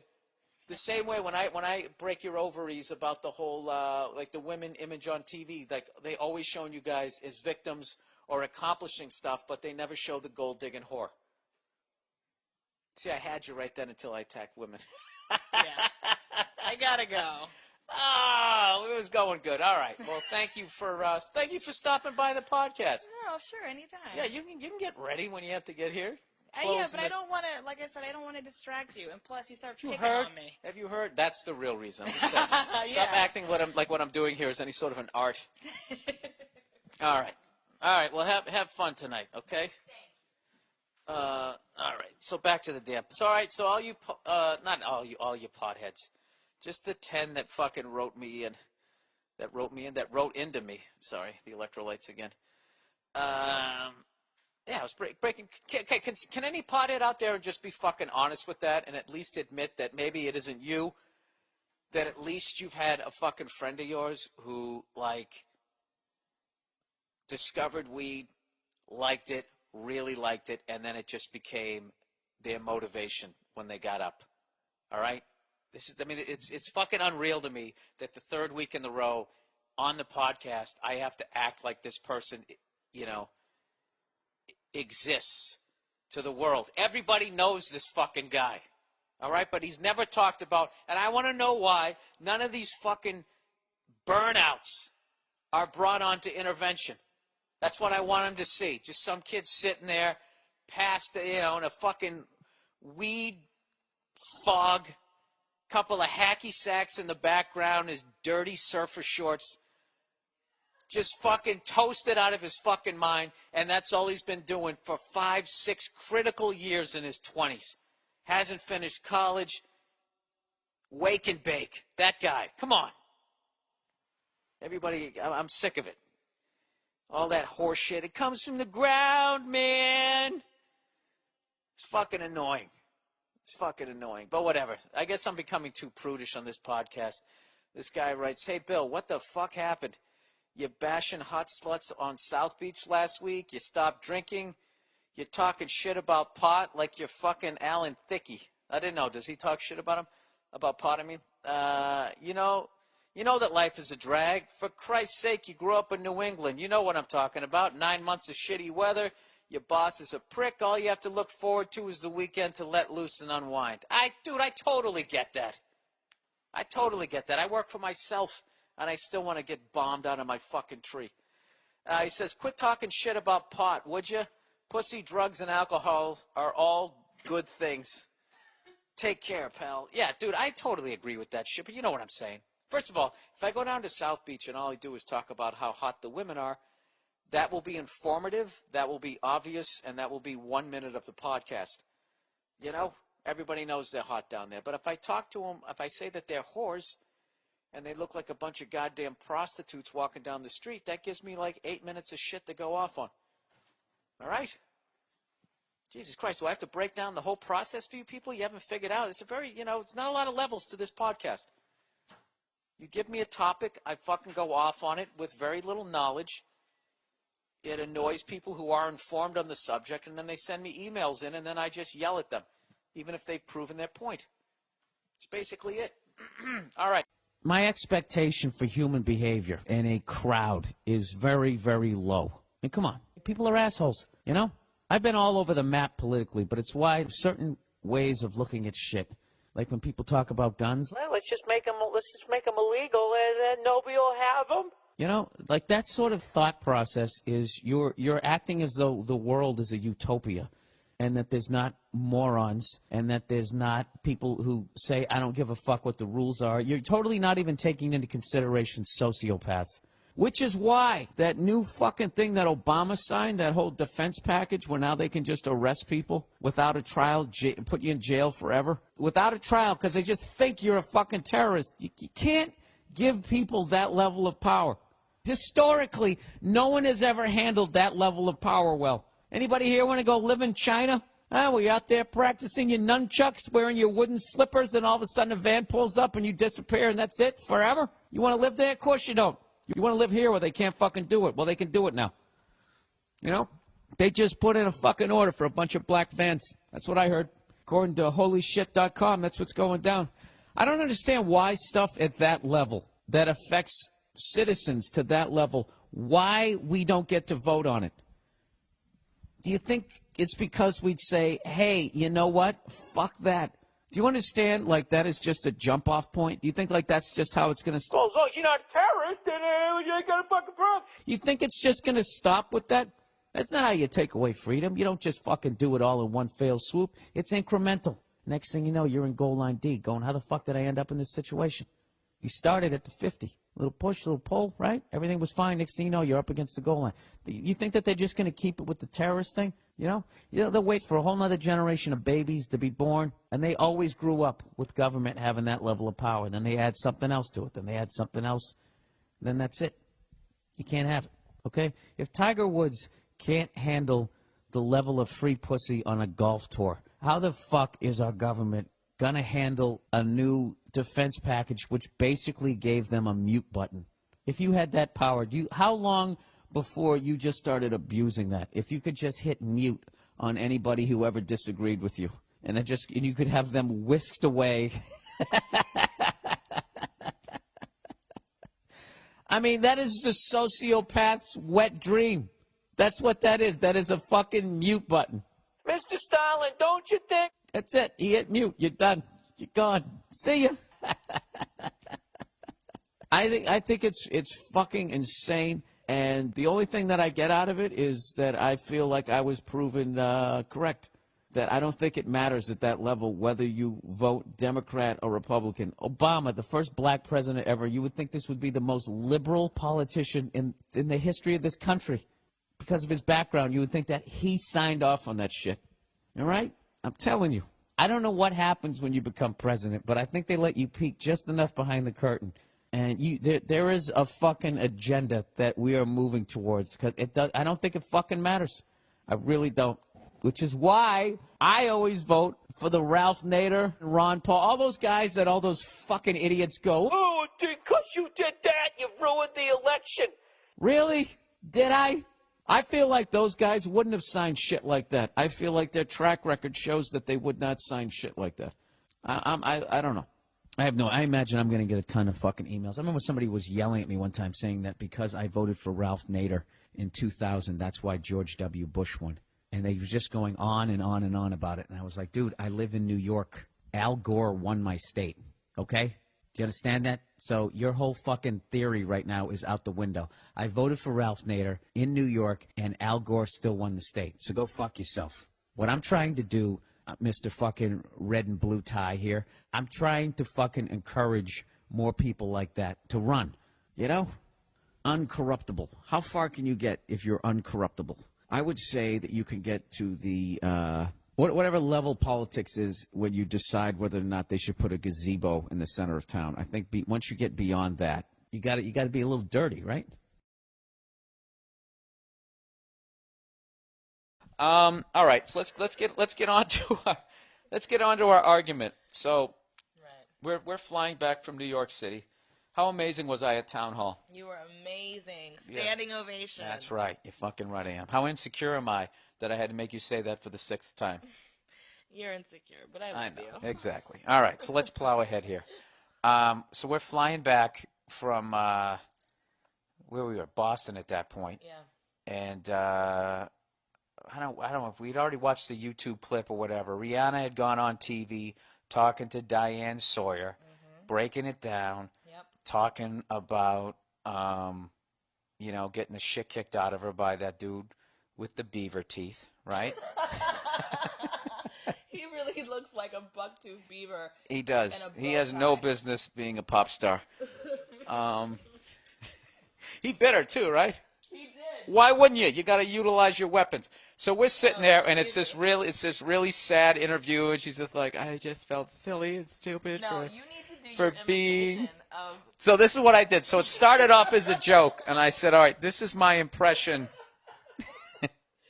So wrong. All right. I'd like to go on record as saying that I feel this is so wrong, but I always laugh at the things you do that are so wrong. All right. Well, this is the deal. I was talking about how she was just saying that, I found an inappropriate text message, and then things escalated, and then next thing you know, he caved in my cheek and started biting me and blah, blah, blah, blah, blah. And I was just like, you know what? She left out a lot of the details. And because what I've learned with arguing with women is when women argue, when they're not winning or they're not getting you to admit that you're wrong, that at some point they make this switch in there where they're just like, I'm just going to make this person as mad as I possibly can by using every ounce of information that I know about them. So, truth? You know what? That's as good as a yes. Anyway, so this is one of those in-the-moment jokes. I can't even remember what they said. I said, this is my impression of of the conversation before. I can't remember how I did it, though. I was like, wish she's from Barbados, but for some reason I started doing this really bad Jamaican accent. And I go, yeah, man. Yeah, man. Who be sending you the text, man? Yo, fuck you, bitch. I ain't gonna say nothing. Yo, man, who gave you the text message, you fucking bucktooth I can't remember what it somehow talked about his teeth. God. And you were laughing your fucking ass off. Yeah, it was funny. I can never recreate that. That's why I had to tap out. And you were laughing your fucking ass off, and it was totally wrong. But then, like, halfway through it, I started making my point of how I'm so sick of every time a woman gets the shit kicked out of her. Not every time, but all these women, they always get to show guys in that bad light of all these guys who beat the shit out of their women. But they never show when women fuck over guys, ever, in those situations, ever. Like, the situations that I've seen where, a friend of mine, she slammed the door into him and then just called the cops and said that he hit her, and they, without question, arrest him. And then that fucked up his job, and now everybody looks at him like he's a wife beater and he never even did it. How come Oprah never does shows about that? That was our big argument, and then she somehow, me, the way I say shit, somehow it seemed like I was advocating that the guy did nothing wrong. Or that, just, all women are these horrible, manipulative creatures. Yes. You're not horrible, manipulative creatures, but you guys, you definitely manipulate. Can I ask you about the Louis stuff recently? Sure. What was your reaction to it? He comes back, he does comedy, and everybody gets pissed off. Well, I don't think it was everybody. It was a lot of people. Yeah, some people got pissed off, and then a lot of people thought, he's had enough. Let him up off the mat. I always equate it to I'd watch a buddy of mine get into a fight. I wanted him to win. But after a while, it was like, all right, it's over. You got him. Let him up. I mean, they took everything from him. And, if he wants to go out and do stand-up, I mean, it's a free country. You don't have to like it. You don't have to go to the shows or anything like that. But I just wish we could get out of this. I wish we could get back to I don't know if that period ever existed, but I wish we could get to a period where you could discuss things and not just Not just have to pick a Well, have people side start one way or the other. yelling at you and then try to destroy your career just because you have a difference of opinion. Where if you're on the same page going, hey, this behavior is not correct and should be dealt with, and then you're disagreeing on type of punishment, length of punishment, or anything like that, and then it just becomes like this thing where that we live in a world now where you have to be afraid to say that stuff. It's to people who are allegedly progressive. It's like, how are you progressive if I have a difference of opinion, and so then you're going to try to destroy me? Is the irony of that? I don't have a problem if somebody disagrees with me. I would never try to go out, and like ruin them to the point that they're out on the street, And then I also have there's a lot of shit where it's just like, this sounds like a job for the authorities and people who went to law school, as opposed to me, who's just some people on Twitter. Yeah, and me, like, what the fuck do I know about the legal system? I don't know any of this stuff, but like most people, I do have an opinion, and I don't have a problem if somebody disagrees with me. I would never go after them like that, especially if they haven't done anything other than weigh in on a topic. It's bizarre. Like, everybody on the internet, they're just such good people, without having to demonstrate it. That's what I love. Like, there'll be like a hashtag. I saw one. It was this things I don't tolerate. And adults were literally weighing in on this. And then they were just saying all of this obvious applause break shit like racism, bigotry, my favorite one, mean people. It's like, what are you, fucking 5 mean people?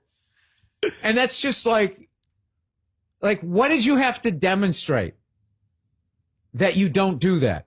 Now, is there video of you being somewhere with a bunch of white people and someone drops the N-word and then you don't tolerate it?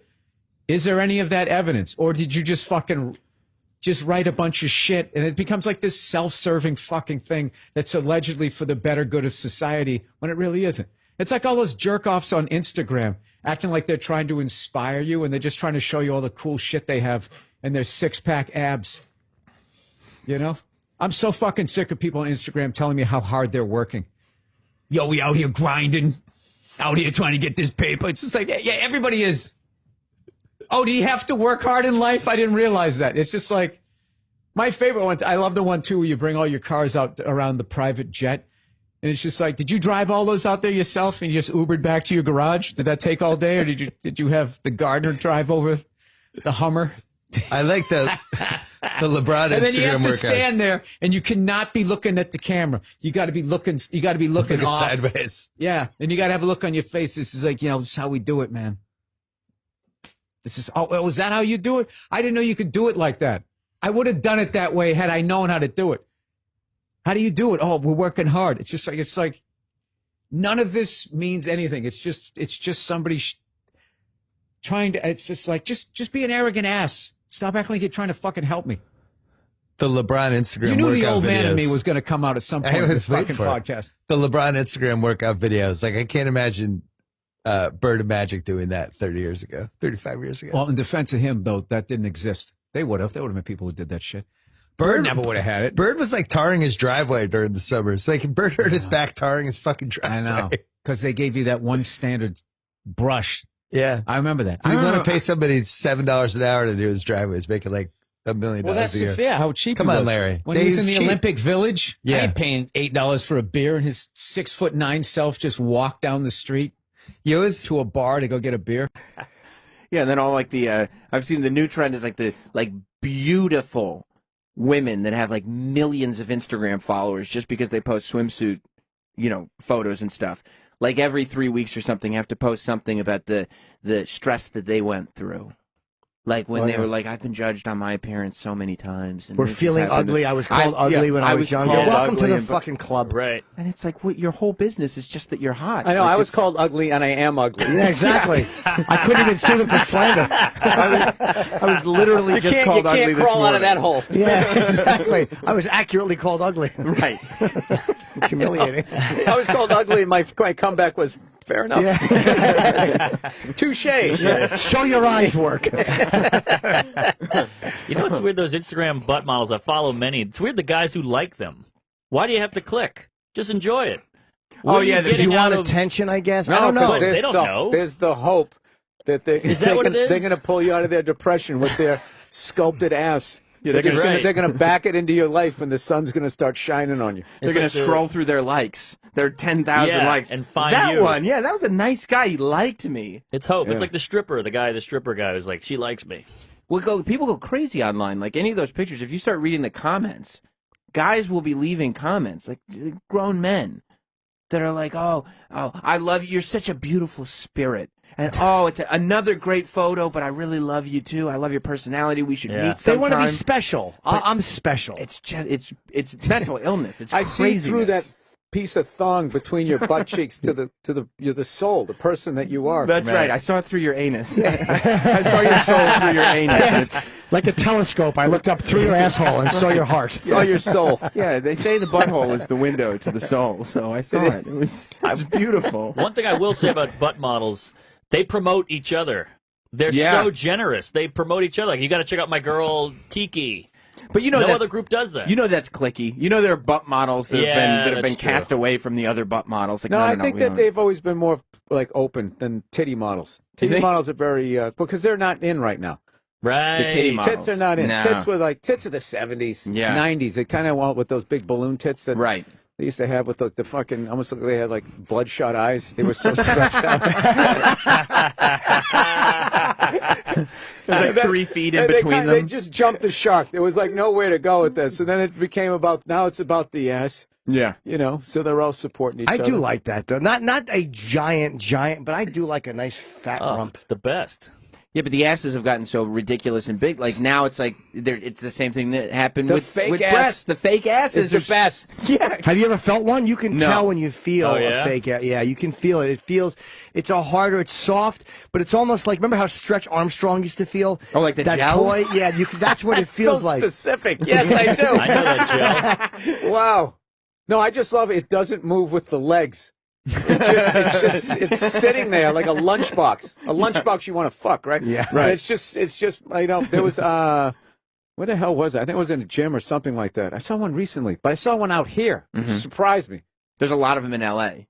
Yeah, more so in like Miami, like Dallas, Miami, and Orange County is where I see the most extracurricular.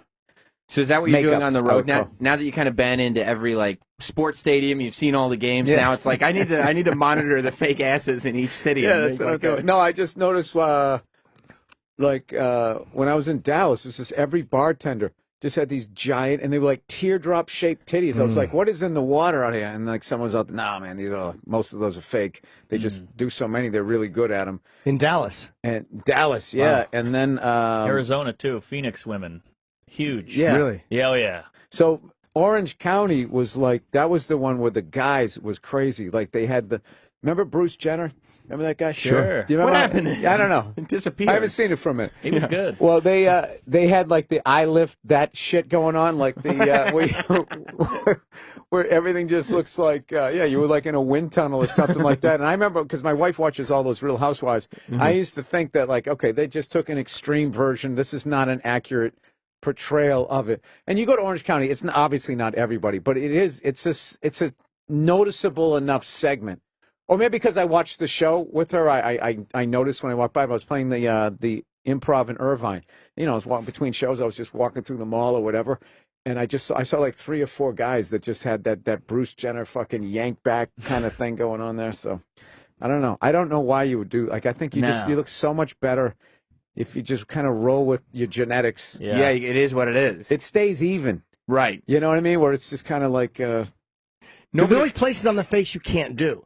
That's like Jane Fonda looks fucking amazing for aging. Yeah, she does. But then there's always gonna be that one spot where you're like, ugh, like whether it's right around the eyes or the neck. There's always something horrifying that ages exactly like it should. So 90% of the face looks good, but then there's that one part where you're like, oh fuck, that's an old lady. The lips are tough. The lips Very always tough. give it away. They lose moisture. Oh fuck, she's one of the Andrews sisters.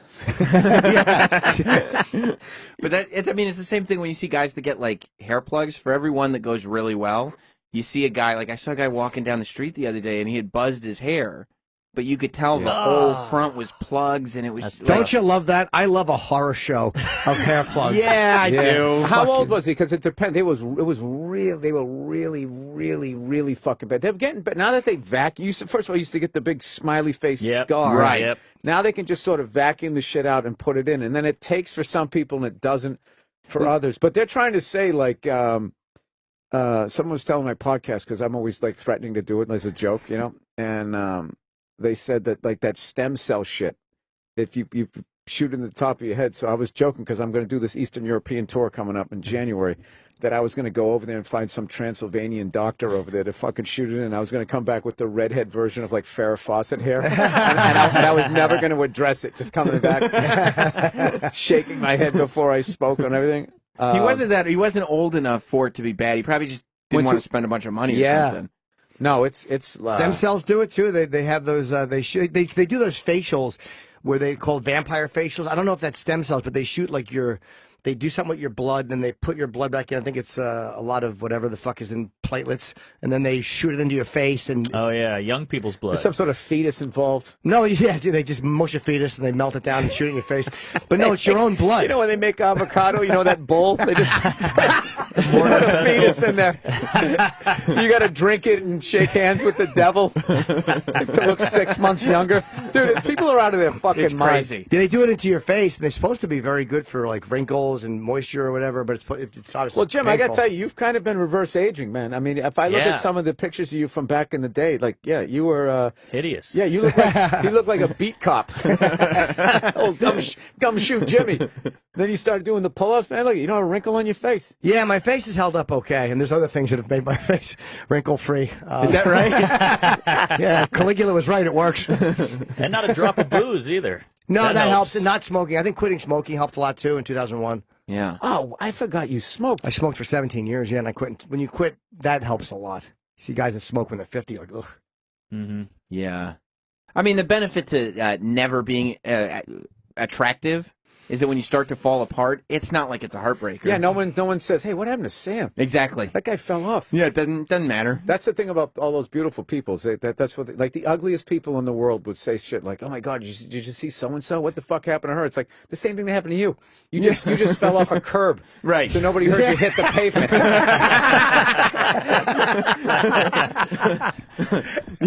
Yeah, I mean, it's the better it gets you like later in life is where it starts to reap the rewards. But no matter how mediocre you are, or you look, you always feel it. Like I look at myself, I'm like, fuck, you put weight back. Like, whatever it is, you still like, you know, it still comes out. Yeah, but you're a psychotic. You eat like a tiny little candy bar, and you look at your gut like, oh my God, I'm getting fat again. No, but you know, it's just the way you look at yourself. Hey, he holds himself to a higher standard. And I don't feel it's good for you. Oh no, I didn't to shame him. He is shaming me. I don't like it. Jim has had food issues. They are shaming as me. far back as I have known, and it's so brave the way he judges himself after a Three Musketeer mini. The fun size. It's brave. It's about body positivity. Okay, let's actually bring some sort of comedy to this. Okay. You got really mad at me last night. Yes. Before we went to bed. I'm not going to say who I was looking at either, all right? Yeah, out of protection. This is what happened to me. Nia's fucking on her side, trying to go to sleep, and I got the laptop, and I start doing the IMDb thing, and I'm looking, and I'm looking, and I'm looking. Yeah, she doesn't believe this. So I find some starlet, right, and it says that, you know, she did a spread in Playboy. So I'm like, oh, really? Wow, I want to see her naked. So I go to click on images. I swear to God, I'm on Google Images, and the second I clicked on one of the naked pictures, this other window came up with somebody talking, who I don't remember what they were saying, but you immediately assumed that I was watching porn because when you click on a porn, that window that opens up behind the window. Those webcams, those girls on the webcams, they pop up and they're like, "Hey, Daddy." No, they don't. They usually pop up and they go, yeah, fucking. And you try to sit and they go, what is it? First time you hear it, like, where's that voice coming from? Has somebody hacked into my computer and they're mocking the porn that I'm watching? And then you do it and it's just, there's some fucking housewife sitting there with a pickle. A couple of kids running around the background. It's a tough economy. God. So she immediately assumed that I was watching porno, and I was like, I wasn't. And I literally backtracked through the fucking thing. I backtraced it, and I showed you what I was watching, and And you I called you a fucking scumbag. fucking scumbag, piece of shit. And then here it is. It's like, you're watching porn too if you know that happens. Well, so? Well, all right then. But I'm not watching it fucking lying next to you in bed, you dirtbag, which you were. And Well, you if I- fucking if- no, were if you- going if- to look at naked ladies on a computer next Naked to what? me in bed. Ladies. While lying in bed. So whether you're watching porn or not, I still stand by those harsh It's words I threw at Playboy. you. It's artistic. Oh, please. They don't show the clam there.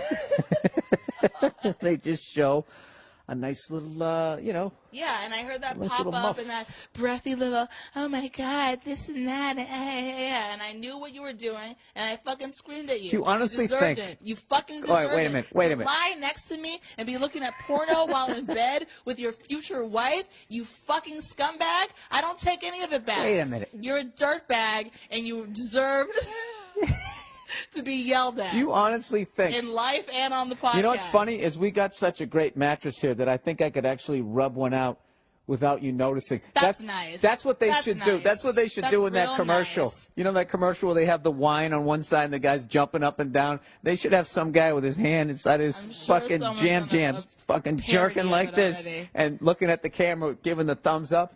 Yes, well. I don't know, you just see the bedspread fucking. Yeah, we get it. So yeah, you. So that's what you think I was doing? That is what you were doing. Maybe you weren't looking at actual pornography I was. videos. It but wasn't you were working pornography. It was a nude. It was naked pictures of another fucking woman. You got caught, and I screamed at you, and you fucking deserved it. All right? You called me a lot of harsh words. Well, you deserved it. To do it while you're lying in bed next to me? What kind of man are you? You take on to that level? That might be the quote of the podcast. Oh, I just wanted to look at this naked girl, and what happens? I was tempted. You got found out. I was on IMDb in this temptress please. with her photos. IMDb, and what IMDb had a link to her All right. fucking naked videos, and there's All some right. other fucking pop-ups that come up. You were caught. And Here's a you're move for you embarrassed, guys. And you're trying to make it funny. For all the guys listening right now, here's the move in this moment. Hey, if I want to look at a naked broad on my goddamn computer, all right, I'm going to do it. You absolutely can, but Well, all to do right it while then. you're sharing our fucking would-be marital bed, I'm not going to stand for that. I'm going to call you names. I'm going to shame you, and that's how it is. It's impossible to shame me off my childhood. You're shamed. That's why we're talking about it right now. No, I'm not. I was trying to bring up something fucking funny. Sacrificing me. Don't give me that Anyway, fucking look. Give me a So break. that's how it is. Yes, I looked at a fucking naked actress. All right? Uh-huh. There you go. And I enjoyed it, and I'll do it again. No, you didn't, because I screamed at you, and it Well, that took part all I the didn't joy enjoy. away from you. There was a lot of shame. No, I was so, you know what it was? I wasn't prepared, and then that lady's voice, yeah, fucking, yeah, and then you fucking rolled over, and you were just fucking in my grill, and I was sitting there just stuttering, trying to shut it off. I couldn't find the mute button. It's unreal. Yeah, well, you don't do that. That's rude. Hey, I didn't set out to do it.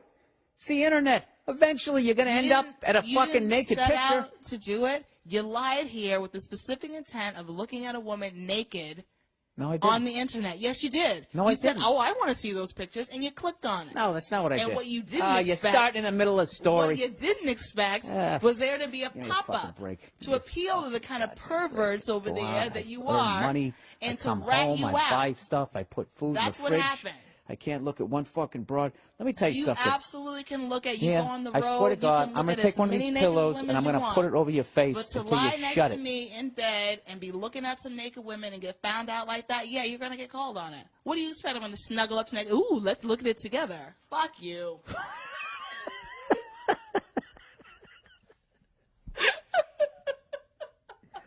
Oh, that might have been one of the greatest fuck yous I've ever had. Fuck you. Oh, that was beautiful. That was a thing of you guys got to admit, when it comes to fucking just laying somebody out and laughing at them. All right, Nia, I have to tell you this. What? I didn't open my computer and be like, I'm going to look at this naked girl while you're laying next to me. I went on IMDb, and I'm such a weak, pathetic person that within 3 seconds I ended up on that. But that's not. I'm like one of those guys who's fucking did the crime, This is second degree. This isn't premeditated. I didn't fucking walk in there like, I'm going to look at this girl, okay? I walked in, okay? I saw the gumballs sitting there. Stomach was growling. I said, fuck it, I'm grabbing them, and I got caught. So, yes, I did rob the fucking store, but I wasn't sitting at home going, you know what I'm going to do today? All right? I just throw a naked woman in there, and you have the fucking Woman that explanation. you were looking at, you knew who she was. You knew that she posed naked. You knew. Because you know who this person is, all right? Without going any further. So for you to sit here and try to act like, oh my gosh, I was just investigating someone's like acting history. Justin and IMDb Timberlake and showed Wiki, his fucking blah, blah. wiener on the goddamn internet. You'd look at it. What does that have to do with anything that we're talking about right now? Because you know what? You were right. You know what? You were right. You know Can I what? finish? You know Can I what? finish? Is that you're Can I trying finish? To throw, you're trying to do Can that I classic, finish? you know, sort of. Can I finish? You were right up until distracting 3 minutes ago. Throwing other subjects in there to try to throw me off base, but you're not going to do that, Playboy, because I'm smarter than you. All right? All right. I'm Let's dealing not be with that. quoting dialogue from a bad cop show. You're not going to do that, Playboy. Why don't you I put like saying Playboy. your little gumball fucking siren on top of your non-existent car? Listen to me. You were right up until 3 minutes ago. Which was Now, you know what you're doing? Now you're hamming it up. Oh, You're am I hamming it up. hamming it Yeah. up on the podcast? You know what? That's Here we so go. different Here from we what go. usually happens on the podcast. Right. You should have ended with "fuck you." Can you please do that again? No. Fuck you. All right, there you go, people. That is the podcast. That's the Neolog. That's the Neolog. All right, listen. I'm sorry that I looked at a talented actress naked. You know, what do you want me to do? Talented actress? Huh? Will you shut up and stop outing the person? You already fucking left like 90 clues. What is wrong with you? I didn't. Be mad at me. Don't be mad at her. I'm not mad at her. She did Okay. nothing Well, then quit wrong. fucking doing that. All right. See, Keep- you're doing keep it it- again. keep I'm it not at me. This, No, I'm not. This isn't No, about I'm not. her. This Oh, is about my you. God. This is about you. And you know what? This is what Trying to get away happens. with some You know what? shit. This is what happens every night around 8 o'clock and 9 o'clock, and then she fucking drives me out of the house, and I go out and do stand up. Speaking Okay? of which, are you going out? Yes, I am, and you can watch all your stupid. What was that fucking show you were watching? Which It was one? the show about the swimmer who doesn't get anything but swimming. What would Ryan Lochte do? Oh my God! Jesus Christ! He's Yes. hamming it up. He's Is hamming. he? Yes. I don't know that he is. He's traveled the fucking world. He's won gold medals. No, Nia, no. Yeah, No. you say it like he's traveled the world and met with diplomats. He's traveled the world and jumped from pool to pool. He has met with diplomats. When he win a fucking gold medal, all of a sudden you get the key to the city. This guy's cut ribbons. Okay, and he shakes Yeah, hands. he's and then he opened jumps back in zoos. the- This guy's opened zoos. Okay, you're not that. He's not that dumb. Oh boy. I don't know about that. But it's hot, and that's really all that matters. Okay, and now do I get upset that I'm sitting on a couch and you're sitting there looking at fucking? Oh, that's what you said the other night. You had this look on your face, and I'm like, "You not enjoying this show?" And you're like, "No, I'm looking at those abs." Yeah. And if I was lying next to you looking at naked pictures or whatever of Ryan Lochte, then you would absolutely have something to say about it. So wait a But minute. that's not what happened. No. I was watching a show. Well, on E! okay. So the bedroom is not cool. Yeah, the Okay. bedroom is our fucking bedroom. It's where we. I know what you do in a it's our bedroom. bedroom. It's a sacred space. Do you believe this shit, guys? Do you It's believe a this? fucking Would you sacred believe space. that Okay? a swell guy like me would have to put up with this shit? Can we not have the bedroom at least? Okay, but if I did it in the living room, perversions? if I did it in the living room, that would have been okay. If I'm not in the bed with you, yeah, you're outside. No. Mm-hmm.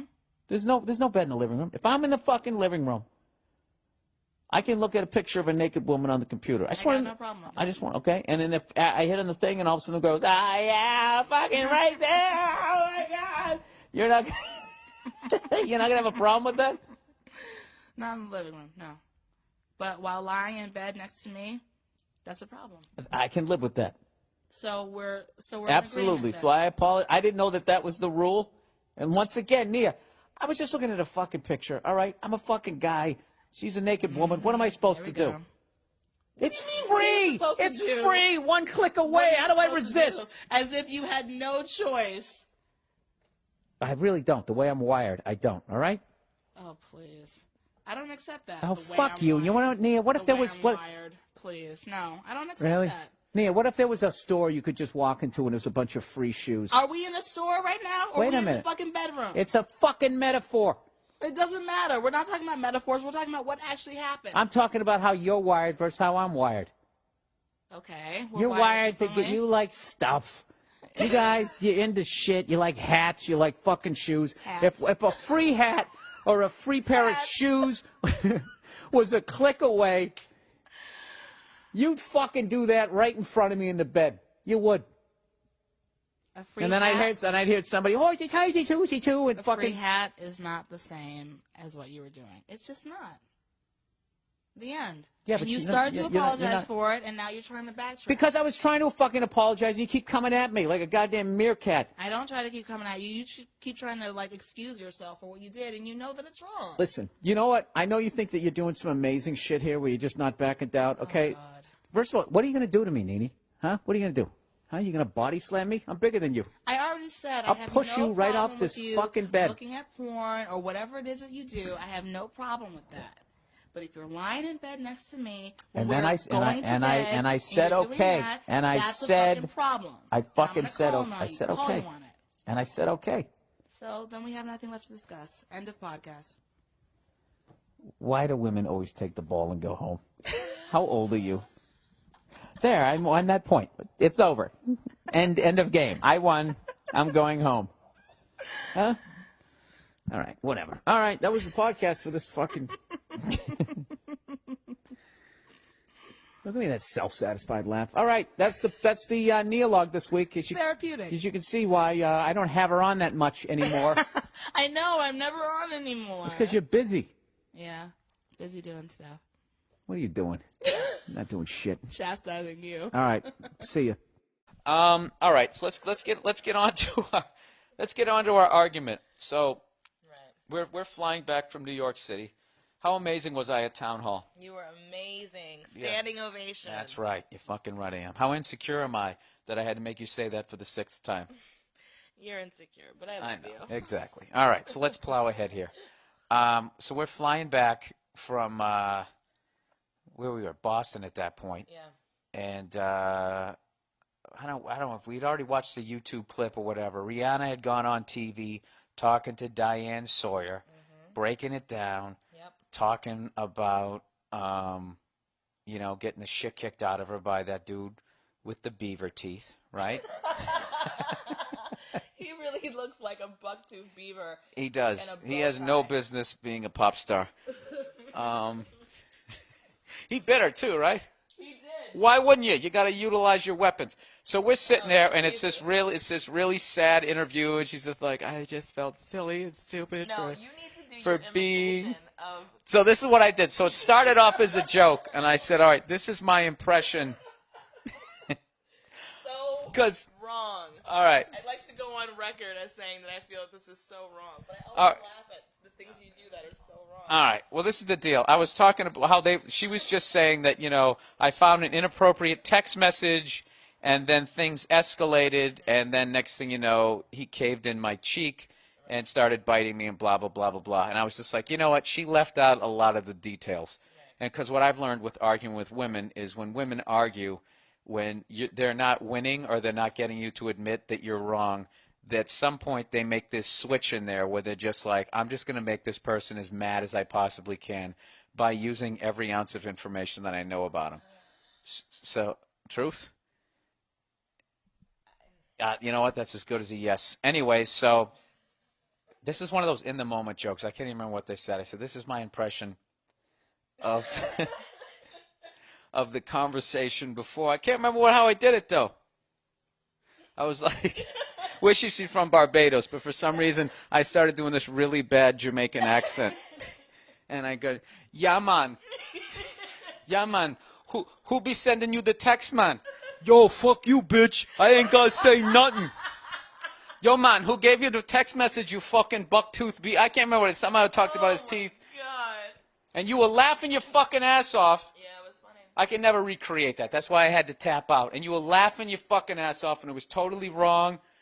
But then, like, halfway through it, I started making my point of how I'm so sick of every time a woman gets the shit kicked out of her. Not every time, but all these women, they always get to show guys in that bad light of all these guys who beat the shit out of their women. But they never show when women fuck over guys, ever, in those situations, ever. Like, you know, the situations that I've seen where, you know, a friend of mine, you know, she slammed the door into him and then just called the cops and said that he hit her, and they, without question, arrest him. And then that fucked up his job, and now everybody looks at him like he's a wife beater and he never even did it. How come Oprah never does shows about that? That was our big argument, and then she somehow, you know me, the way I say shit, somehow it seemed like I was advocating that the guy did nothing wrong. Or And, that, like, just, you know, all women are these horrible, manipulative creatures. Yes. You're not horrible manipulative creatures, but you guys, you definitely manipulate.